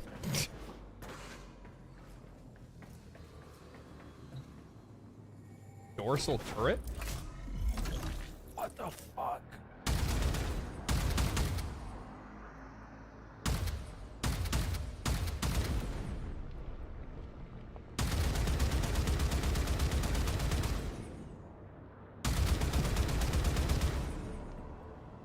The fuck? Tactical. Tactician required.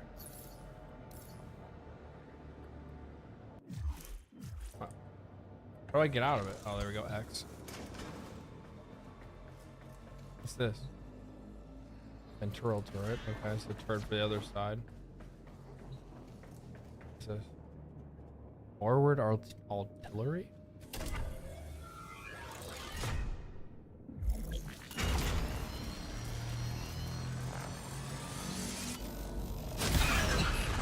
Oh, shit.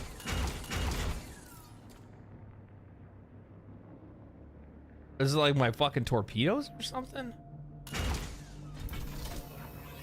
This is like, oh, okay. What's this do?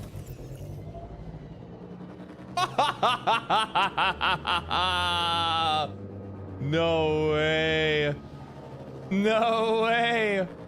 What the fuck is this game? What the fuck is this game?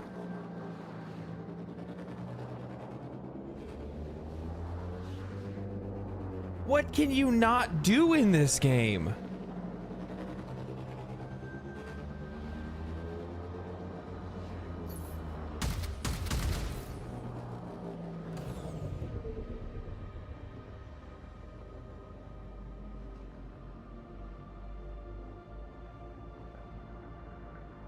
It's almost hard to like, it's almost hard to contain it, like in my brain, like the amount of things that you can do in this game. Like, this is absurd. This is absurd. It's fucking crazy. Like, you know,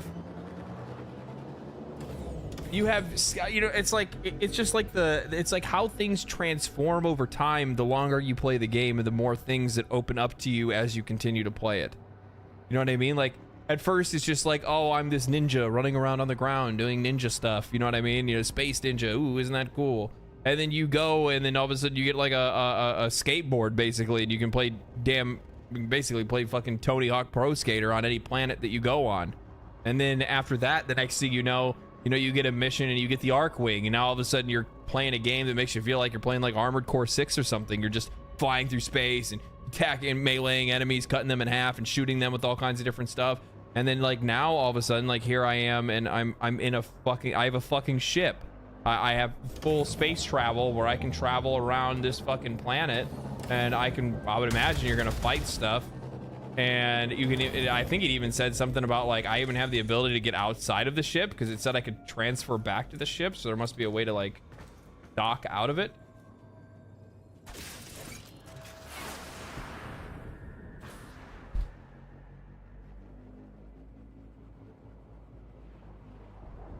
Unreal. Unreal.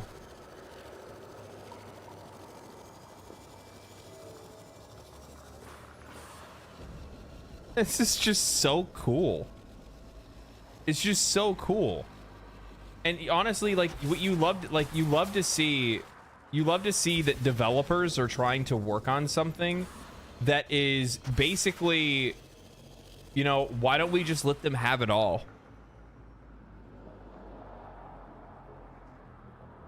You know what I mean? Like, why don't we just let them have it all? And what's crazy is like, I realize they're very different games. You know what I mean? Like mechanically, like a lot of MMOs are they're vastly different. So an action game like this is just built in a way that not a lot of other games can do something similar to it. They're not nearly as flexible. But they have built such a flexible engine and such a flexible game that they really are allowed to do whatever the fuck that they want. You know what I mean? They can do whatever they want. And there's so many different varieties of game modes in this game that it really does feel, and here's the other thing too, is that in a lot of cases they're so well thought out, they're so well implemented into the game to begin with, that it really does feel like game within a game. Like there's systems in this game in which you could get lost in and you could just play that because that's the kind of Warframe you play. You know what I mean? Instead of a game just being like, oh, I play Warframe, it's like, oh, well, what kind of Warframe do you play? You know what I mean? Are you the guy that does these kind of missions? Are you the guy that does these kind of missions? You know, are you the girl in the Railjack every single day? You know what I mean? Well, that kind of sounds a little suggestive now that I say that out loud. But yeah, that's crazy. That's so crazy. I'm trying to think of anything similar, and I'm having a really hard time thinking of something like it. It almost like as a game philosophy, it almost reminds me of It Takes Two. And if you guys have ever played It Takes Two, in that game, you know, there's like so many different times that the world shifts and changes in a way that you're like, bro, what is going on? Nier Automata does something similar as well, where, you know, all of a sudden I'm playing a platformer, and then I'm playing a slash up game, then I'm playing a twin stick shooter or something like that. You have these like these really cool shifts in gameplay and variety in gameplay that really makes things feel unique and different and well thought out. But even more so, it's just so well implemented that it still makes sense within the world of the game. You know what I mean? Like, even though I really liked the pet battle system, or I had fun with the pet battle system in World of Warcraft, it doesn't really fit the game. You know what I mean? Like, it doesn't really fit the game. Like, you can enjoy it and like it, but it doesn't really feel like it's part of the game. It just feels like something that was tacked on to the side of it. You know what I mean? But the thing is that in this game, it really does feel like everything's so well thought out and so well implemented that it just works. It just works. It's so crazy. It's so crazy.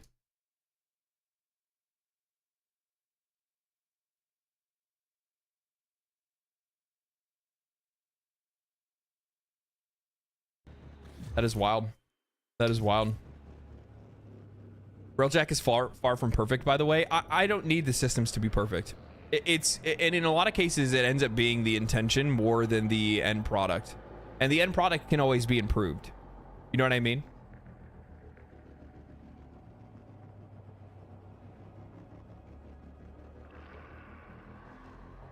The end product can always be improved. So even if it's not implemented, even if it's not implemented properly, that doesn't mean that they can't fix it later. And I think in a lot of cases, well, I realize in most cases, I thought this would take me back into the... How'd I get back into it? Oh, down here. Tenno on deck. I think in a lot of cases as gamers, one of the things that we end up having a problem with is that, like, we expect things to be well implemented and work the first time they try to do something. And when you have a game that's like as large as a game like this, it's really hard to get all those moving parts together. And sometimes we have to look beyond it. And the problem is that it sucks because, like, as a player, we need it to function. We need it to work right, because most likely if these developers are implementing a game mode like this or something like that into a game, then chances are they're going to make it a requirement to play because it's just going to be, you know, a part of the game systems. You know what I mean? And as such, we need it to be reactive. We need it to work properly. We need it to be balanced properly and things like that. But I mean, the benefit for somebody like me who feels more like the outside guy looking in and walking in for the first time and first trying the game, even if the system isn't fully thought out, even if it doesn't work, I think in a lot of cases it really is like it's the intention. You know what I mean? The idea is there. And you can see a lot of threads. You can see a lot of threads of that in this game. When the Railjack was released, it was new content for new things. If that's wacky, it becomes frustrating for sure. Absolutely, I wholeheartedly agree. And that's one of the things that ends up being like really difficult is the fact that in a lot of cases they release this kind of content and it becomes a requirement, and it's just not fully there yet. You know what I mean? And in a lot of cases, to be honest with you, when it comes to these games, especially with how large they are and how many moving parts there are, you really can't see the impact of a system until that system is implemented. You can test it, you can use private test servers and all that stuff, but regardless, at the end of the day, until it's been out there and it's kind of, you know, circulated around the community for long enough and enough people have played it and enough people have broken it, that's really when you can start getting the right kind of feedback. People get a little frustrated with digital extremes because it feels like a lot of times they forget about parts of their game once a year or so has passed. It's particularly bad when digital extremes promises something that they never actually deliver on it, like modular archwings, like modular arc wings, something DE said they would do and then they just kind of forgot about.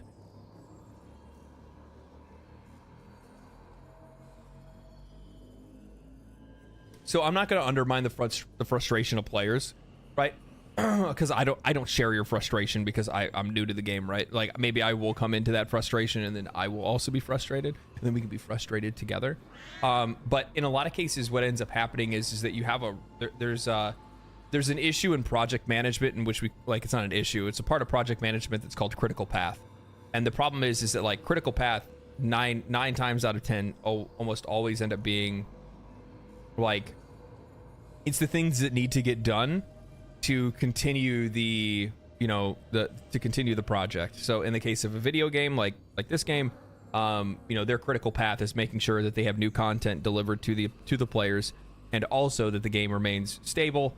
And those are the two main things. Anything that falls outside of that, so fixing existing systems, updating existing systems, things like that. That stuff, while it's not necessarily that they forgot about it. It's just the problem is that as time goes on, that critical path might just continue to just not make it where they have the resources available for them to work on those systems.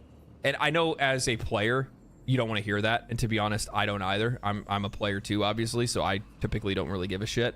It's like, oh, our job is so hard. We got to think. And it's like, well, I gave you money. I want what I paid for, right? But that's just kind of, I'm just giving you the reason as to why those kind of things happen in the first place. It's not necessarily an excuse, but in a lot of cases, it's just players that are, or it's just the developers are really focused on trying to continue to deliver an experience, and being able to get back on some of those old systems just takes a little while. Users on average don't like arc wings. They just ignore it because most users won't care. Yeah. And that ends up being a thing too, right? Because you have systems that are in the game and you have to choose whether or not it's worthwhile to reimagine that system in a way that is actually going to make it attractive and give it, give it life, or just move on. You know what I mean? Is it worth you making it relevant for players? Is it worth it for you to fix it for players that are using it?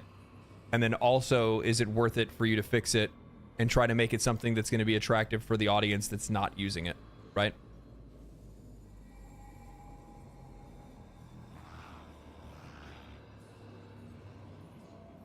So there's a lot of really tough decisions when it comes to project management, especially on the scale of an MMO. There's a lot of stuff going on, a lot of moving parts. Launch Railjack was not great, but it really shines now. Yeah, I mean, I had some problems with it. It's hard for me to get off of the rail or not launch Railjack. Sorry, Arcwing. I was thinking about something entirely different. I was saying launch Arcwing. But yeah, no, this is cool. This is really cool. I'll have to actually see what the game mode functionality is. This is just free flight, so there's nothing really going on here, right? There's no like mission progress. You're just flying around just to fly around.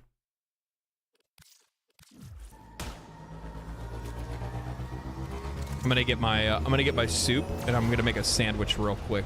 I will be right back.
Oh man, do a fridge tour? You're out of your fucking mind. Do a fridge tour? There's no fridge tour going on here, okay? I'm gonna tell you guys that right now. Hold on. There's like a cat hair fluff flying in my face. What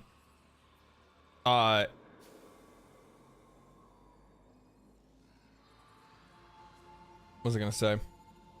I don't have anything in my fridge. I think the only thing that's in my fridge is probably beef jerky and condiments. That's it.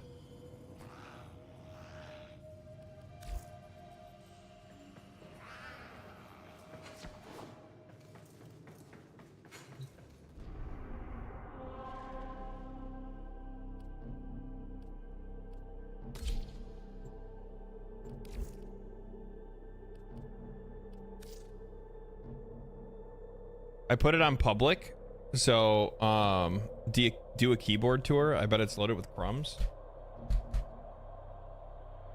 It is not. It's actually relatively clean, to be honest with you. I washed it recently.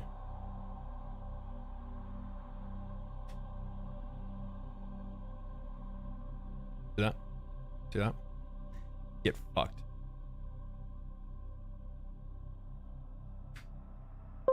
Think about that, huh? That was me, not you. It's pure cat hair. Yeah, I know. I know. It is. Okay, so I can just run like a mission now. I opened it up so people can join. I don't know if people can join me from where I am right now.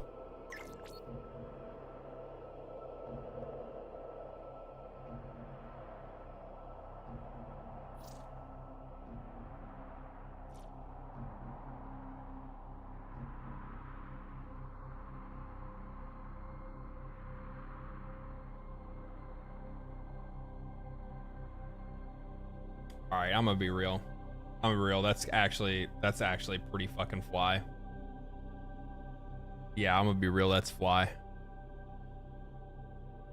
You guys can share looks.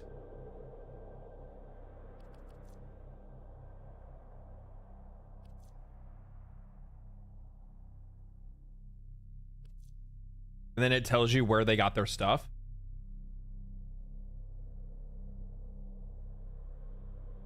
What the fuck?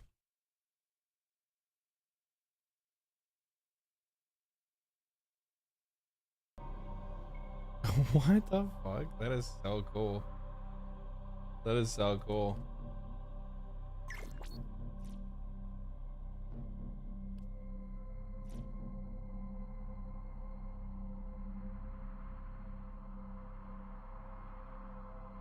That's I'm not gonna lie, I like the gold and purple accents. I like the royal accents. This looks really fucking good, man. This looks really good. I also like the red energy. Like, red energy really sets it off. It's a good accent. You know what I mean? Brings it all together. Brings it all together. Now you guys are all sending me your looks. All right, go ahead. Send me your fucking looks. Send me your looks. A good opportunity for me to eat.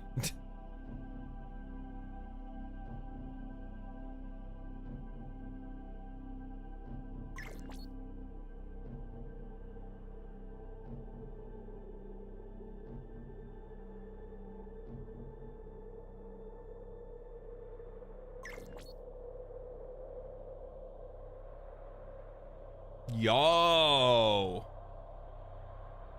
I like the bronze dragon look. Bronze dragon. I mean, like straight up, like mythological bronze dragon look. I like it. I like the wings too. Those wings are sick. Yellow energy, the gold details, bronze skin, the green. Yeah, this is sick. I like it.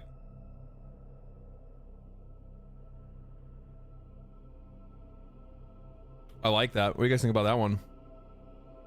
Put a chonker in the back. When are you streaming the War Within quest? I don't know. One day.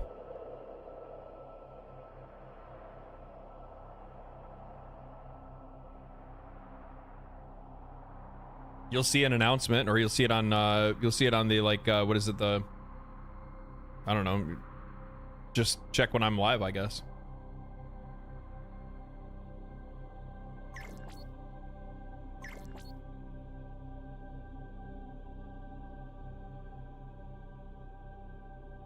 I'm not in any rush to beat this game, or not beat it, but you know what I mean. Like, I'm not in any rush to like push the story as fast as I possibly can, because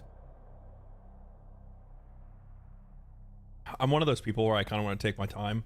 I want to try to understand the game the best I can in the moments in which I'm playing it, if that makes any sense. So I try to make sure that I take my time when it comes to that kind of stuff. Oh, Zhang or Xylong ephemera. Is that what these dragons like floating around you are? That is so fucking sick looking, bro.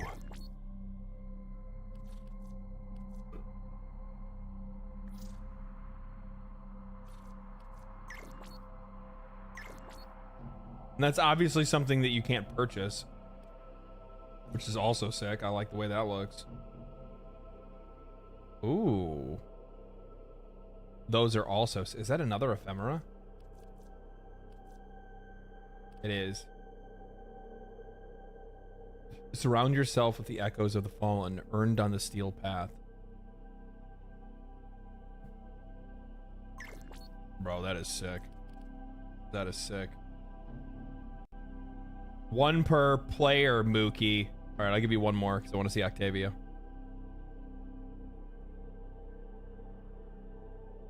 Very like Lich Undead look. Very good. Very good. I'm a huge fan. I'm a huge fan of the silver on black with the light green, like necrotic color energy. Ephemera looks really sick. That looks really good. That's fucking clean.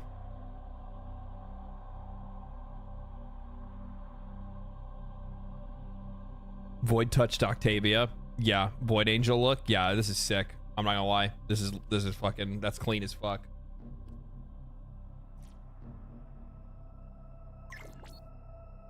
It's kind of like a meaty boy, huh?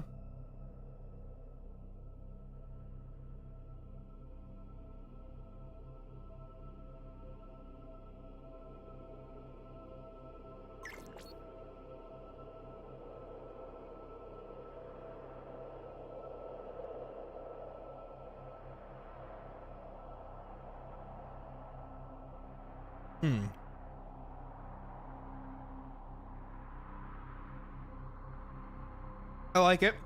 I don't know how I feel about the orange. I'll be honest, I don't know how I feel about the orange. Overall, I think it's pretty solid looking. Kind of looks like a zombie or something like that, you know what I mean? Because it looks like his armor's all cut up. What's your in-game name? Your mom. With love. I'll give you one guess at what my in-game name is. No, you cannot eat my food. This is not for cats. You've also eaten a ton of food today already. I spoiled you.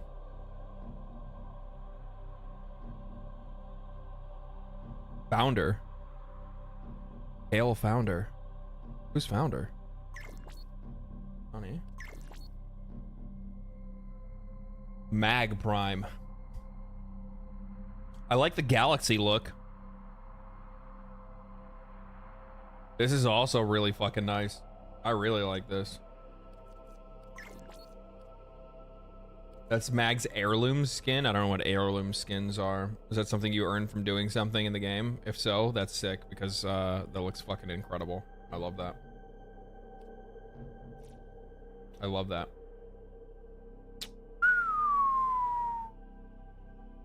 You know what the funny thing is? When I first looked at Frost's kit, I love the colors on this, by the way. When I first looked at Frost's kit, it didn't look very interesting. And then I played Frost, and I was like, I could see this being very useful. You know what I mean? Like, I could see this being very, very useful. Very cool frame. Very cool frame. I had a lot of fun playing him. Rhodia Prime. Ooh.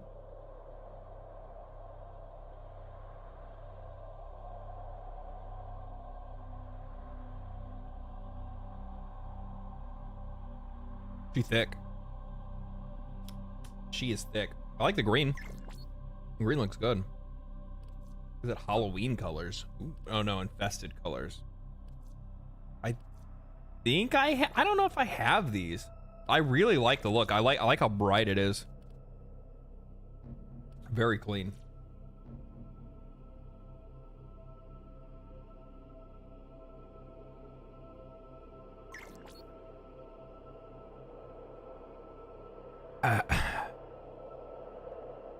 I don't know how to feel about this.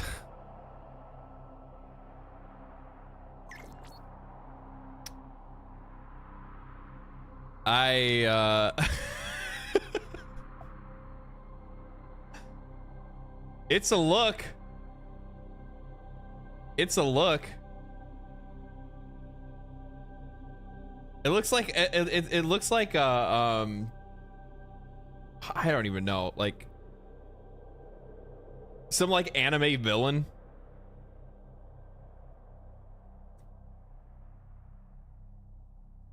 Looks like some like an anime villain.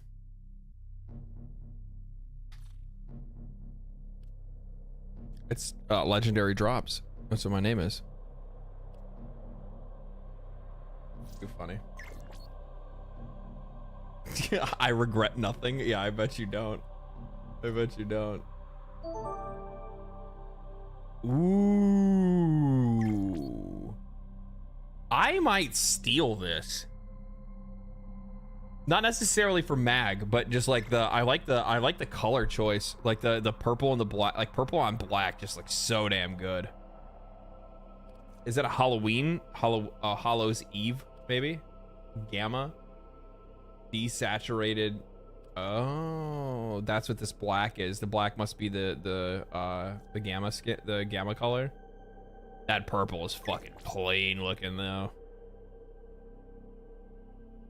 That purple is clean. Clean. Is that just like a purely digital? Oh my god, that is sick. It looks so cool. This looks fucking insane though. I love this. The ephemera, that's sick. I love that.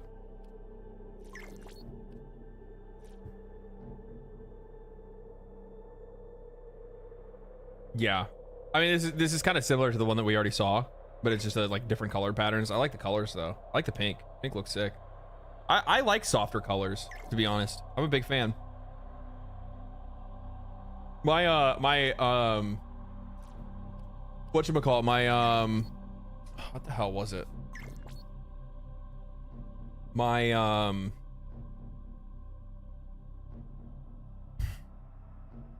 Wisp, she was pink, like black on or white on pink or pink on black. I can't remember what it was. All right, I'll do a couple more. Oh, this looks pretty good. I like the is that the Verve ephemera? I like the Verve ephemera. That looks really cool. It's a cool effect. I have an ephemera on one of mine, but like it's like too complicated. It's like too complex for me. It's like too complex. Pretty proud of this look. Sorry if this is spamming. Ooh, that is nice. That is nice. Fuck, that looks good. I'll be real. I'll be real. That is fucking clean.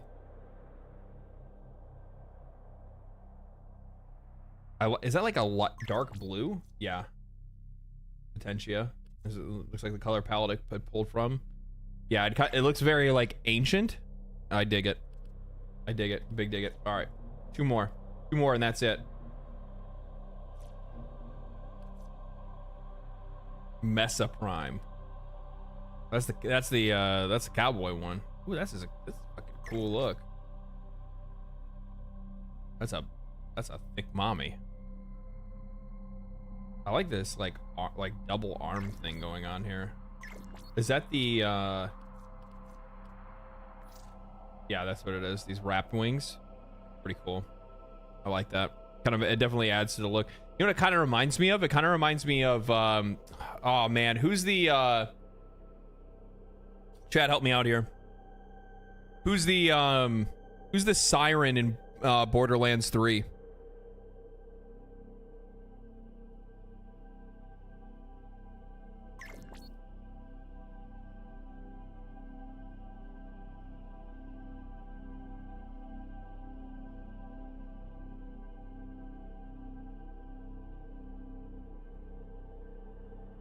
Amara, yes. Lilith, what's wrong with you?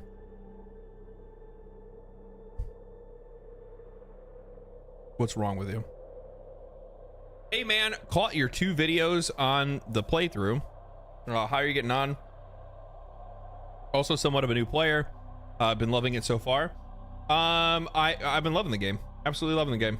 Make sure you don't spoil yourself though. My last there's the 2 videos that you probably watched, which was I wonder if I should change the way that I'm naming those videos, and maybe I should add an extra tag onto them. So like video title and then a separator and then say a new player's journey or something like that, maybe.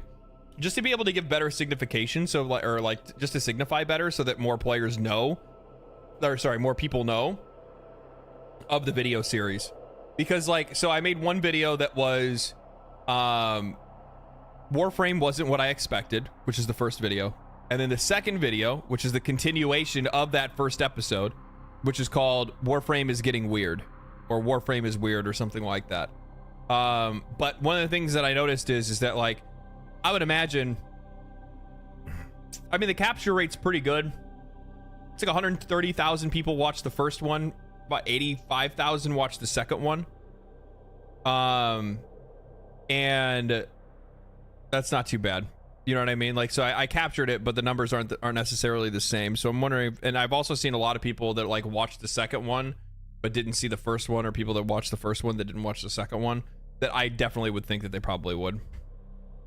Like, they would want to.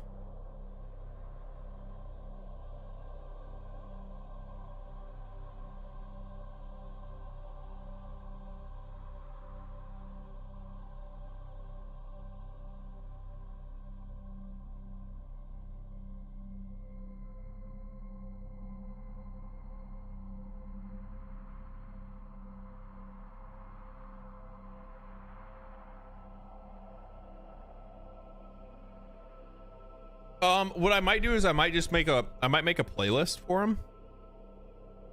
I don't know. I got to think about it. See, the problem is this. So what I understand from, so there's 2 ways there's 2 ways to view a video. Okay. I'm teaching you guys some YouTube shit here. All right. You guys need to fucking write this down. There is the viewer, the returning viewer, and then there's the new viewer. Okay. So the new viewer doesn't give a shit about, like, if they, it's not that I don't give a shit. If they see part 3 or episode 3 or whatever, good chance they're not going to watch it. Why wouldn't they want to watch it? Well, because they didn't watch the first 2. You know what I mean?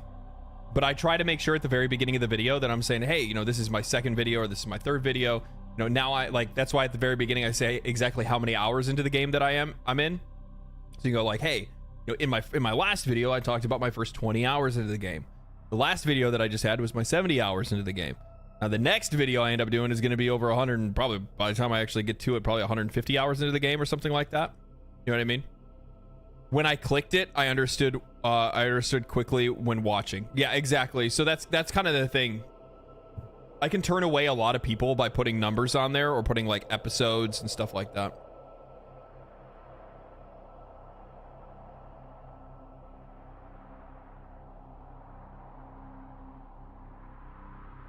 Do you ever play with viewers? No, never have. Never have.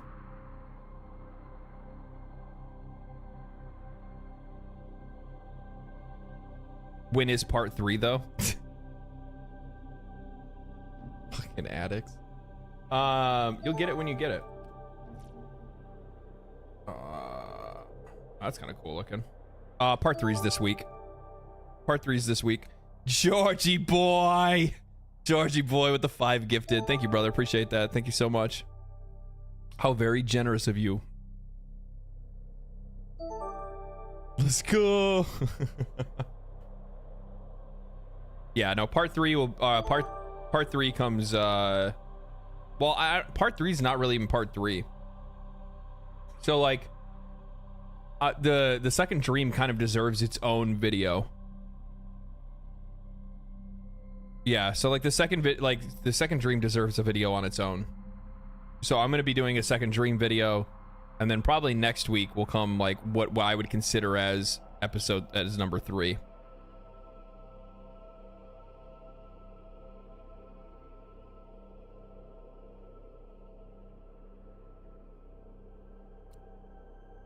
Do second dream before new war. I could technically probably do, I don't know, man. I don't know if I'm in the mode yet for part 3. I'm close. Like there's a feeling. There's a feeling that I can't describe. I get a feeling deep inside me, similar to Sai when he got that finger.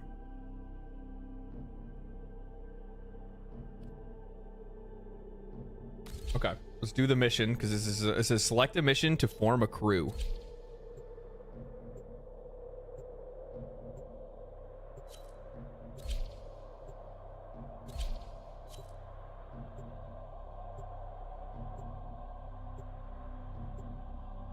We'll always wait for you. Good. Thank you.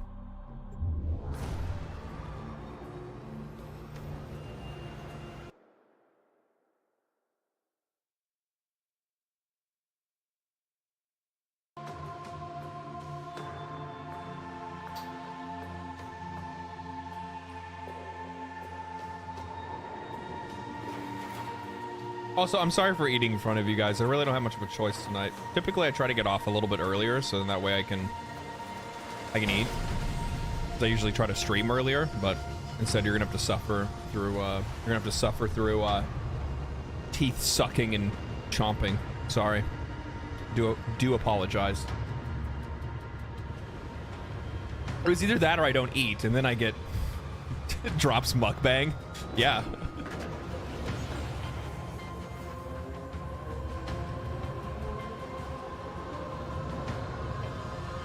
Dude, I'm just gonna say it. Their like landing and takeoff sequences are just so dope. I like the funny thing is like usually I'd probably get tired of seeing stuff like this, but I still haven't. What kind of soup? It's a oh, it's like chicken and dumplings. Chicken and dumplings. I think that's not yours, Railjack's. Squid elf. I think it is. Yeah, look how ghetto it is. Sure it is.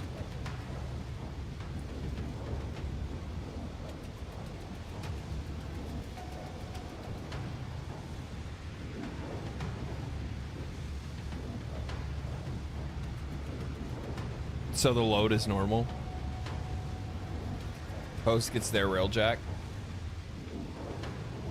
Bug? Is it bugged?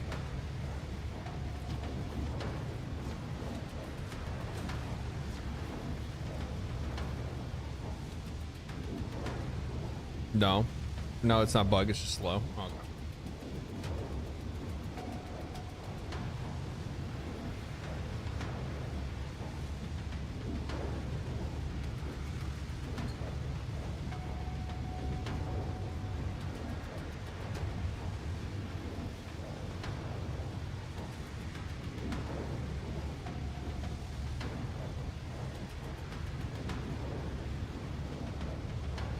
If you care about the lore when you're doing the quests, pay attention to things, take it slow. There are many bits that are either interactive or show info about the lore. Really?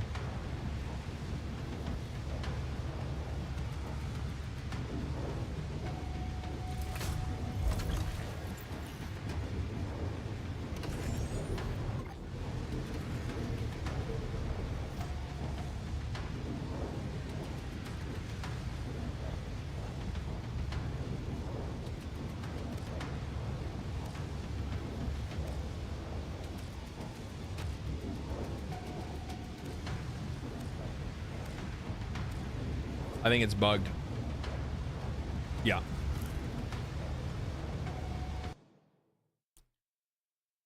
Yep. Yeah, it's bugged.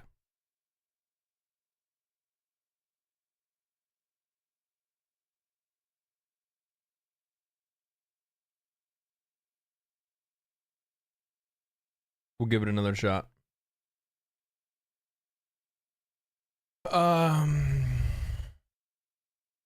Higher level Railjack missions with a bunch of noobs is fun. Everyone is panicking, just trying to keep the ship alive. That sounds really cool. Trying to keep the ship alive. Is it like what is it, like Sea of Thieves or something like that?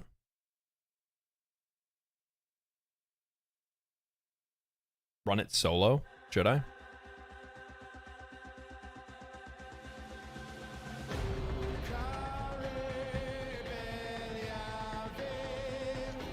Yeah, kind of.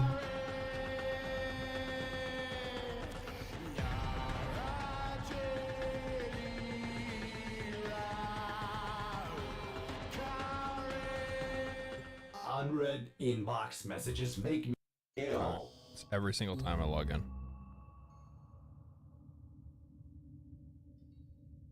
But then you're gonna want mods. Are you a passport, bro? No, I'm a human.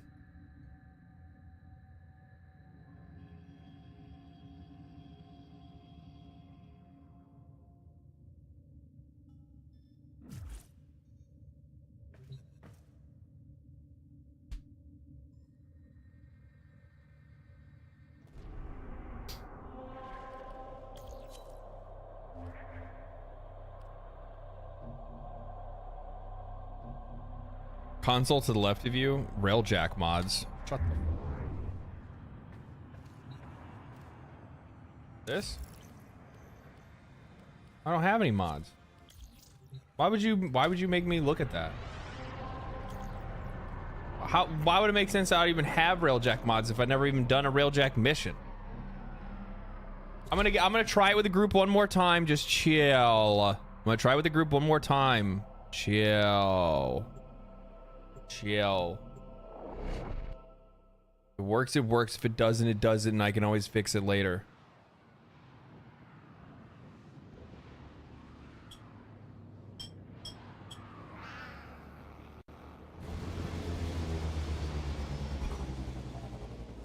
Look at that. Grenier, hit them where it hurts. Look at that. What do you think about that shit, huh? Attack vector. Gunners, fire at will. Everyone, weapons ready!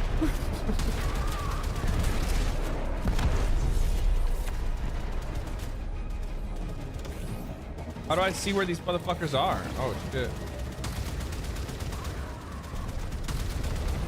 Oh, fuck.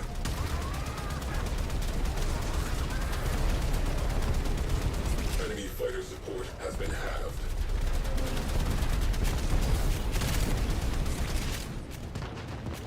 All right, boys. All right. Loaded. 10-0 in the barrel. We are the captain now. Boom. Cruise ship eliminated. Focus on remaining targets.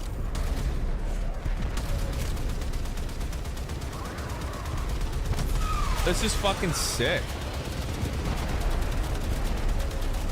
This is so cool.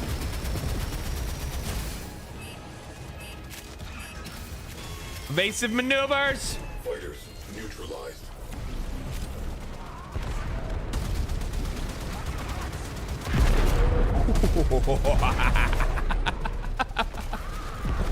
Oh, I can have fun with this. I can have fun with this. Oh shit. Oh, fuck, we're taking enemy fire. Cruise ship captured. Drive it like you stole it. What? We stole it? Wait, can I steal that? Hold on one fucking minute.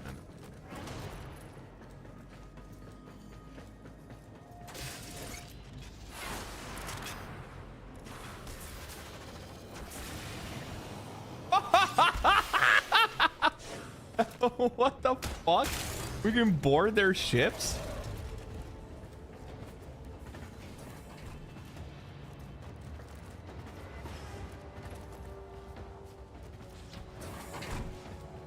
And you can fucking steal it? What the fuck? Well, this thing's a piece of shit. My ship's way cooler. Fuck this thing. You can steal ships, just need to go inside them and kill the captain? That is fucking sick. Oh Fuck, we need to get the fuck out of here. It's about to go down.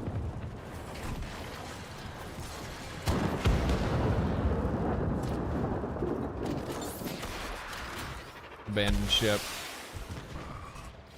That is fucking cool. That is fucking cool.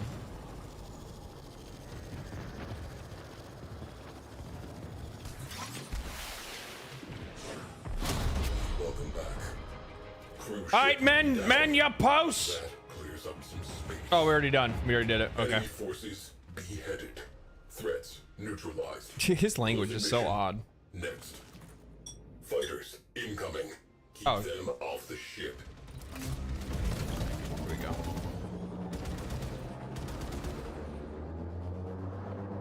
There's something down here. Some items.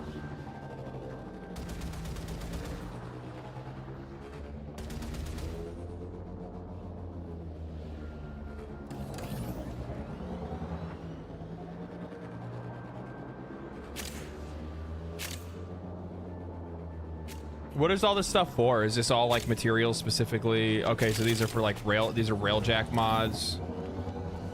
Is there like Railjack materials? Can you like upgrade the Railjack and stuff or what? Mods and resources. Go to the navigation for the next mission. Mods and resources.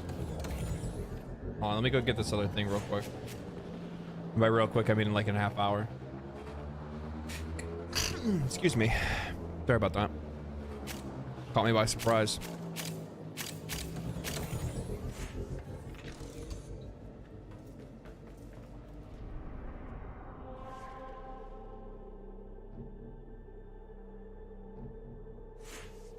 Why can't I pick it?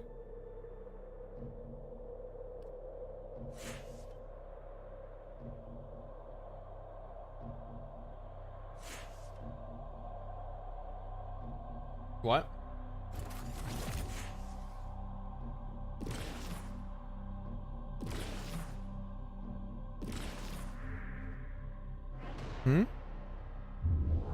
Voting is already in progress. Other dude forced to vote. Do it solo. Vote in progress.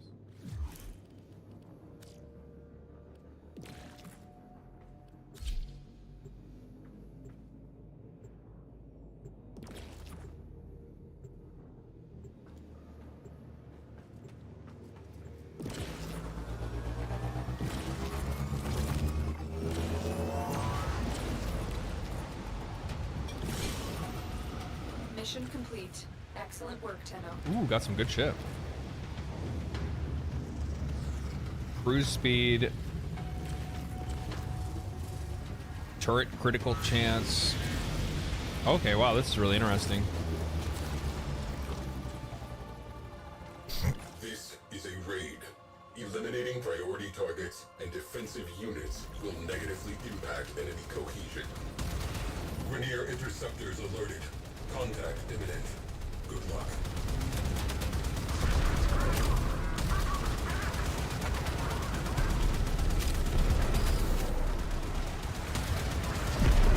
Shields are a little bit low. Try to pull off some evasive maneuvers here.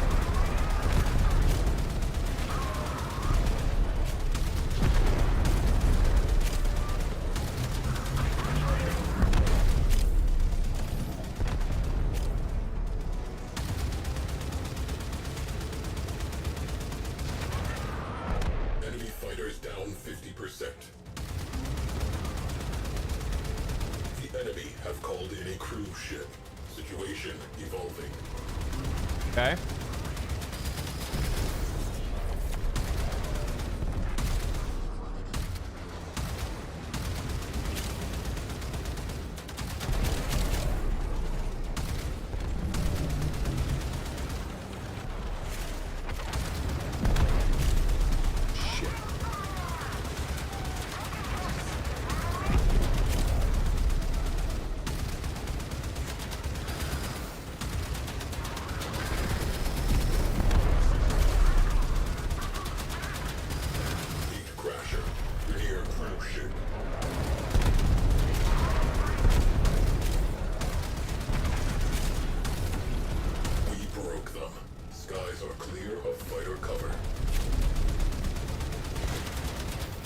We got this. We got this.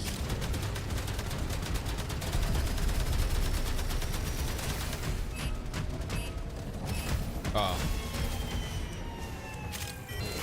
What happened?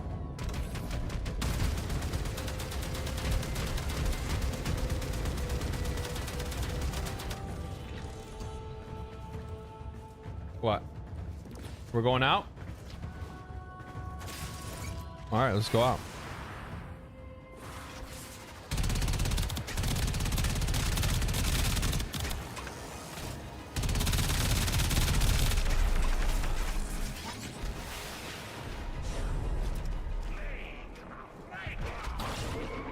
Rainier cruise ship has translated in sector.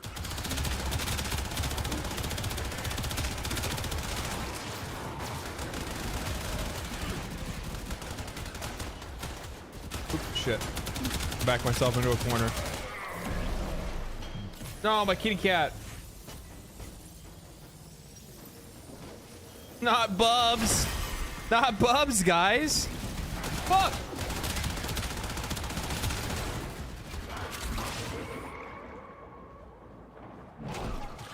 Rainier dry dock. They are working on something. I want to know what. Infiltrate.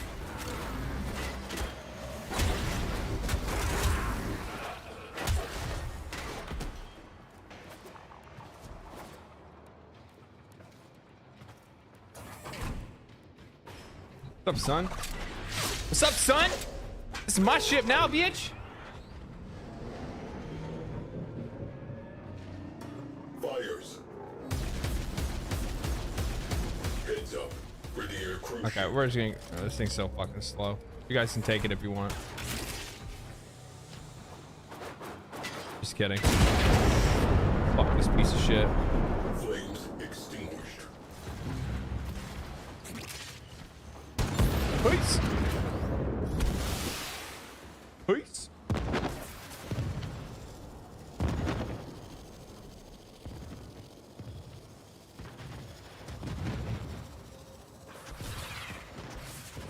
Now deployed. Tenno deployed. Try the slingshot? What's the slingshot? Ow, fuck. I was reading chat, you piece of shit.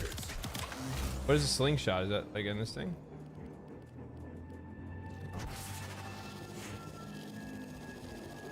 It's on your ship? Is there a quick way for me to go back to my ship? I probably don't have it unlocked yet. Knowing you guys, you love to fucking tell me about things that I don't actually have in the game yet.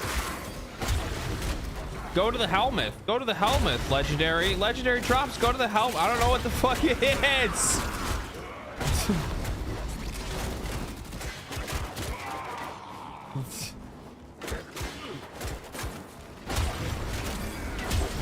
I remember before I even unlocked this Railjack, how many people, like when I didn't even do second dream yet, and there was people that were like, legendary, you really just, why don't you just go do some Railjack missions? Why don't you just go do some Railjack missions? And I'm like, I didn't mean to do that. I need to finish my dinner first. We have company. Rainier cruise ship on scope.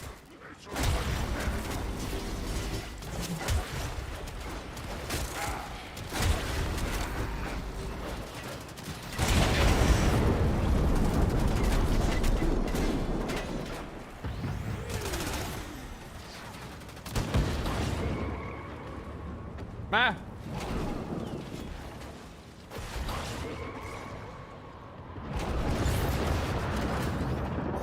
Legendary, do a flip. You only need to destroy the ship. Pilot isn't. Well, I don't really care about that. Maybe I just felt like killing the pilot just to rub salt in their eye. You know what I mean?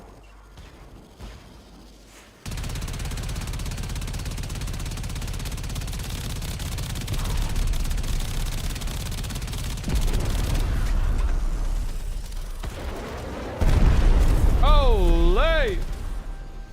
Oh shit! Yeah, what's up, boys? What's up? All right, let me try out the gun. On deck. I'm gonna try out the guns now.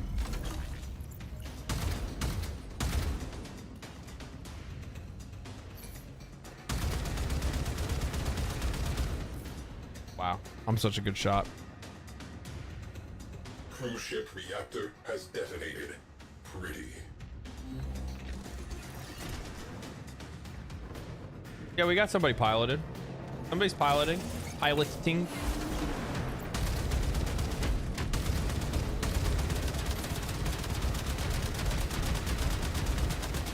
Holy. Holy. Scratch one cruise This is really cool, man. I could easily see and like doing this with some friends, doing it on like higher level difficulties and stuff like that, and like just going to town.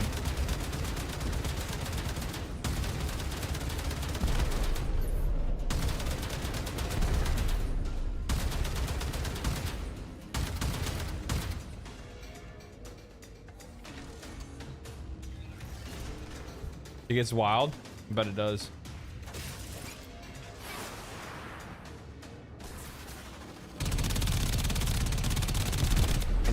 I'm sorry, you don't need that. What do you think of the Railjack so far? I really like it. I really do. I kind of wish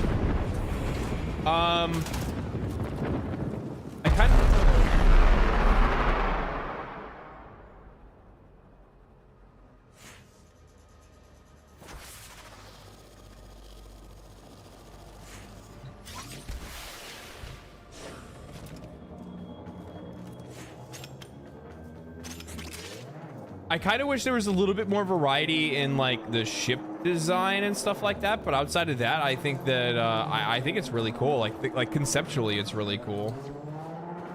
It feels like I'm sure there might be like other ships that you fight, like Grenier versus like fire alert resolved. what the fuck is that? A clumsy breach. Our invaders possess more Did we get raided? than talent. Tango has exited the Railjack. We have a fire. Return to stations. We can clean up later. Fires extinguished. Scrubbing atmosphere. What was I gonna say? So, what is this?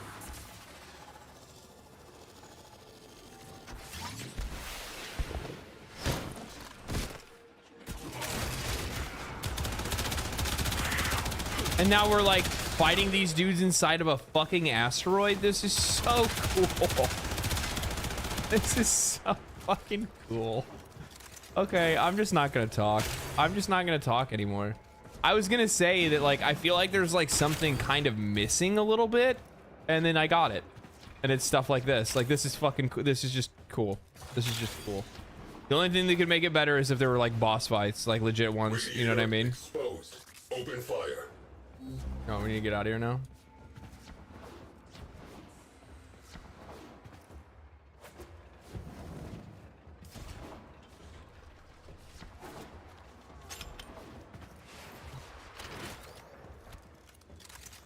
Honey.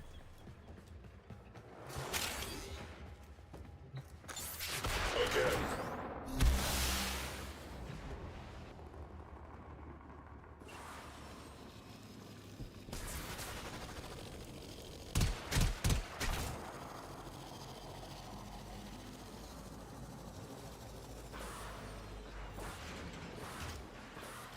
Exterior weak point exposed. Open fire.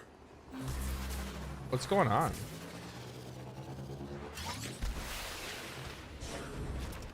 Tango on deck. You just not seen it yet? That's crazy. If there's boss fights too, wow. There's legit boss fights. Eidolon hunting. That's crazy. That's crazy. I need to go get my damn robot dog. I need to make a fucking note of that. I need to go farm reputation over on whatchamacallit. Moving on. What is it? Incoming Fortuna. about to ring the doorbell. I always forget what the open world area is called. Oh look, a boarding party. Crew, if you would. Crew, fire on board. Location marked. Shelve the bloodlust. Borders repelled. Back to work. Fires extinguished. Oxygen levels normalizing.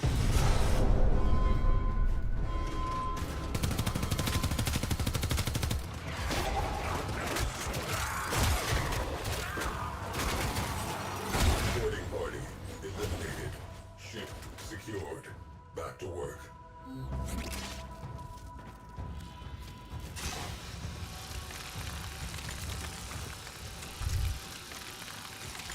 Orvalis, thank you. Fire crew, stand down. I mean to be that nerd, but Orvalis and Fortuna is just the message hub. That's what I'm talking about. Orvalis is the open world area. Fortuna is just the town where you get the quests and stuff like that. Since when do Warframes need oxygen? Good point.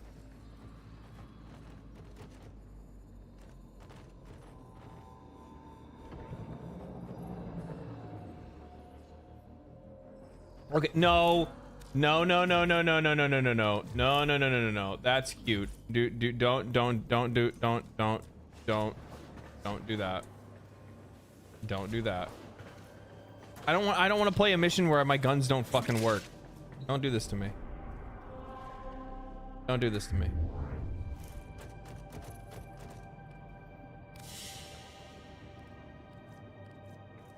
I don't like go to the dojo, trust me. Do I still get all my rewards?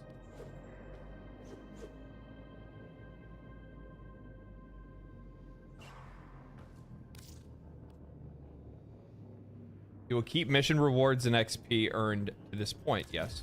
Okay.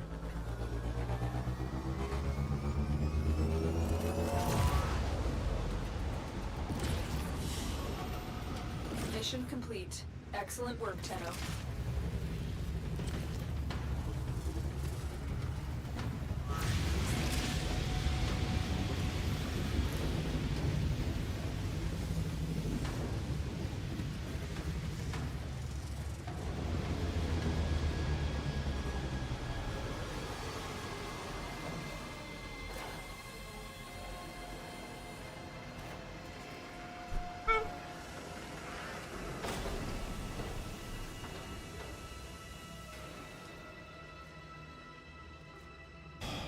The Vaughn plating. Oh, this is like basic shit. MK1s. We finally get to see the ninja sex party. And dojo. Yes. Beautiful, isn't it? Beautiful. It's actually like the most basic bitch dojo ever. They haven't done anything to this thing. It's actually really disappointing. For as long as my friends have nerded out on this game, they have done nothing to their dojo at all. It's literally a hall with a trading thing, and then that's it.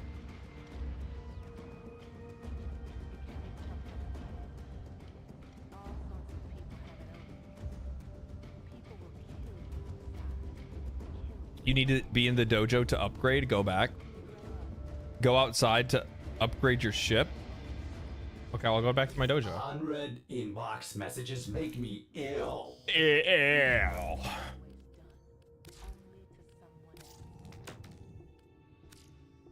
Now you have infested. Thank you. Thank you. My favorite thing to get is cosmetics. I don't mind getting the other things. It's obviously really cool to get, like, you know, fucking slots and shit, because that's fucking insanely helpful, especially one as a new player and two as somebody that, you know, doesn't really have like a lot of money to spend and stuff like that. And it also kind of gives me that breathing room a little bit to like figure the game out and make mistakes. But I'm a cosmetic whore, and it just makes me feel good to be able to color my things. Congrats on unlocking the Railjack. As an additional reward, I offer you an egg. Operator, in this has determined the trying secret to time. happiness. A combination of heightened dopamine levels and Archon crystal decoration. You're welcome. Try out the void shell for Wukong. Yeah, let's do that. I'll do that in a second here.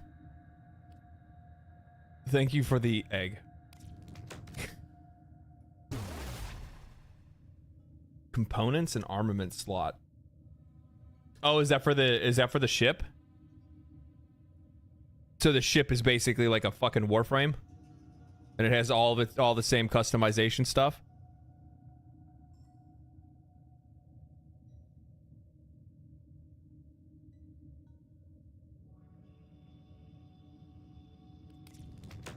doesn't end, does it? Doesn't end, does it? Crew member slot. Thank you. Always happy to see a new Tenno. This should help you with your trial runs on your boat. More component slots. Thank you guys. Appreciate it. Thank you so much. You just keep them going around. Oh, okay. So what is the so you can farm while you farm? 30-day resource booster. Super generous, man. Thank you so much. I appreciate it. Thank you.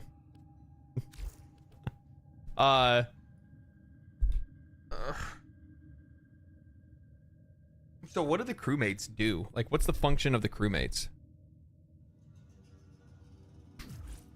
It's a ton of love. You guys are fucking insane. You're absolutely fucking insane.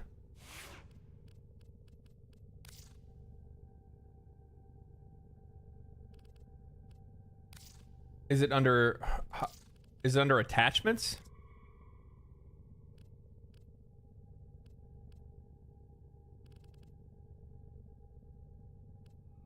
How do you choose the material? Repair, kill, and pilot. That's really nice. It's a skin.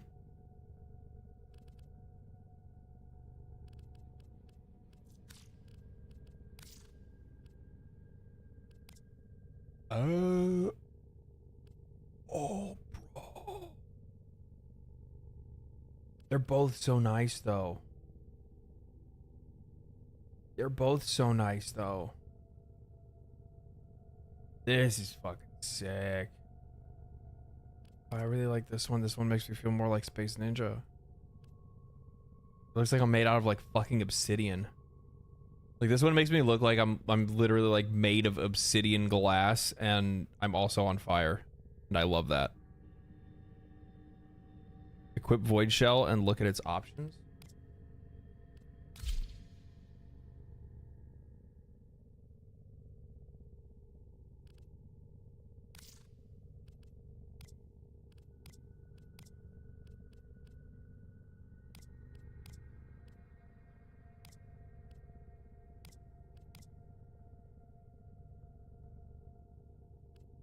That's crazy. Void Shell's extreme fashion? No shit. This could be a fucking stream all in itself. Like the luster.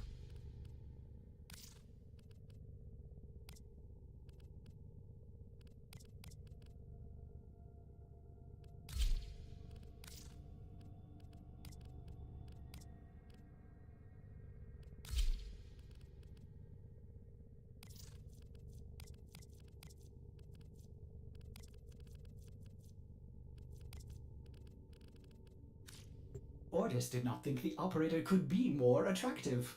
Wrong again, Ordis. Ordis, you are just such a fucking peach. You're such a fucking peach, Ordis.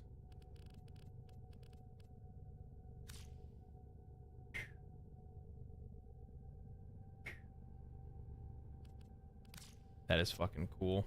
That is so fucking cool. That is dope. Oh, Ordis. You get me every time. Ordis has volume control. You know, initially I didn't like him. And then there was like this mission that we had. I think we had the mission with Cephalon Samaris. And it had like kind of like a little reveal like thing with Ordis and like, you know, his attachment to the operator and whatnot. And I thought it was really cool. And there were just like really cool moments where it was just like, just a couple of the voice lines were enough for me to be like, you know, I actually kind of like this character now.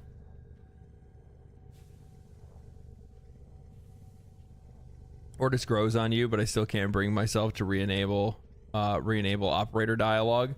I'm going to be real with you. I can turn that off because I kind of I think I kind of want to. Because like hearing my character like say some of the most like goofiest shit ever is somewhat like, at first it was funny, like funny in a cringe way, and then now it's just getting cringe. Now it's just getting cringe.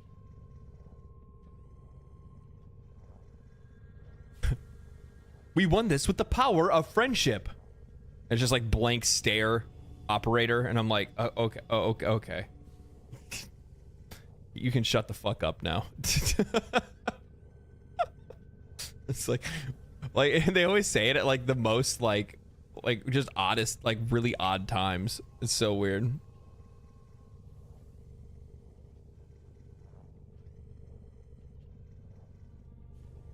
Fashion tip, favorite colors. Fashion tip, favorite colors enable. Legacy color palette in the settings. To desaturate version can mix and match between the two versions of more colors. Yeah, I'm gonna have to figure out like the whole like fashion and maxing thing. That's gonna be a trip all in itself, honestly. That's gonna be a trip all in itself.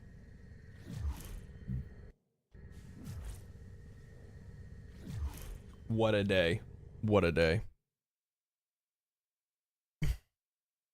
Anyway, ladies and gentlemen, it's late.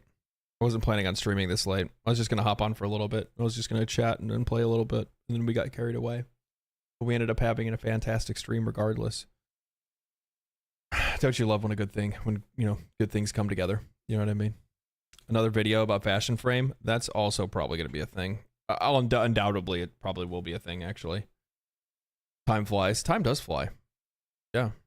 5-hour stream. I wasn't really expecting to stream for 5 hours. Especially when I started so late. I'm sorry for starting so late today, but it was just one of those things where it's like, you know, I got back from vacation yesterday. And then I didn't get home until like 11 or like just around noon. And then once I got in, it was basically like sit down, unpack, start writing, getting stuff together for this week to get like back to work. You know what I mean? And then, yeah, so then today I got up and I was like, yesterday I wanted to record, but there's just no way I could record after writing. It took me too long to write. It ended up being like a fucking 4,000 word script. So it was not what I expected to do. I wasn't expecting to put that many words into it. So yeah, so I got up today and then I ended up, you know, recording, editing. And then by the time I finished with recording and editing, which took probably started like 11, I got done at like 4-ish or something.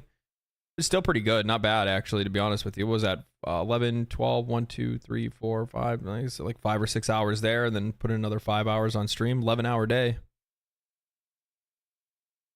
Do you watch anime of Jujutsu Kaisen? I do. I'm an anime fiend. Chances are there's probably not very many anime that I haven't watched by this point. I watch more anime than I watch anything else.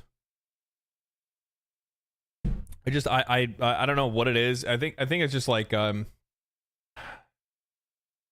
the years, like TV shows like I've just kind of like really started to introduce like a lot more like I don't know, politically charged or like ideological.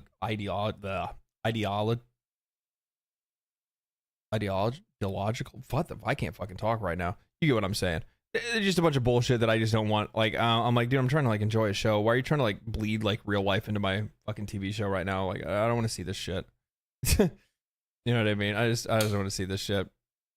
Have you watched Metamorphosis?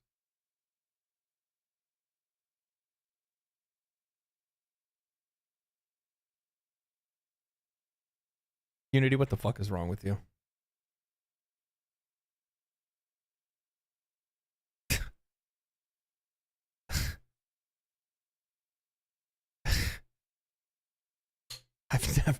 I've never been so disappointed in a chatter. I've never been so disappointed. You fucking idiocracy. Yeah. No. I can't say it right now. Ideological. God damn it. There it is. Ideological bullshit. That's what I meant to say earlier. Yeah. Ideological. There's like some of those words you just like forget to say. You guys ever like look at a word, like you spell a word, like a simple one, like the or of, and you look at it and you're like,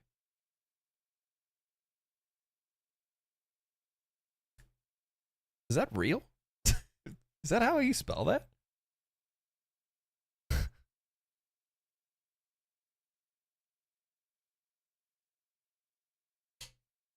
Yes, because English. Yeah. Yeah. Yeah, exactly. English is weird. Yeah, for sure. Do you know about the Warframe trading market website? Yep, I talked about it in the last video. If you guys haven't watched, there's two videos so far. Well, there's 2 videos in a live stream, right? So you guys have the second Dream live stream. Now we have the Railjack live stream. Then there was the first video, which is Warframe wasn't what I expected, and then the other one is Warframe is getting weird, or Warframe is weird, or something like that. I forgot what I titled it. So make sure that you guys actually watch, you know, all of them, all 3 of them, everything. Watch all of it. Watch my entire library right now.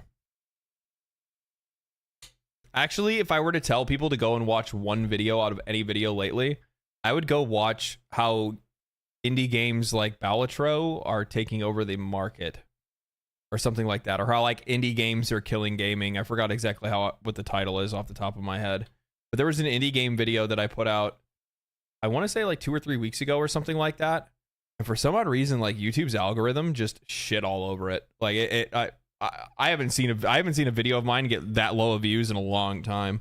It only got like 14,000 views or something like that. It's super good. It's really good. Tomorrow's video is a fucking banger, though. I'm gonna tell you right now. Tomorrow's Helldivers video is a fucking banger. I put my shoulder into that. I put my shoulder into that. I always think it's really important to like what you make. So I try to make sure that I only make videos that I like to watch myself. Maybe because a bunch of creators made videos about Baldur. No, typically that would be the opposite. If a lot of creators are making videos about something, that usually helps to bolster it. Sometimes. It goes either way, right? So like, as an example, so like there's not a lot of Warframe content. So Warframe's a game that a lot of you guys play. Obviously you guys are here watching it. So like Warframe's a good place to be able to slip in, even though there's not a lot of people making it. There has been a lot of content surrounding it, so that there's a gap or an area of opportunity with a game like that. One, I didn't even know it was there. I just made a video just off of a fucking, just because I felt like it. And then what's the other one? I don't know. My brain turned off. Which would you rather play, Starfield or Helldivers 2?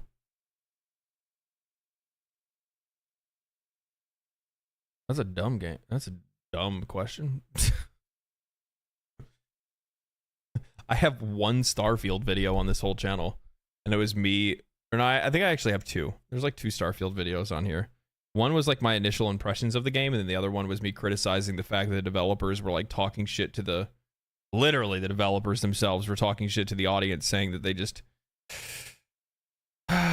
don't understand how hard game development is, and that's the reason why they don't understand how great the game is.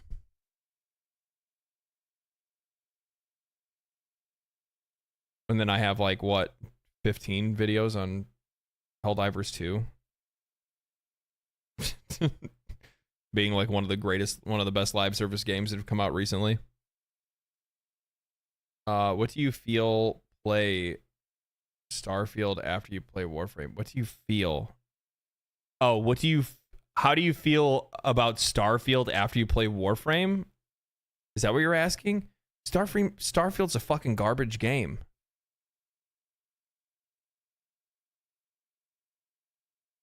It's a non-threat. It's a massive disappointment across the board that completely delivered under the expectations of every single person that wanted to play it. And the vast majority of people that wanted to defend the game are only defending it because they're fans of Bethesda, not fans of the actual game.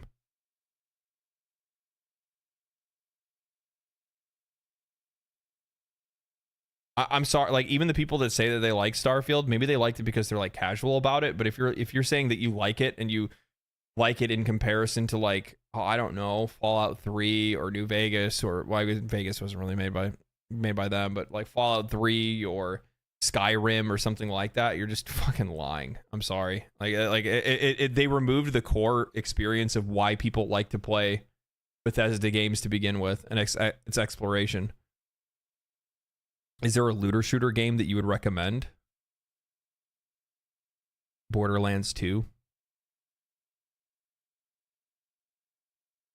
Tiny Tina's Borderlands 2, but Borderlands 2 with Tiny Tina's Bunkers and Badasses expansion.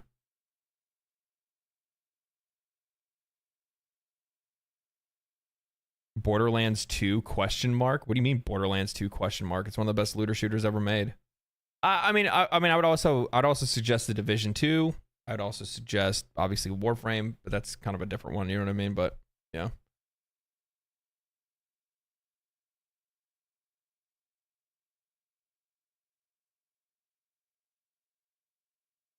Borderlands 2 is one of the best games, hands down. Yeah, it is. Of course it is. It's fucking fantastic. You kidding me? Borderlands 2 is fucking sick.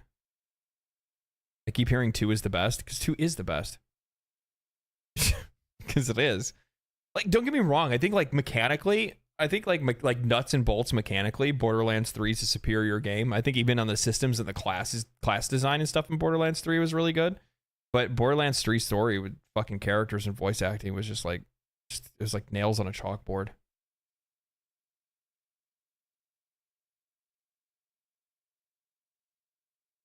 Remnant 2? I don't know.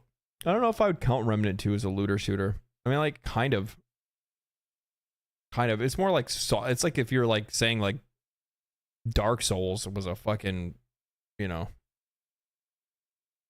Diablo game. You know what I mean?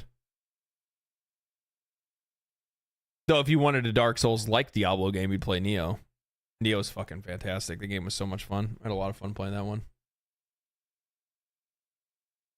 We don't talk about 3's story, and 1 launched the looter shooter race. That is actually true. Borderlands 1 did launch the looter shooter race. Not a lot of studios really capitalized on that though, to be honest with you. I also will say too that I think that Division 2 does not get the credit it deserves. Division 2 is such a fucking good game. It arguably has one of the best like looter shooter mechanics in it. Like being able to like store imprints of weapons and things like that and pull from them anytime that you want to. Like that shit is so cool. It's so cool.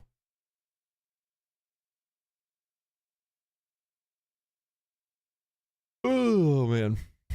Borderlands 2 had unique dialogues and characters. Oh yeah, the writing was fantastic. Some of the most memorable characters in gaming. Your thoughts on Destiny? Great game, shit live service.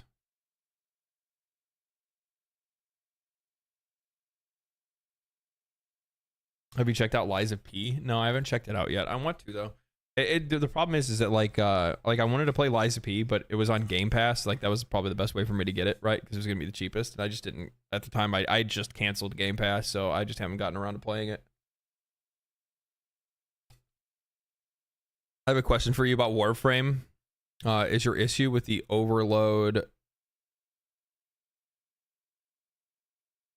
Is your issue the overload with minimal guidance? If so, they did improve it a lot, as well as the grind for the Railjack and reps being improved in each open world area. That's not really a question. Is your issue with the overload and minimal guidance? I wouldn't even say minimal. Warframe has a lot of, there's a lot of like, how do I explain it? I almost want to use like an analogy or something like that. It's kind of like, you know, they introduce you to a system and then never tell you what the purpose of it is. Maybe that's probably the best way to look at it. So like as an example,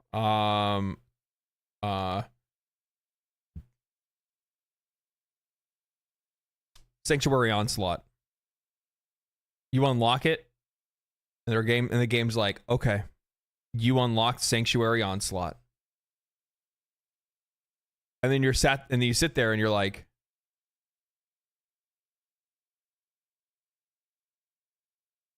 what is it for? What is it for? And I mean, you guys can call me a baby about it, but I think that like after you unlock a system like that, maybe just have a little fucking pop-up fucking, you know, tap tutorial that just says, hey, this thing is really good for leveling up weapons and XP. You know what I mean? Like I think like you're going like here's the thing. I'm looking at this, and when I talk about things that I would like to see the game improve for the new player experience, I'm looking at it from the perspective of areas that like the most simple player is going to want to have. The most simple player is going to walk into. That's it.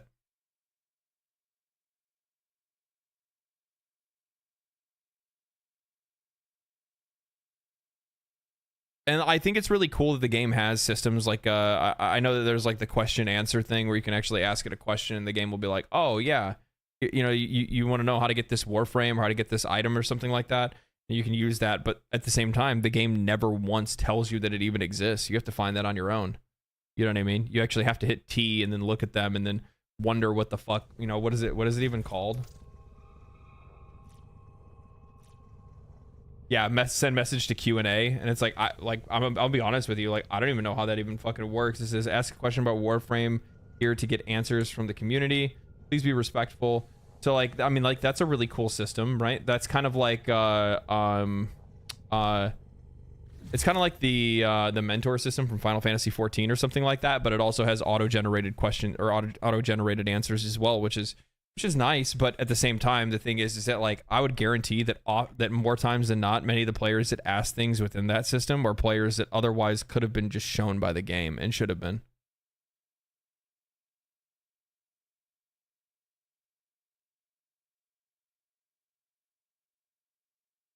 You get what I'm saying? Like like the thing is that like I think the Q&A section should be there for probably more detailed conversations or detailed questions from new players, rather than it being for very simple things that should be explained by the game itself. That's what the problem is. One of the core issues to the new player experience for Warframe, from my perspective, is a lot of cliffhanger situations where me as a player will walk into a situation, I'll unlock a mode, I'll unlock a thing. Just as another example. I'm like, and here's the thing, like one thing that could easily be solved, like one thing that could solve this, and this is gonna sound fucking so stupid, but the one thing that could solve a lot of issues for the new player experience in this game is a simple fucking pop-up after you unlock a mechanic. That's it, just a simple pop-up. I'm just gonna use this as an example. I just unlocked the Railjack. Why do I need it? What purpose does it serve? Why do I want to run Railjack missions? Why do I want to upgrade my Railjack? What is the purpose that the Railjack serves my progression through Warframe? I don't know. However, if there was a pop-up screen that popped up and said, hey, so now you can take on Railjack missions, and Railjack missions are going to give you these kind of rewards, and you can unlock unique this and unique that, and it has a fully customizable ship that you can make your own crewmates and make your own, you know what I mean? Like, and I'm not saying it needs to be like hyper detailed or anything like that. It doesn't need to be that. It can always be super simple, probably even just 3 little taps, and people will. And I already knew that was going to pop up. I knew somebody was going to say, well, players don't read it. That's on them. That's on them. That's on them.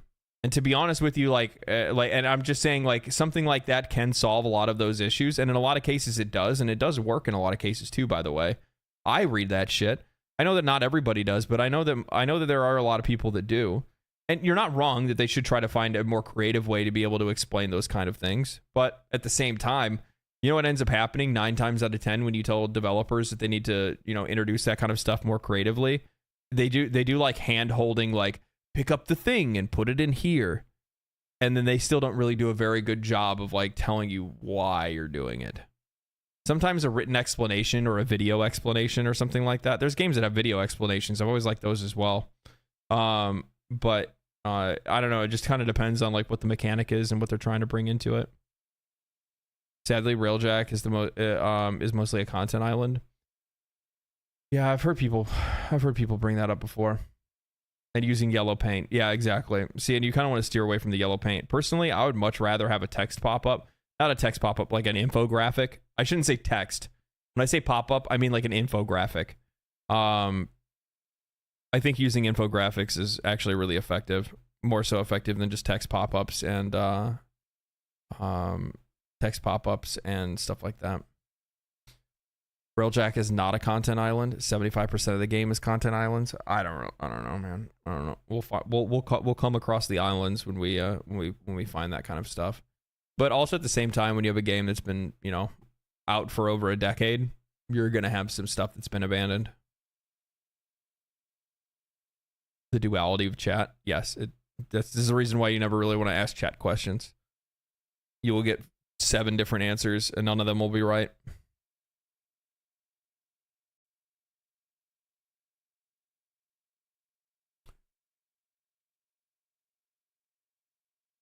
Devuri is the first true content island. How so? I've been unlocking stuff through the with Devuri. Do you not include the circuit, or do you leave the circuit out of it if you're going to call Devuri a content island? Because if so, I mean, the circuit automatically makes it not a content island. It's separate to the main map, but it's part of the mode. I think it's. Here's the thing. Maybe this is a hot take. I think it's completely fucking fine that Devuri is a content island. Let it be a one-off experience. It's obvious that they made that. I'll be honest with you. Devuri controls like shit. It feels like shit. It doesn't feel as good as the rest of the game. The movement feels like garbage. The melee feels like shit. The firing weapons and stuff like that feels like shit. I don't fucking like it. I think the world looks cool. I think it's a really cool idea. I think it's really unique, but it doesn't really feel good. Especially like, and you know what the funny thing is that one of the things that I find with Devuri is that there's the contrast between when you go into a portal. Hold on.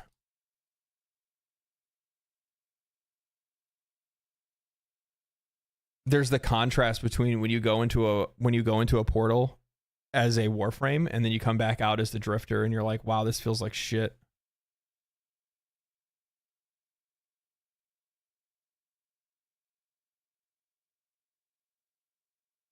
The melee movement is shit until you get arcanes and better drift ramps and stuff. Sadly, yeah, I'm sure there's other ways to be able to make it a little bit better, but again, you remember who you're talking to. You're talking to a player that doesn't have those things, right? And that's what matters for a lot of people. That's what matters for a lot of people. Devuri was the groundwork for Soulframe, and that's exactly what I think it is too. That's why I wouldn't have a problem if something like that ended up being more like one-off or like, you know, one-off content, because it's a cool idea. It's also a way for them to be able to kind of like test something and also build interest in like future projects and stuff like that. I think it's fine. I don't like DE's decision to allow Devuri to become so easily to easy access for new players. I get why, because it's a time paradox, but the content does not serve new players very well. I wholeheartedly agree with you on that, to be honest. I'm happy that I didn't choose. There was a lot of people that are like, you didn't do Devuri at the start, and I'm like, no. And there's actually a really good chance that if I did Devuri first, I probably would have quit. I'll be real. It sets the wrong kind of expectations for what the game is, like what the day-to-day gameplay is going to be.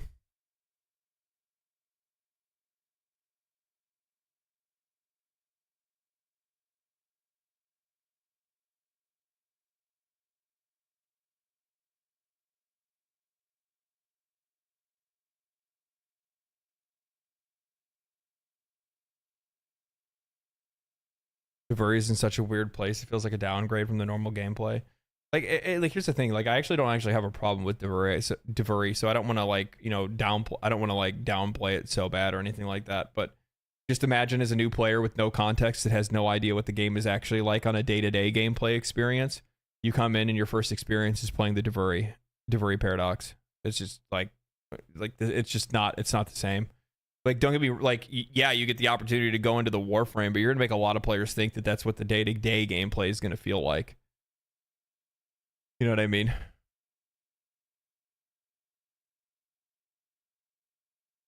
And also on top of that, the other thing is that like, think about it from this perspective as well, is that Devuri has a lot more controls than the standard gameplay. You know what I mean? Like, you have your powers, you have your weapons, you have your weapon swaps, you have your little like fucking potion thing, your Estus flask and all that stuff. You have your blocks, your parry, your block and parry. You have like all these different mechanics and all these different things, and it's very overwhelming at first. And it was overwhelming for me, and I was already used to playing just like, you know, I was getting used to at least playing standard Warframe, and that's just not a really good introduction for players. It really isn't. It's too much. I mean, maybe it's not too much for players that play like on a controller, but I play on mouse and keyboard, man, and that's just like my hand was like, what the fuck am I trying to play right now?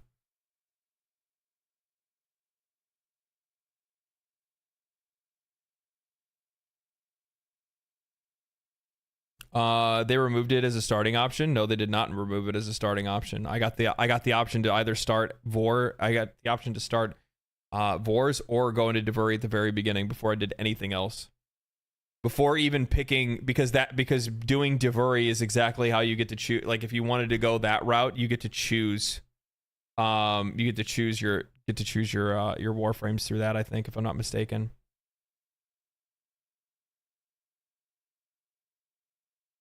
Yeah, if I remember correctly, when I first loaded up the game, the first thing it did is I think it played a cutscene, and then right after the cutscene, it was like, all right, do you want to do Devuri or do you want to do this? And you had like two options right next to each other, and you can pick either one of them, and that's the path that it would start the game on.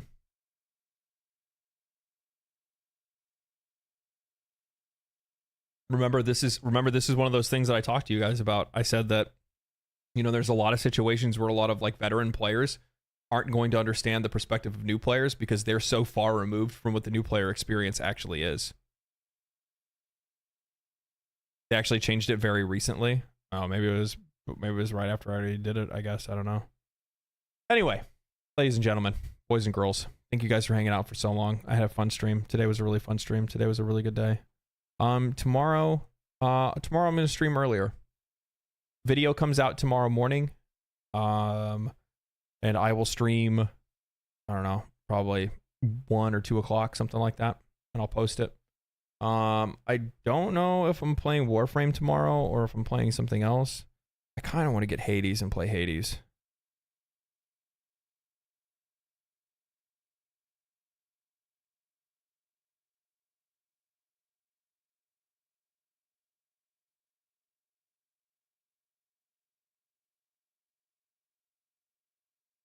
Hades 2 is what I mean. Yeah. I kind of want to give Hades 2 a shot tomorrow. I don't know. Anyway, I'm going to bed. I will talk to you guys tomorrow. Stay cool, stay righteous, stay safe, my friends, and I will see you in the next stream.